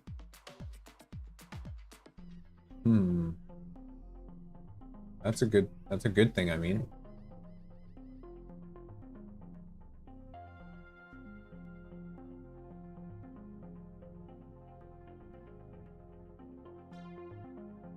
Why did it do a tool change at 180 degrees?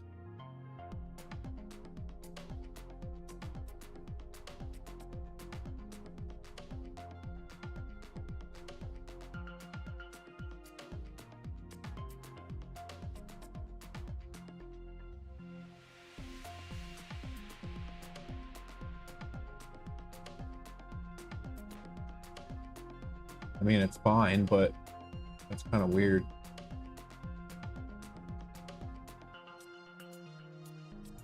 No gear turn.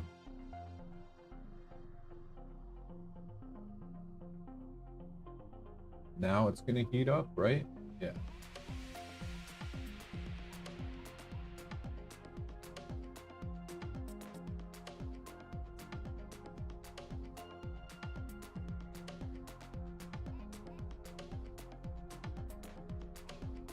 I wonder if your wheels are spinning then. That's the only other thing I can think of, is your wheels are spinning. on the shaft.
I would lean towards the wheels. The wheels are frustrating. They can be.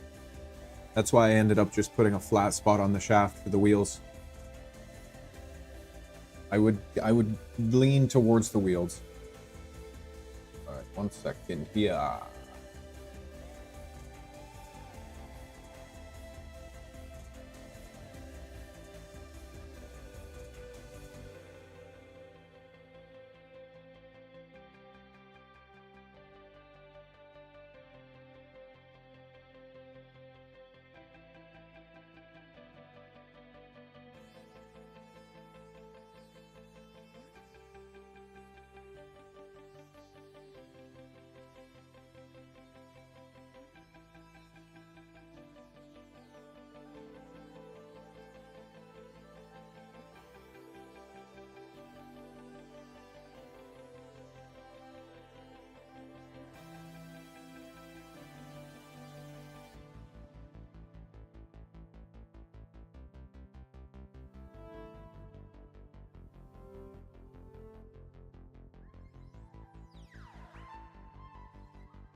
So no wheel spin, only the motor noises.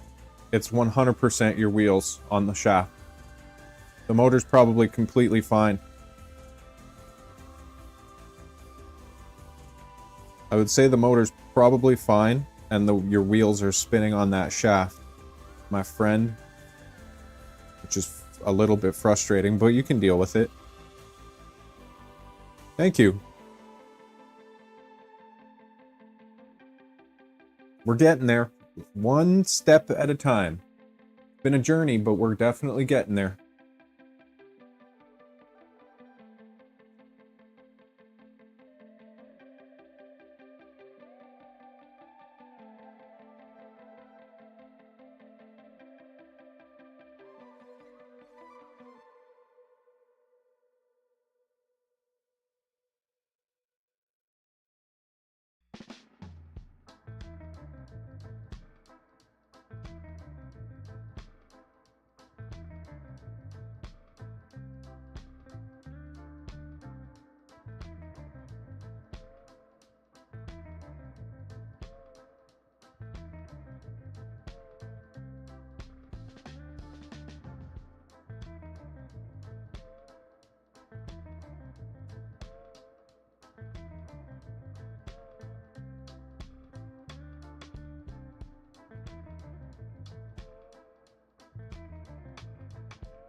Okay.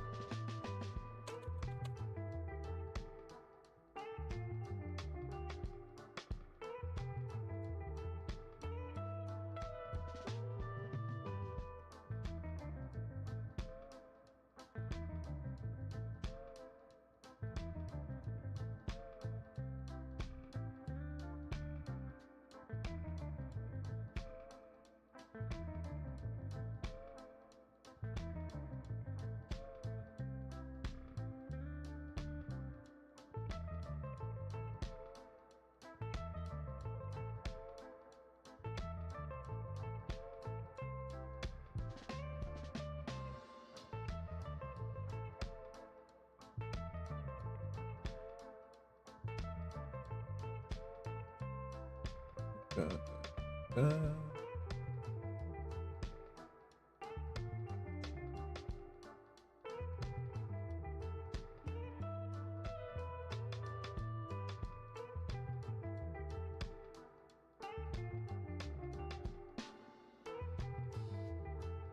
When did you say there was going to be a release date? Did we say? Did you guys tell me there was going to be a release date on the on that multi-tool thing? The BT skirts turned out so clean. Nice. There you go. That's awesome.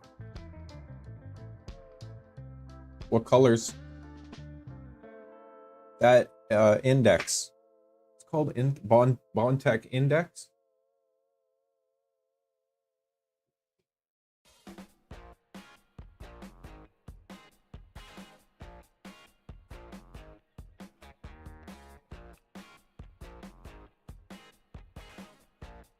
Still trying to yank the retract. Sorry. Still trying to yank. Oh, no.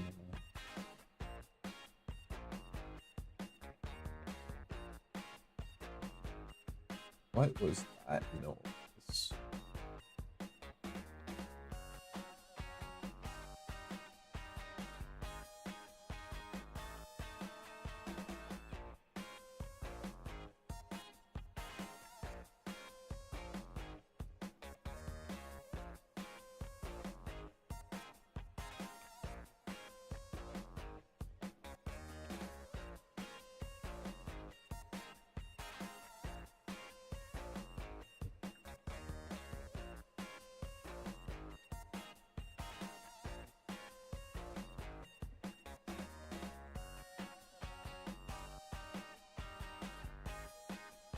That side, this one side of that printer makes some weird noises.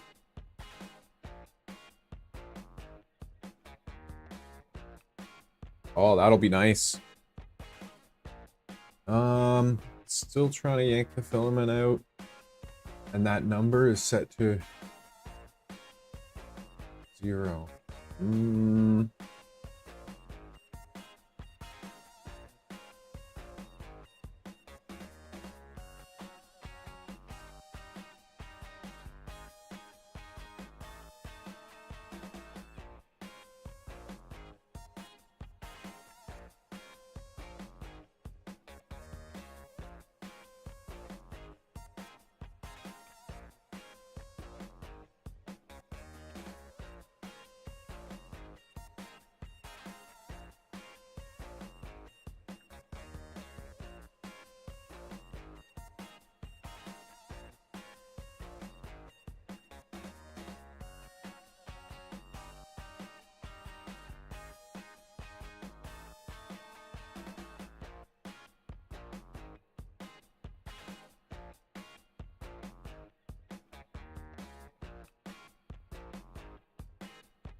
What about this number, Jason? Retract length and speed after the cut.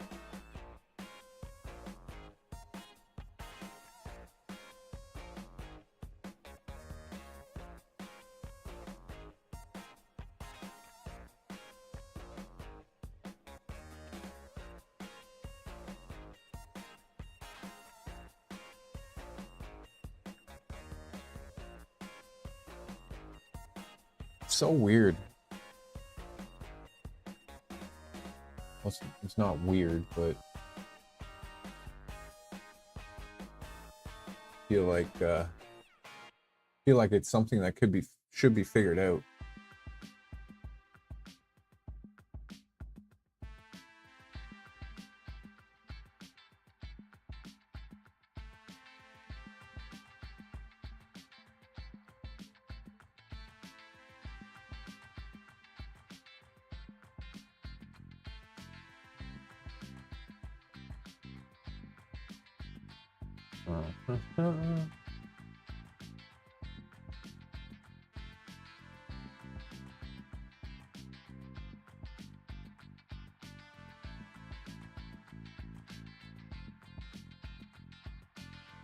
And then also this, the tool unload speed. Maybe trim that down. Tool unload speed.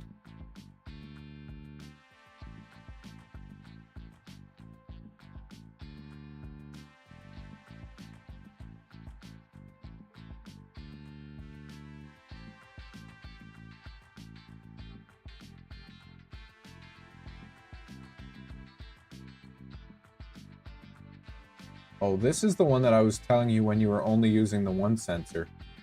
Extra distance to move in millimeters once pre/post sensors are clear. Useful for when only using a post sensor. So this distance can be the amount to move to clear the extruder gears.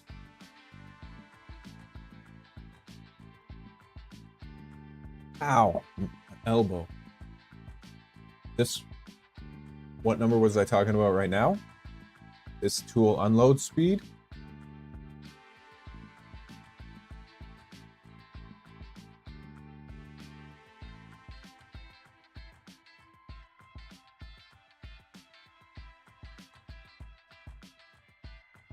And then also this rip one.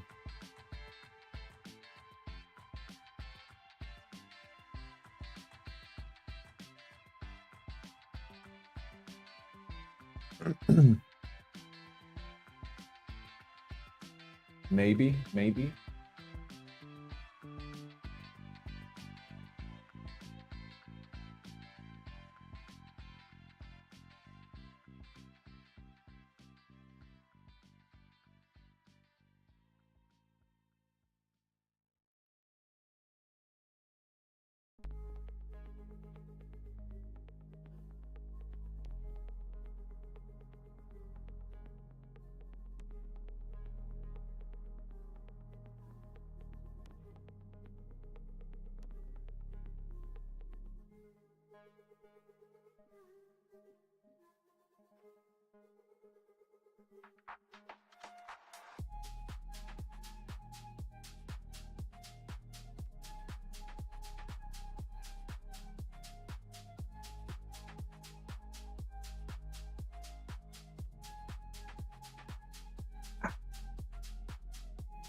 Freaking wrist.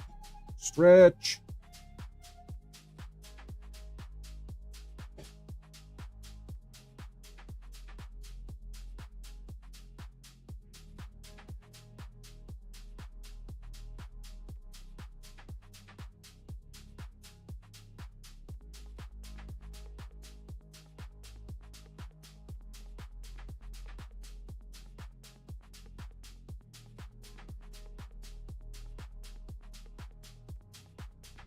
I wonder if it's going to try that error on me again.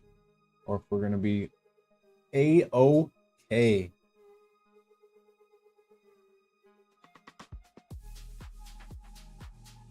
Oh, Nova. You silly printer.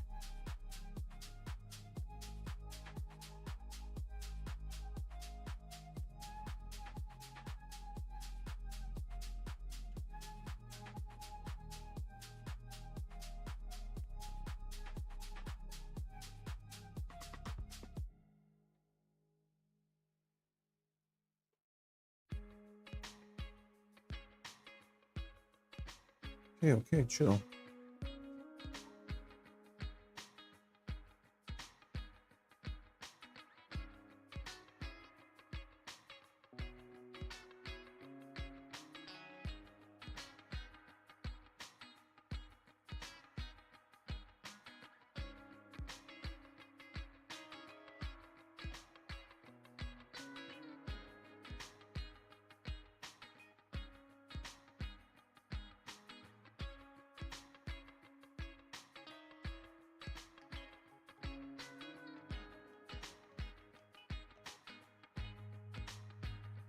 Which one was the latest cube?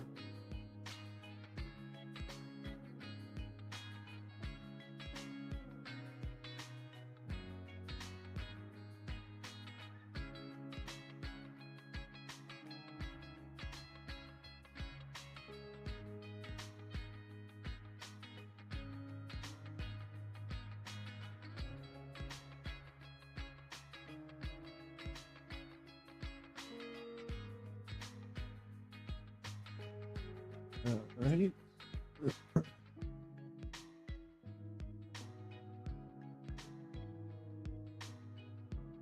V8? V8 what? Whee!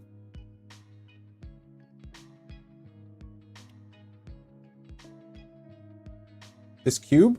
This cube is going to be V8, I think. I think you might be right. If you're talking about that. I'm pretty sure you are right, actually. Yep. I wonder if this one's going to throw that error, or if adjusting the millimeters cubed in Orca. It's weird because the error was thrown through Clipper in the console. But was it triggered by Orca? I have no idea. We're going to find out very shortly.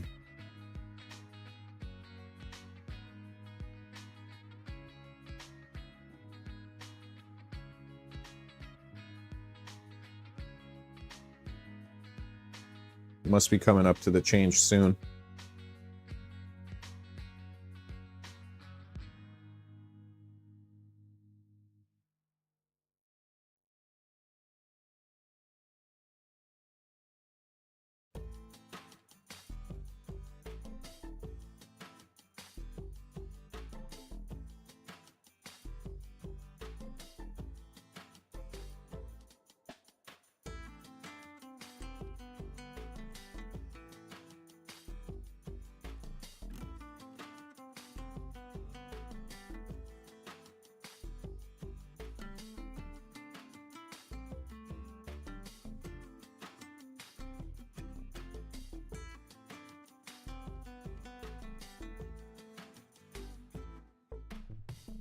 Can't wait to build one of my own of these printers. It's going to be so cool.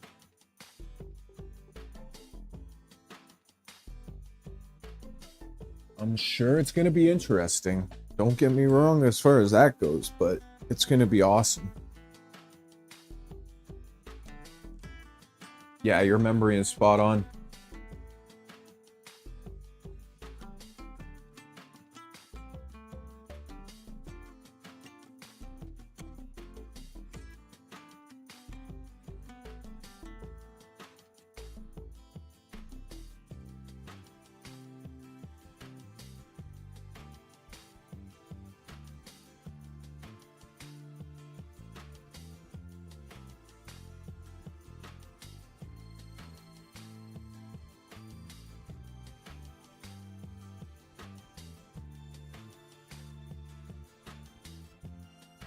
Yes, sir.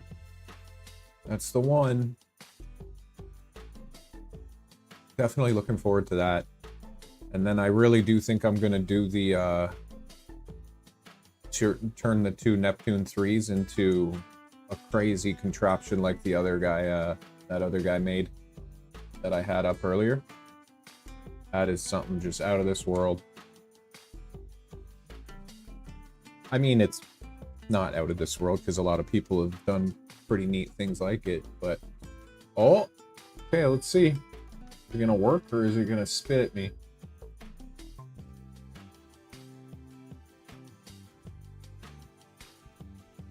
It's unloading fast. Uh-oh. Wow. I thought it was just gonna go right off the frickin' thing.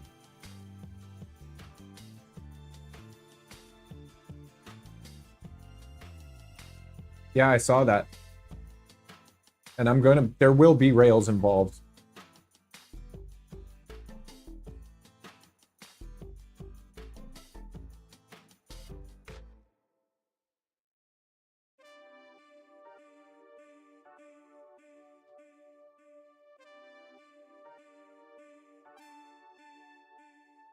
Didn't spit at me, but there's something in there inhibiting that filament from getting through every time.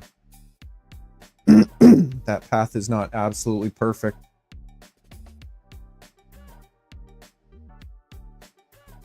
I mean, it's only once in a while that it happens too.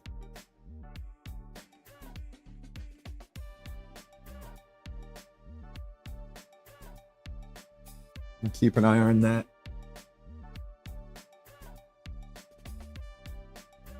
Okay, so besides me just having to run over here and basically do nothing to it, it's looking good.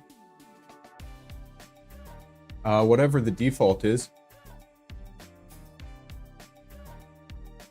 But back to the rails for the Neptunes. Yeah, I saw like kits for the Neptune 3s. And that I was like, oh, that's pretty freaking neat. Nope, no PTFE sharp turns.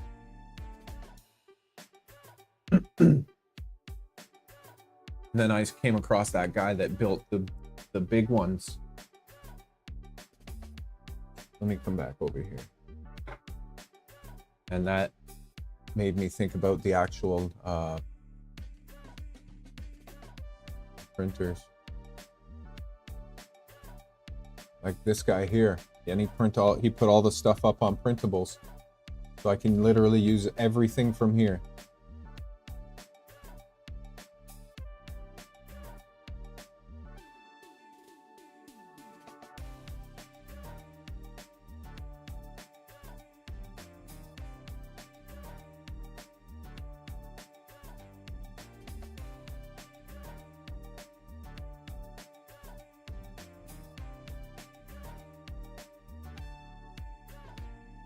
I basically have everything you see here already. I just have to turn two printers into one.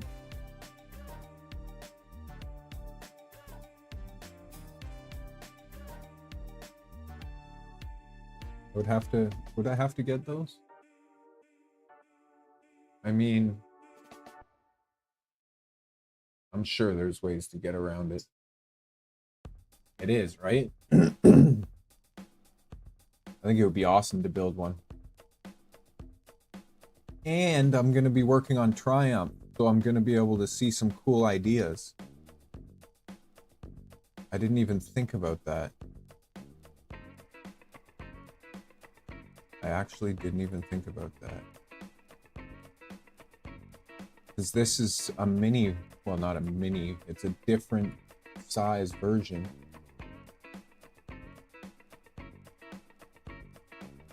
But I'll be able to learn from that.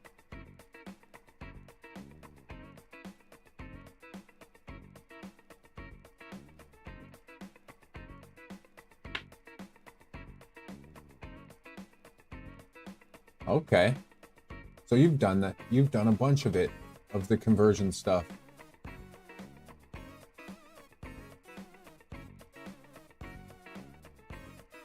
That's awesome.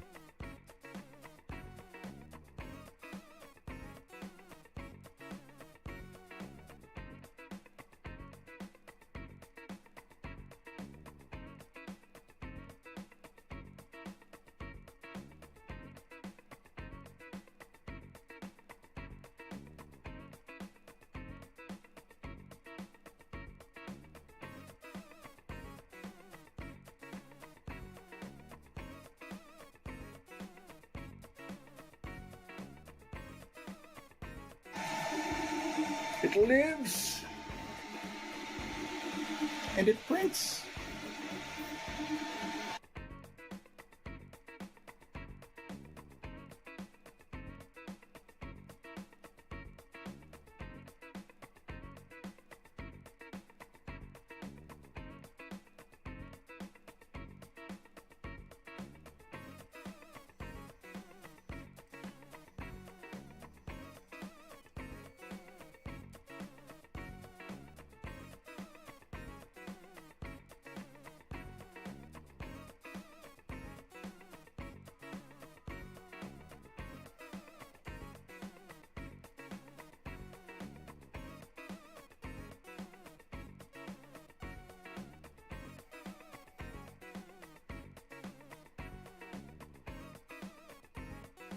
That's pretty cool. It's the same, like the rods, it's the same idea.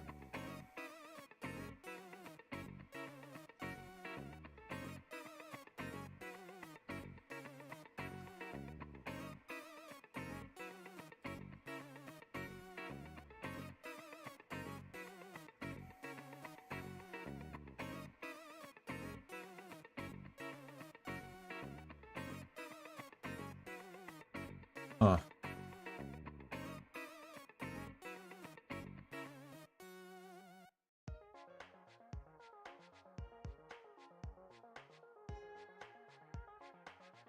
Wait a second. Where did that go?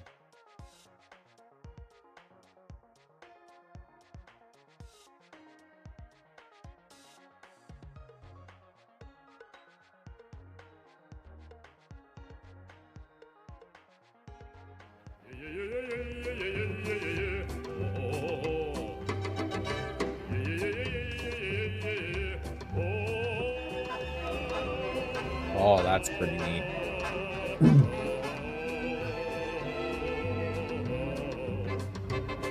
In this build series I'm going to build a slightly smaller printer than this. It's going to be 300 by 600 and I'm going to optimize some of the custom parts and make it easier to build, and it's going to be cheap. I have received a larger flex plate for the printer but haven't installed it. To keep the cost down, I'm going to use some recycled parts and also some recycled ideas, like from this Voronish 1, a printer I really enjoy using, and it's now enclosed as you can see, and it prints ABS and ASA beautifully.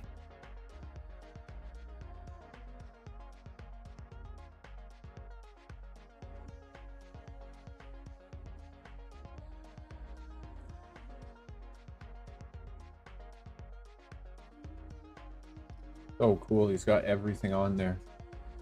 I feel like I can adapt a lot of this stuff to the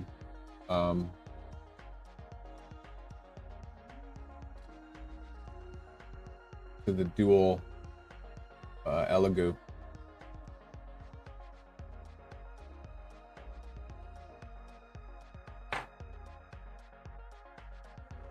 Oh, Control H. Yeah, I was like, where the hell did it go? Okay, one sec.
What are you soldering?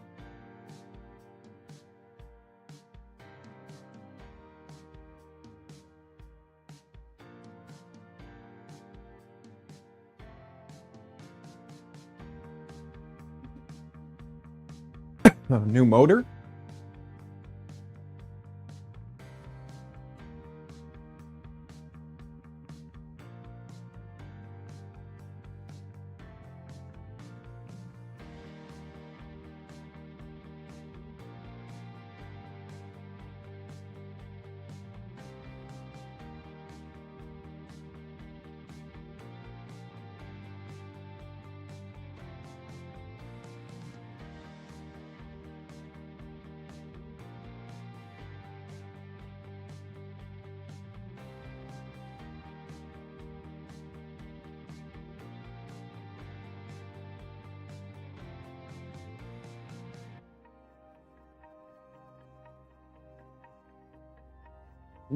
Why did it do that last little herd?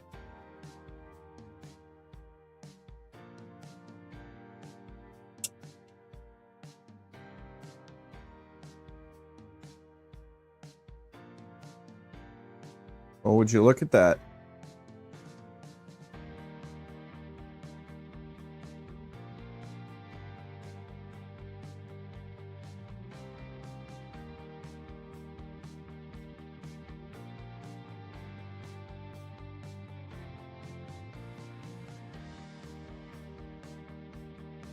I think the squish might be a little bit much, but it looks amazing. For the most part.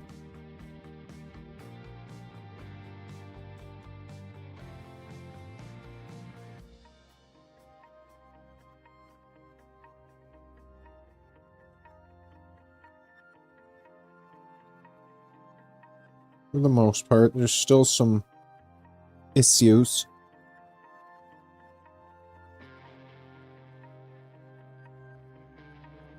But it looks pretty darn good. Except for the bridge. The bridge turned out like a...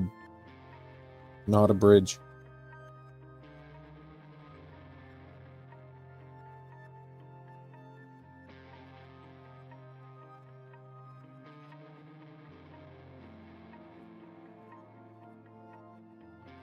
Hmm.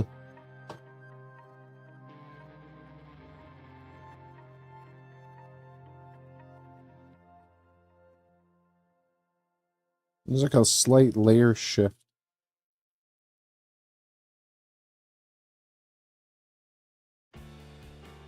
Tiny, but like the whole thing just did the slightest little...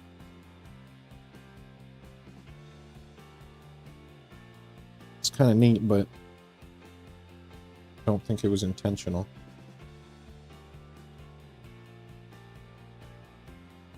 Cool.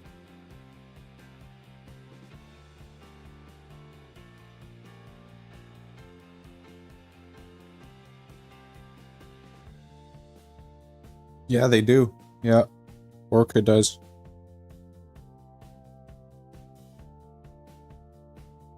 The elephant's foot is fine. It's actually the top layer.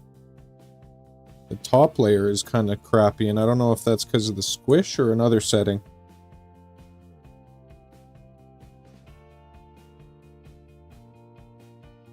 I think I saw something to do with another setting in there.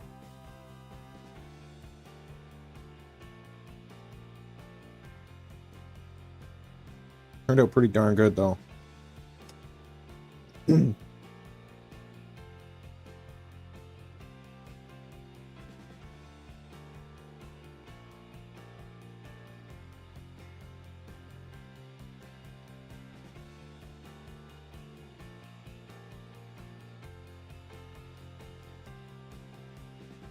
was pushing to cut it into the hot end again.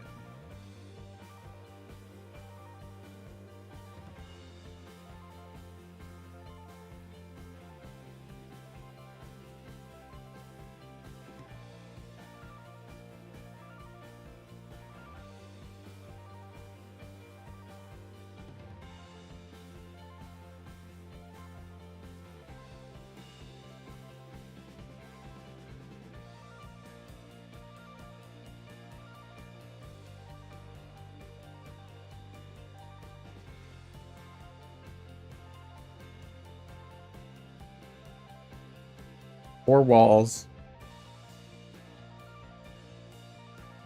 5. What's 5? 5 top, 5 bottom.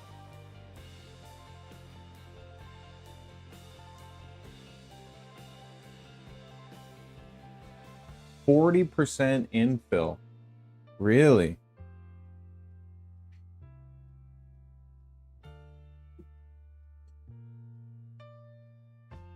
Interesting. I have no idea what this one is, to be honest.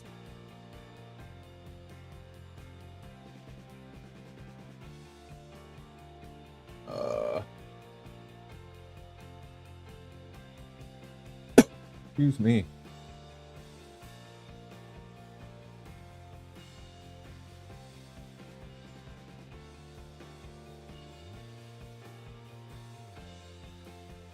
%40 infill. Holy sugar.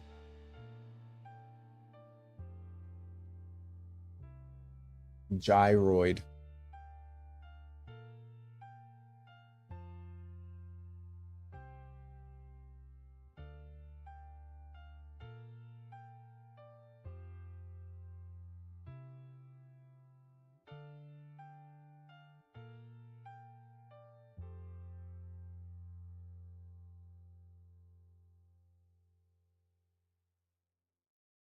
What colors do I actually have in there?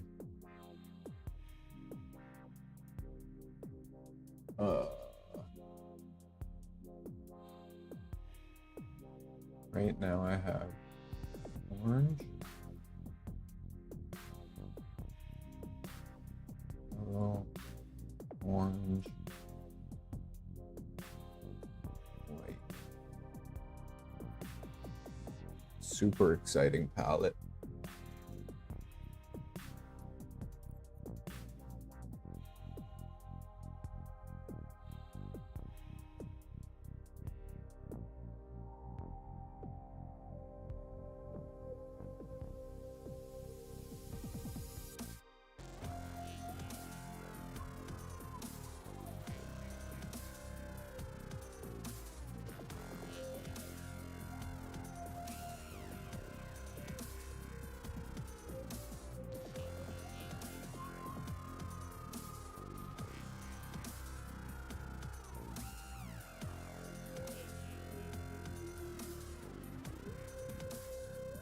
Five tool changes.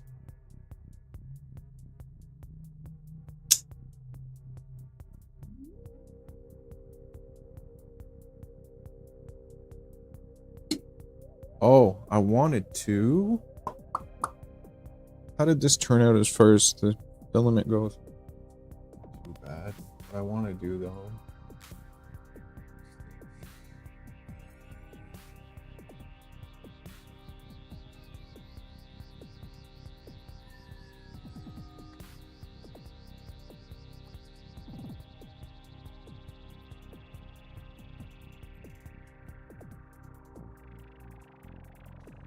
What does it say? What does it actually call for this filament?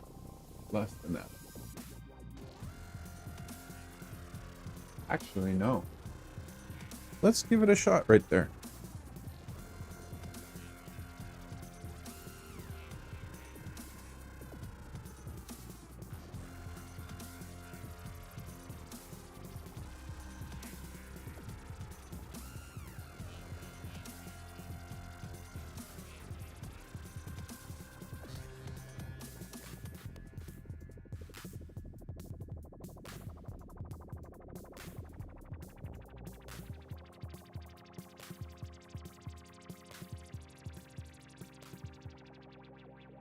Let's go, Moose. Let's go.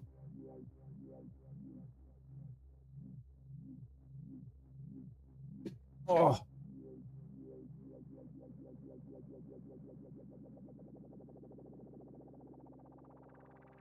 Old motor.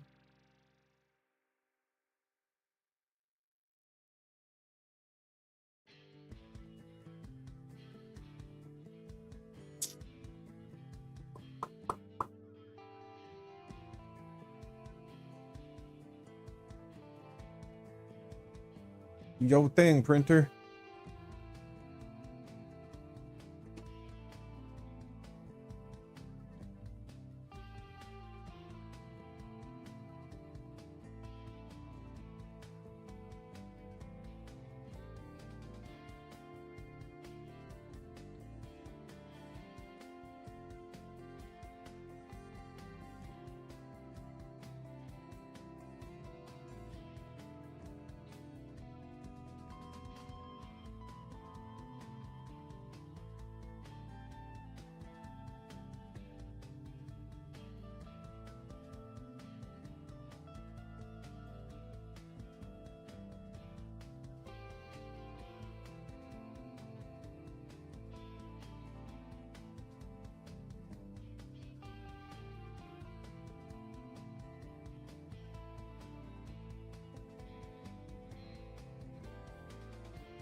336. Here we go.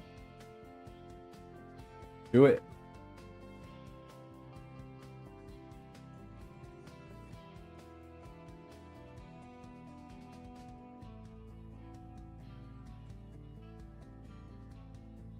Ah, shoot. 337. Okay.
Ah, okay, okay. At least you're making progress and understanding what's going on. That's good.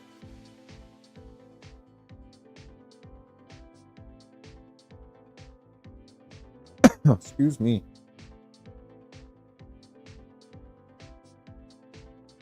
Up to temperature, and then we're going to see a multicolor cube. Hopefully. No, I'm confident. Moose has got this.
Oh, I forgot to change the start print.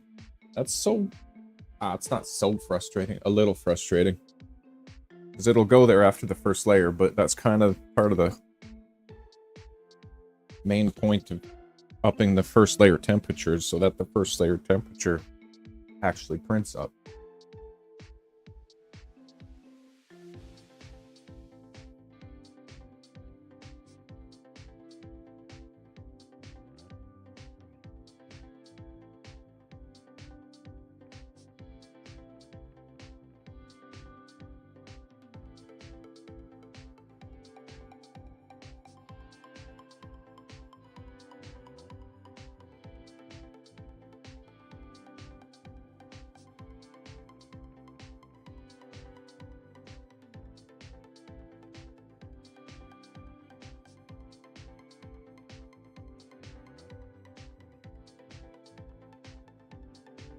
Now it'll jump to what?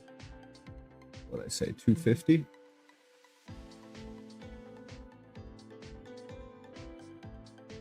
I'm hoping we get that shiny finish.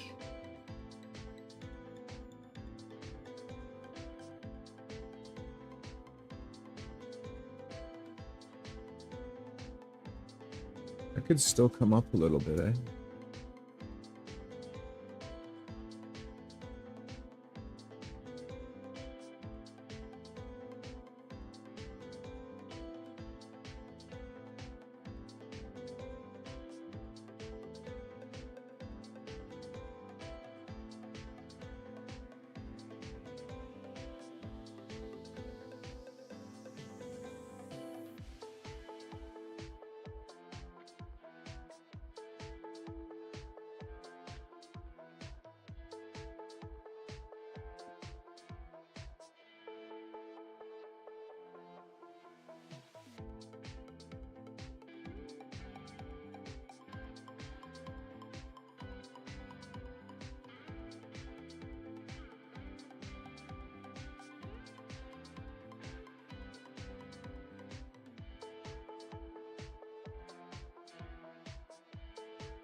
What the heck?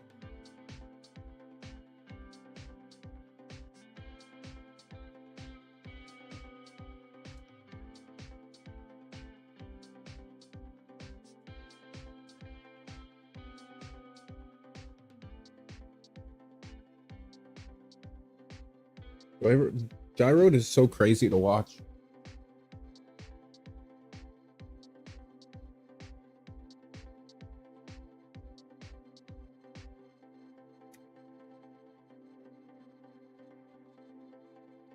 I hope not, Jason. Good night, Mike. I appreciate you hanging out with us. That was awesome to chat. Have a good night. I'll be around tomorrow too.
Hey, go for a ride.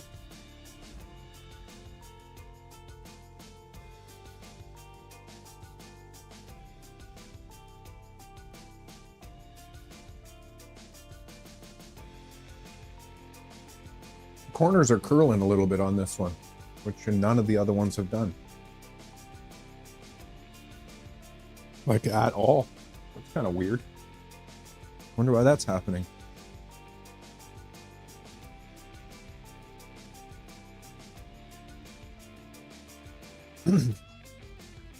Probably because of how long each layer is taking to be on it.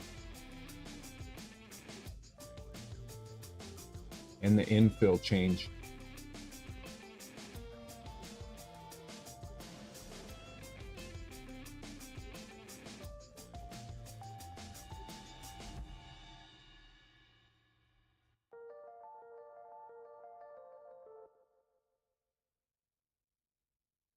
I don't know why, but I'm not a huge fan of gyroid.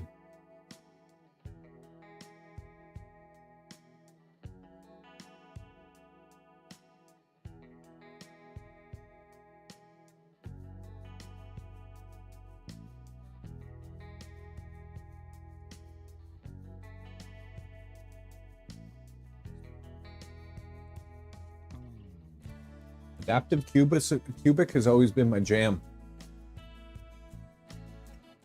After this one, I might try printing one at a lower temperature.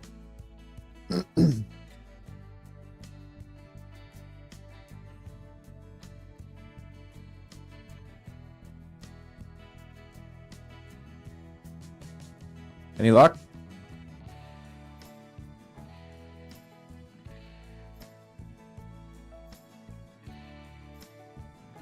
Where is Saturn? When is Saturn gonna be in night sky?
That infill is crazy.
It's got to do with the color change soon.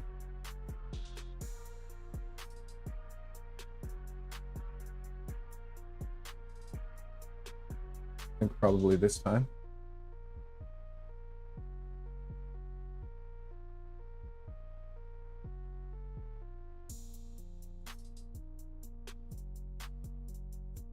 Maybe not. I wonder why it's also not printing that nice shiny finish. Probably too fast.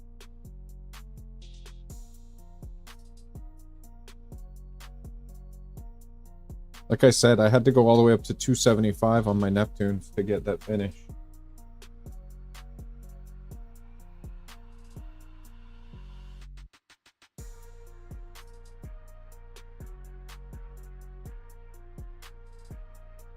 Gyroid. Yeah, you like gyroid?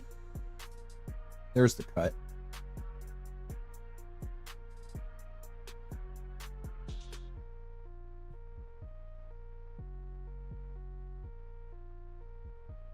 I like cubic adaptive. It's my favorite. Adaptive cubic.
Oh, the thing's stuck to it. That's okay. That's why you need a brush.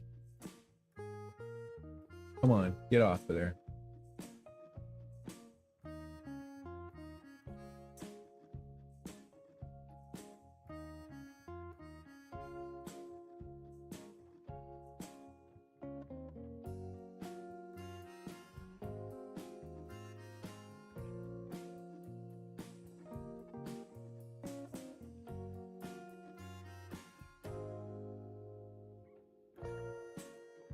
Oh. Interesting. Okay.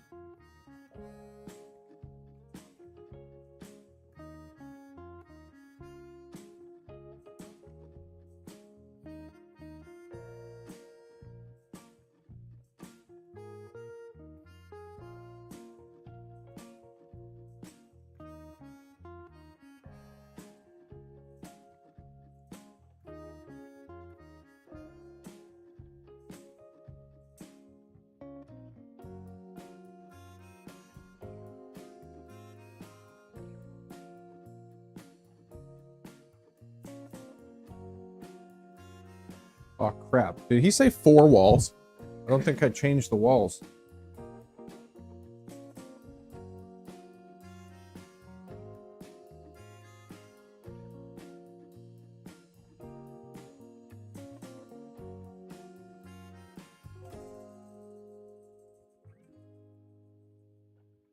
Yeah, he said 4 walls. I'm gonna try the 4 walls, but this 40% is just crazy. I'll do 17%.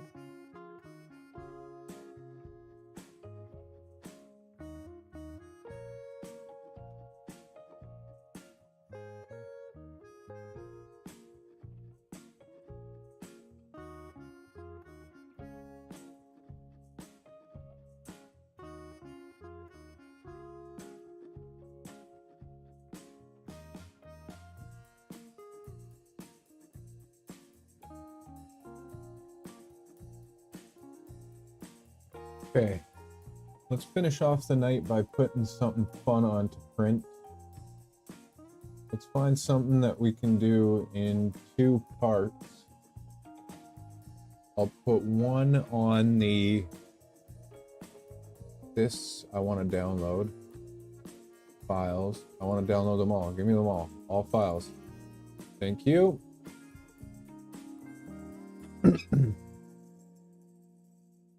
Thank you. I'll take all of those files so I can make my version of this incredible masterpiece.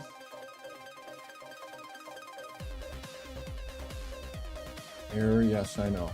Tomorrow we will deal with this. Tomorrow this is all gonna change. No more.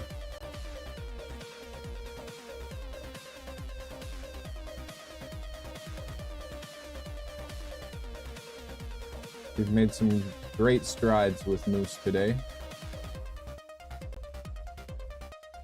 Keep it up, Moose. That was cool.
Are you kidding me? That's funny.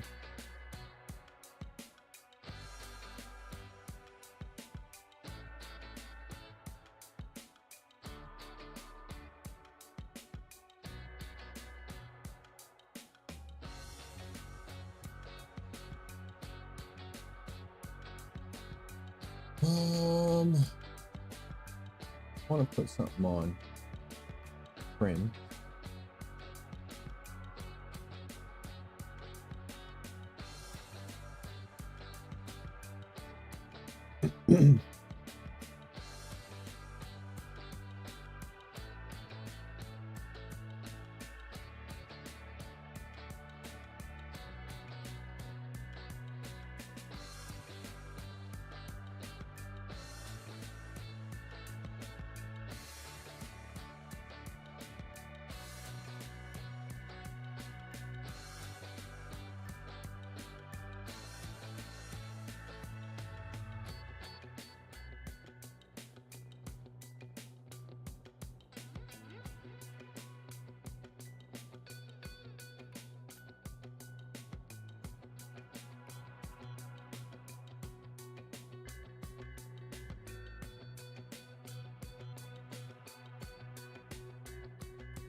Oh my gosh.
It'll change.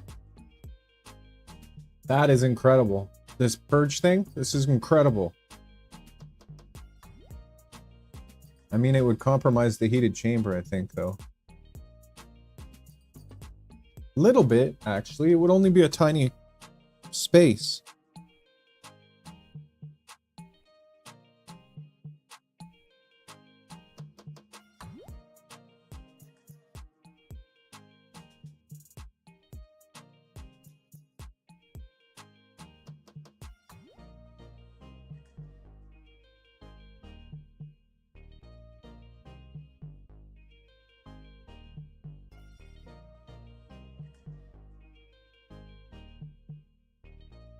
That is so cool.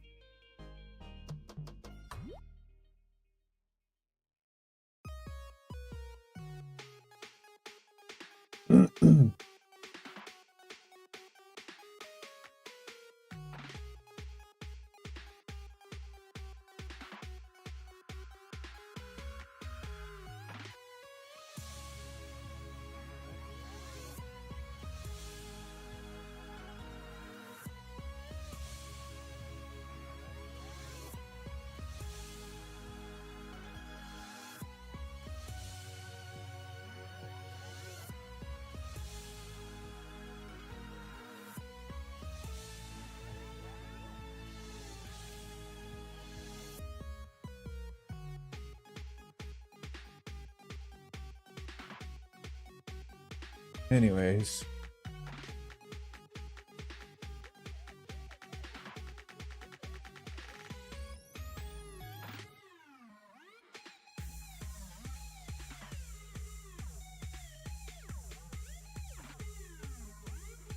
On back, come on, focus. That's what we were trying to do.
Nicer than the one I have on there right now.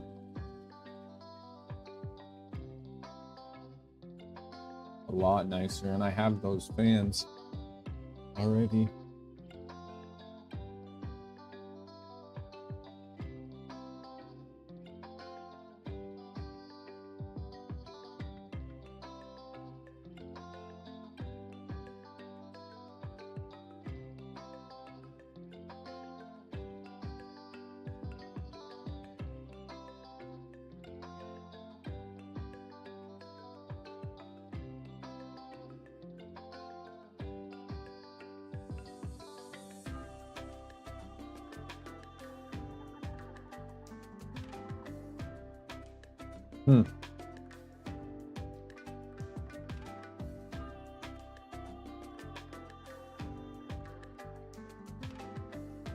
Basically the same thing though as what I've already got right now. I'll wait until I upgrade stuff. Oh, see, that's something that would be freaking handy.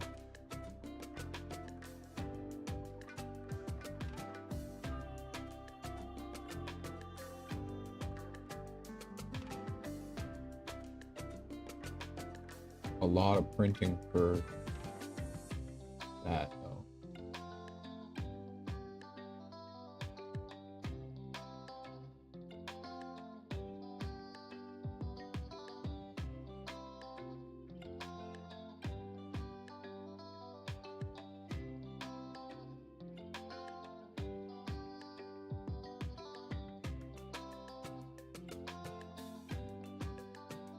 Look at this thing.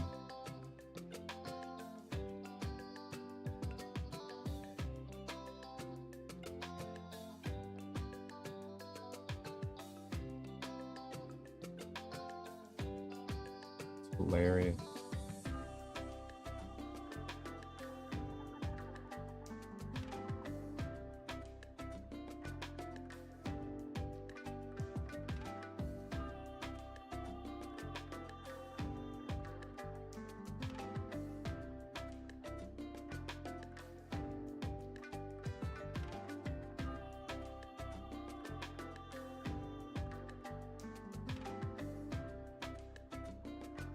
It's gonna take me 10 years just to find something to print.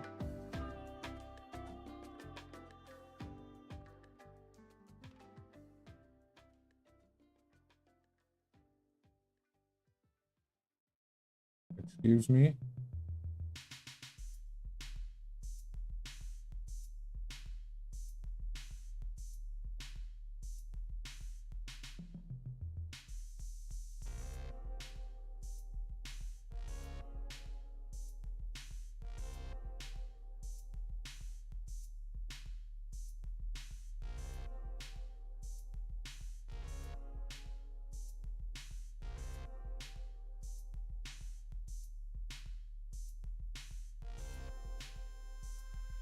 No way. This would turn these things into two little ABS machines.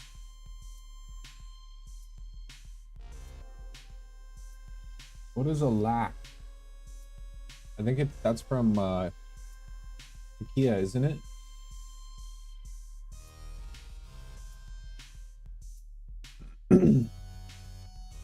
Are you kidding me?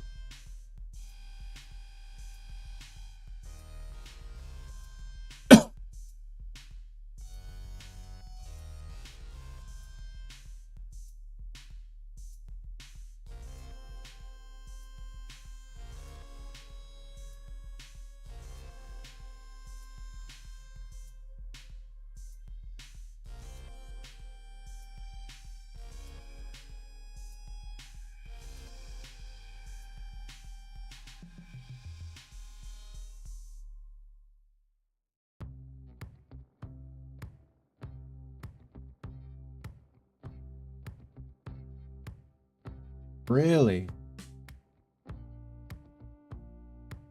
We'll change.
Hitting on the tool change or what?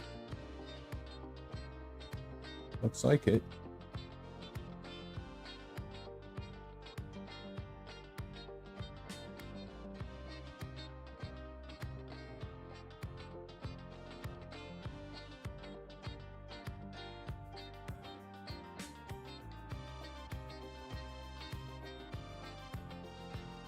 Bum, bum, bum, bum, bum. Winning on the tool change. I haven't touched it. This is cool. This is super cool. This is now making me want to keep them as separate little ABS workhorses.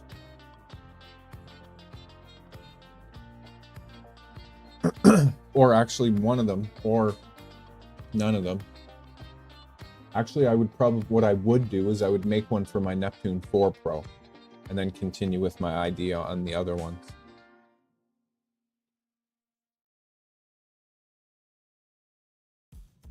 Because this is sick.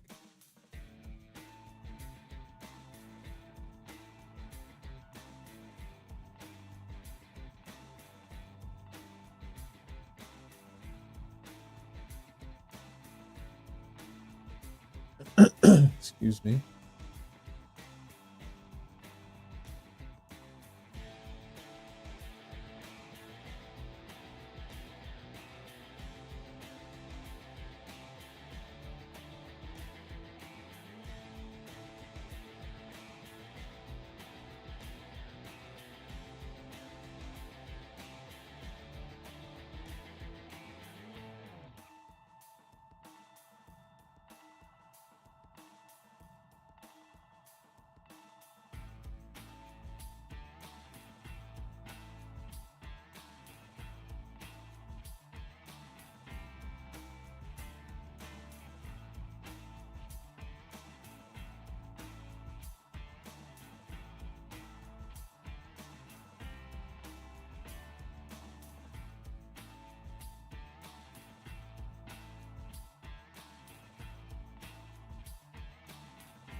These are only $15. That's hilarious.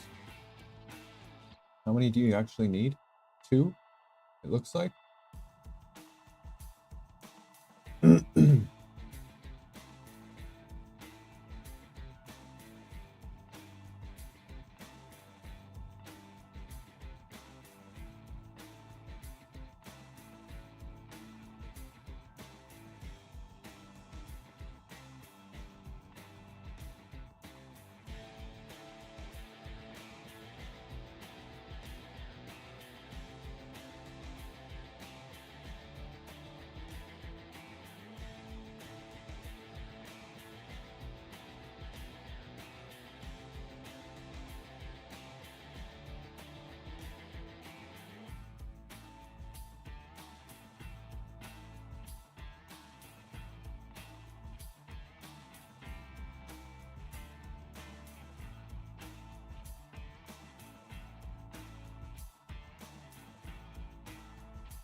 Sweet.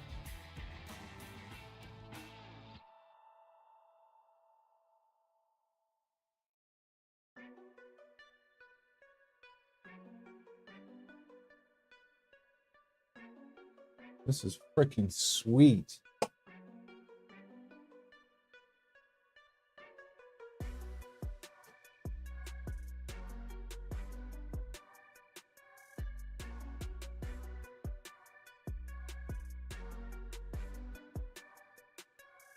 Why even take the freaking PSU out of it? I would leave the PSU. That would be awesome to build for the Neptune 4 Pro.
I'm doing everything but what I intended to do, is just find something cool to print.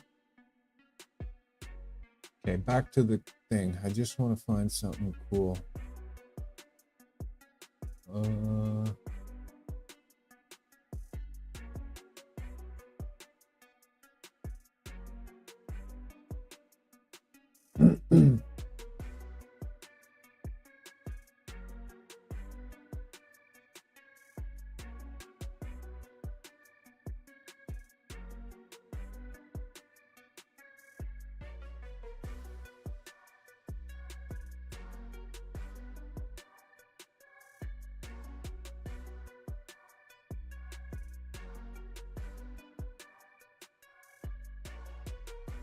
That's pretty cool.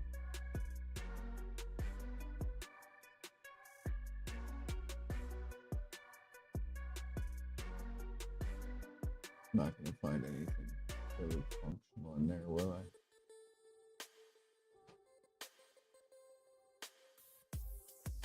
Oh, I know what I wanted to print.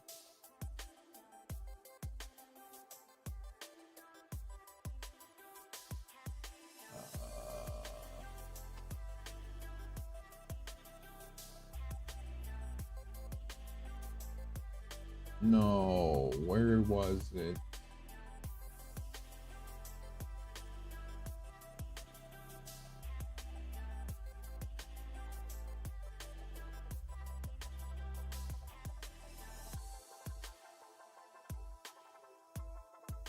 Do.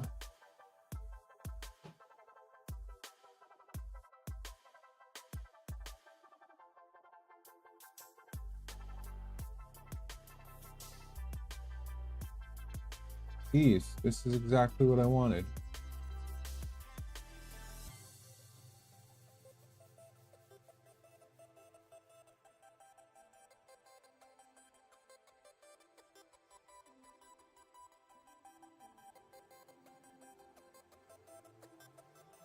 But now that I'm looking at them, I'm like, it's not really them.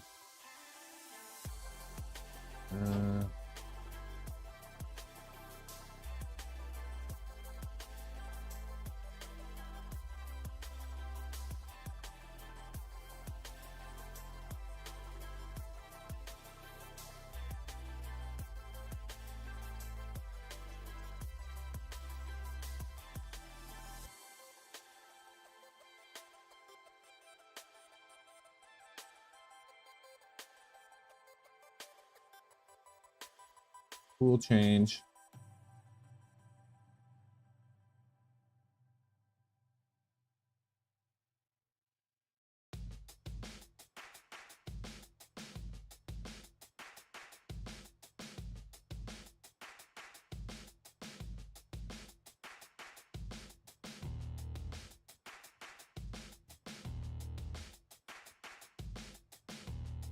No, what are you doing?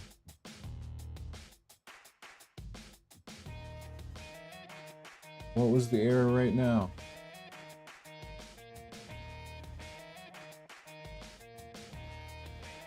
Lane 2, current lane not loaded.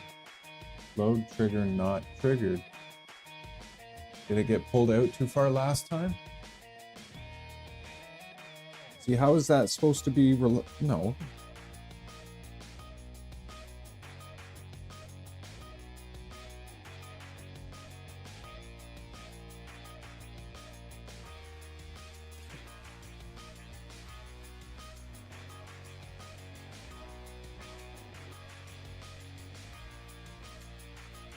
I think that's my own fault because the triggers are a bit sticky. Maybe. Please load lane before continuing.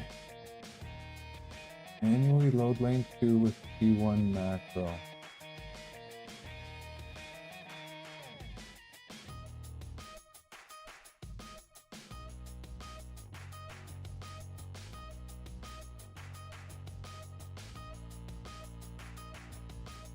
Okay, loading lane, and then you shall resume.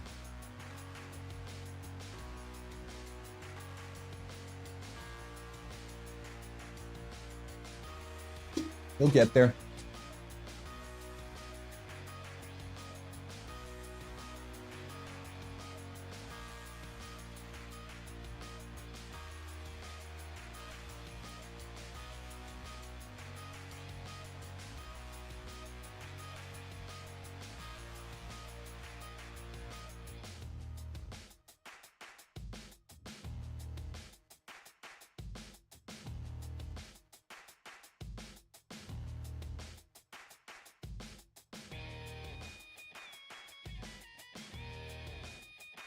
Perfect.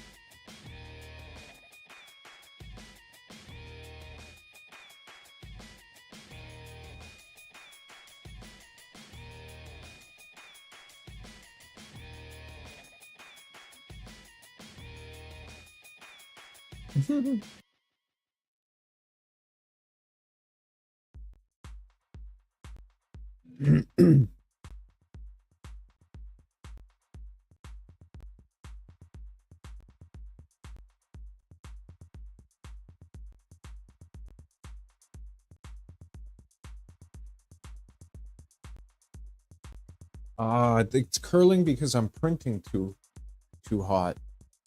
And there's not enough cooling to make up for it for sure.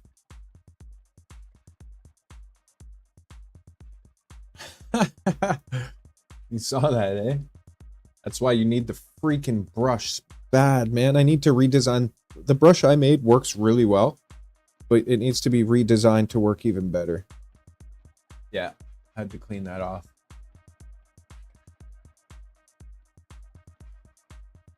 Yeah, me too, man. It's working not bad, fairly well. Much, much, much better than it was before. We'll keep rocking. We'll get yours going. I really want to put something on the print. Something simple, but something cool.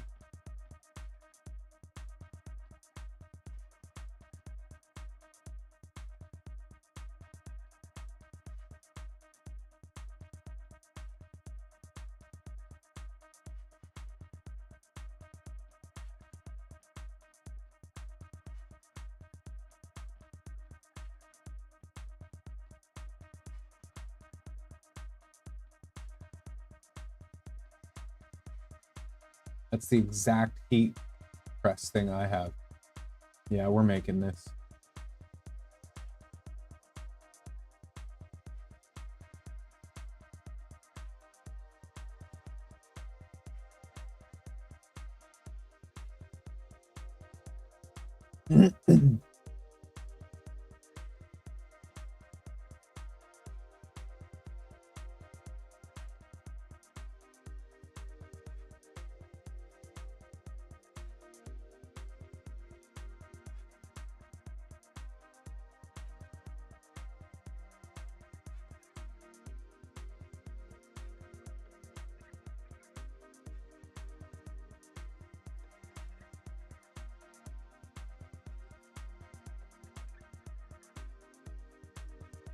I think I have all the hardware for it too.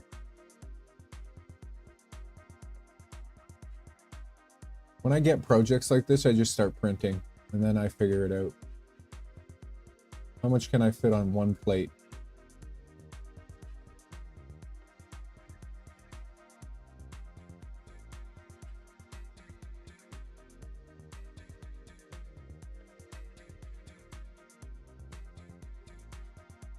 I still have a lot of red too. Let's do it in red.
That tells you it's getting late. Not even that late, but okay, what the hell? Stand, handle shroud, connecting arm, adjustable stop.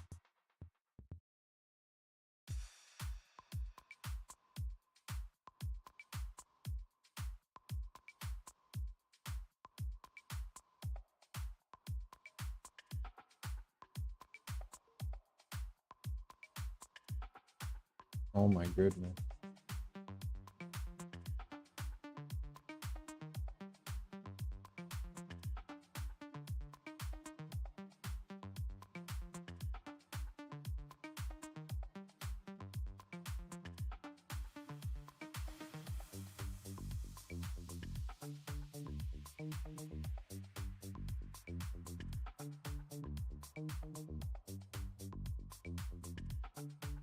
What the heck?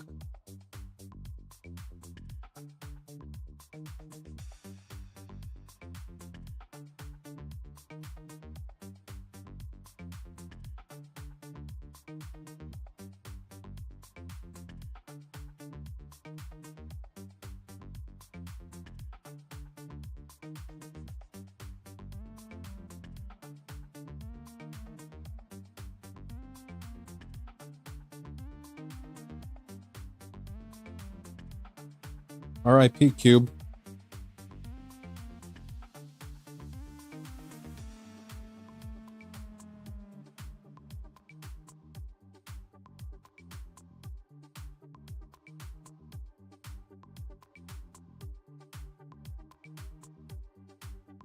How did that even happen?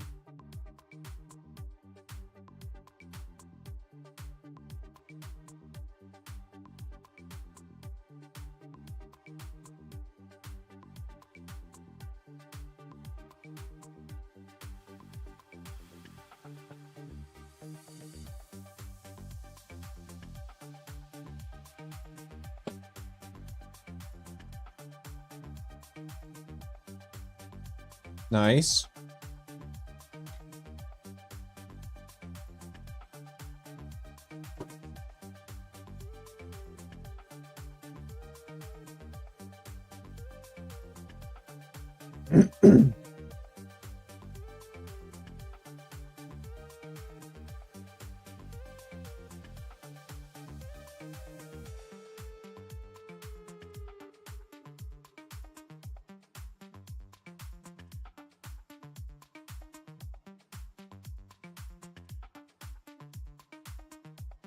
Numero uno.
The heck, you weren't supposed to do that.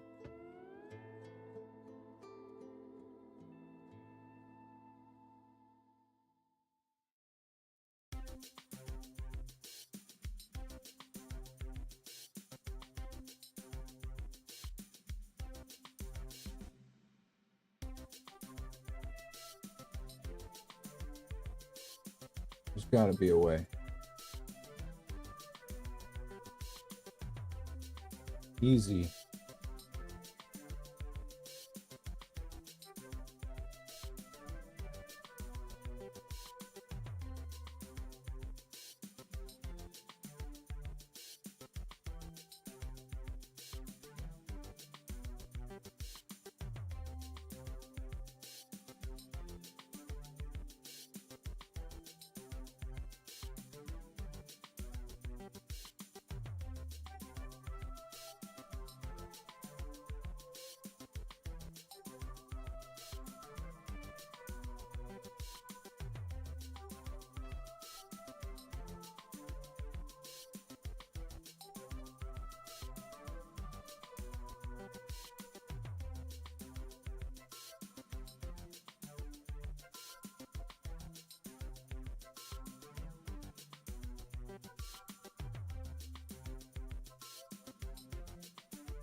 Okay.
Oh, send this off to the printer.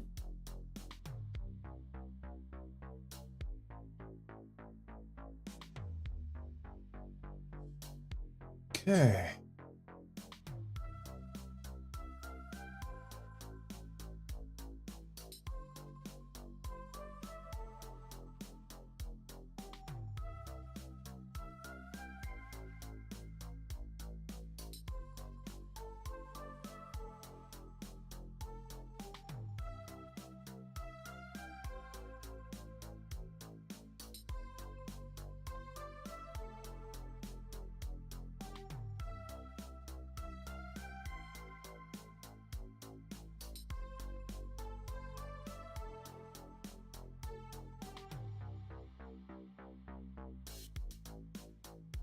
Looks like we got a couple more projects ahead of us.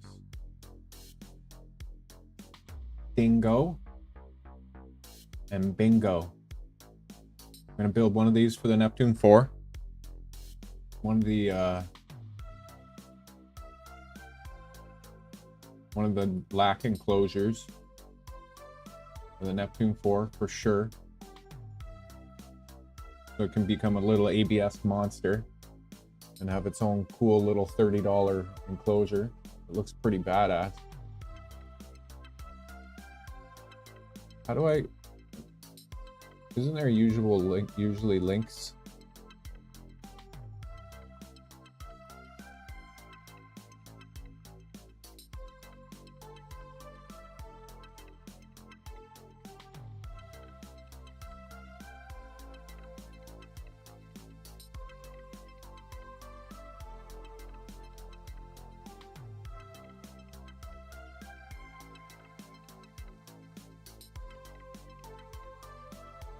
Gonna be so sweet.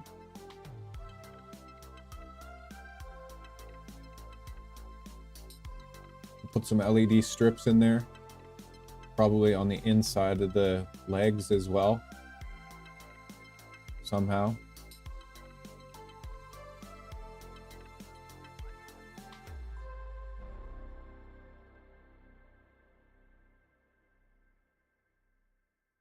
Do that. And then we'll do this one. Couple projects. Why are you paused? What? Oh, never mind. I thought that was the Neptune. Cancel.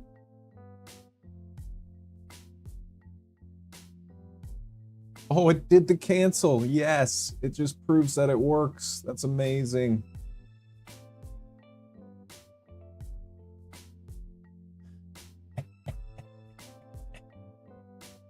Making progress, Jason.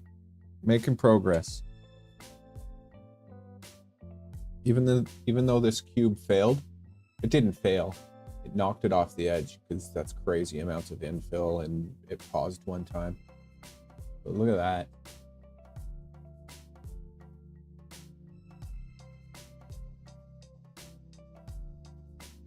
The corners are screwed just because I was printing it too hot, experimenting. But we're back to color changing and we're back to quality printing.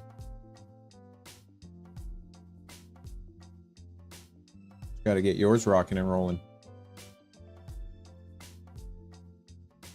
Oh, I got to keep rocking on these.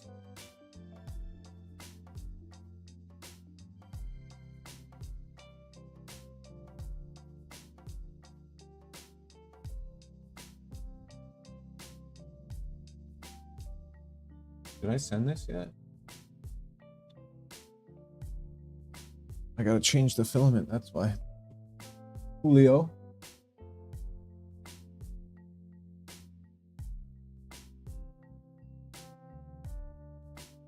This, I'm glad.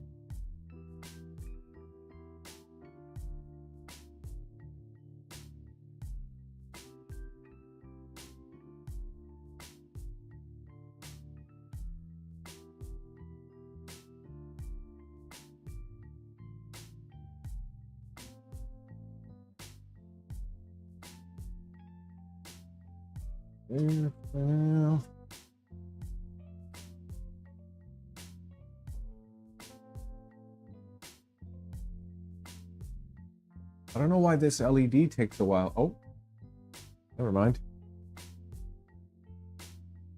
Heard me talking.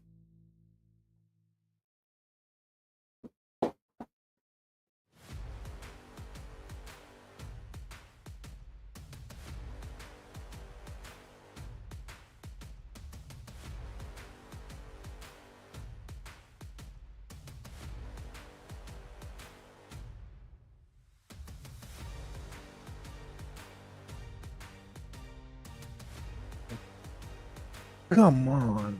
I'm throwing stuff around. That's how I dropped the extruder earlier.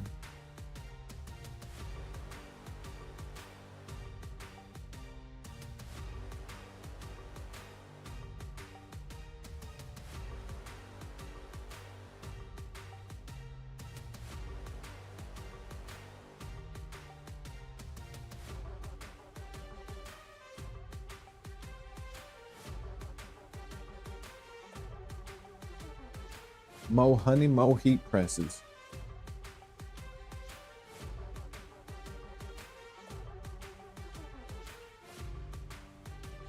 I don't have the little cog wheels. I'll have to get those somehow.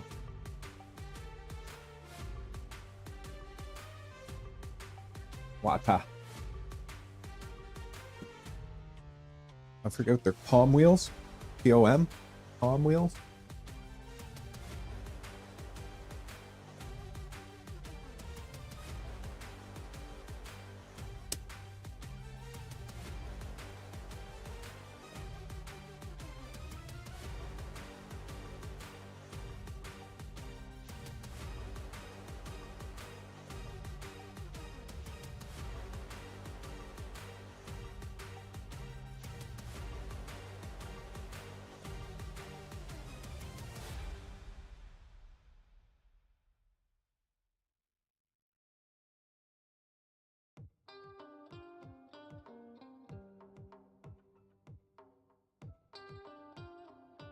And print.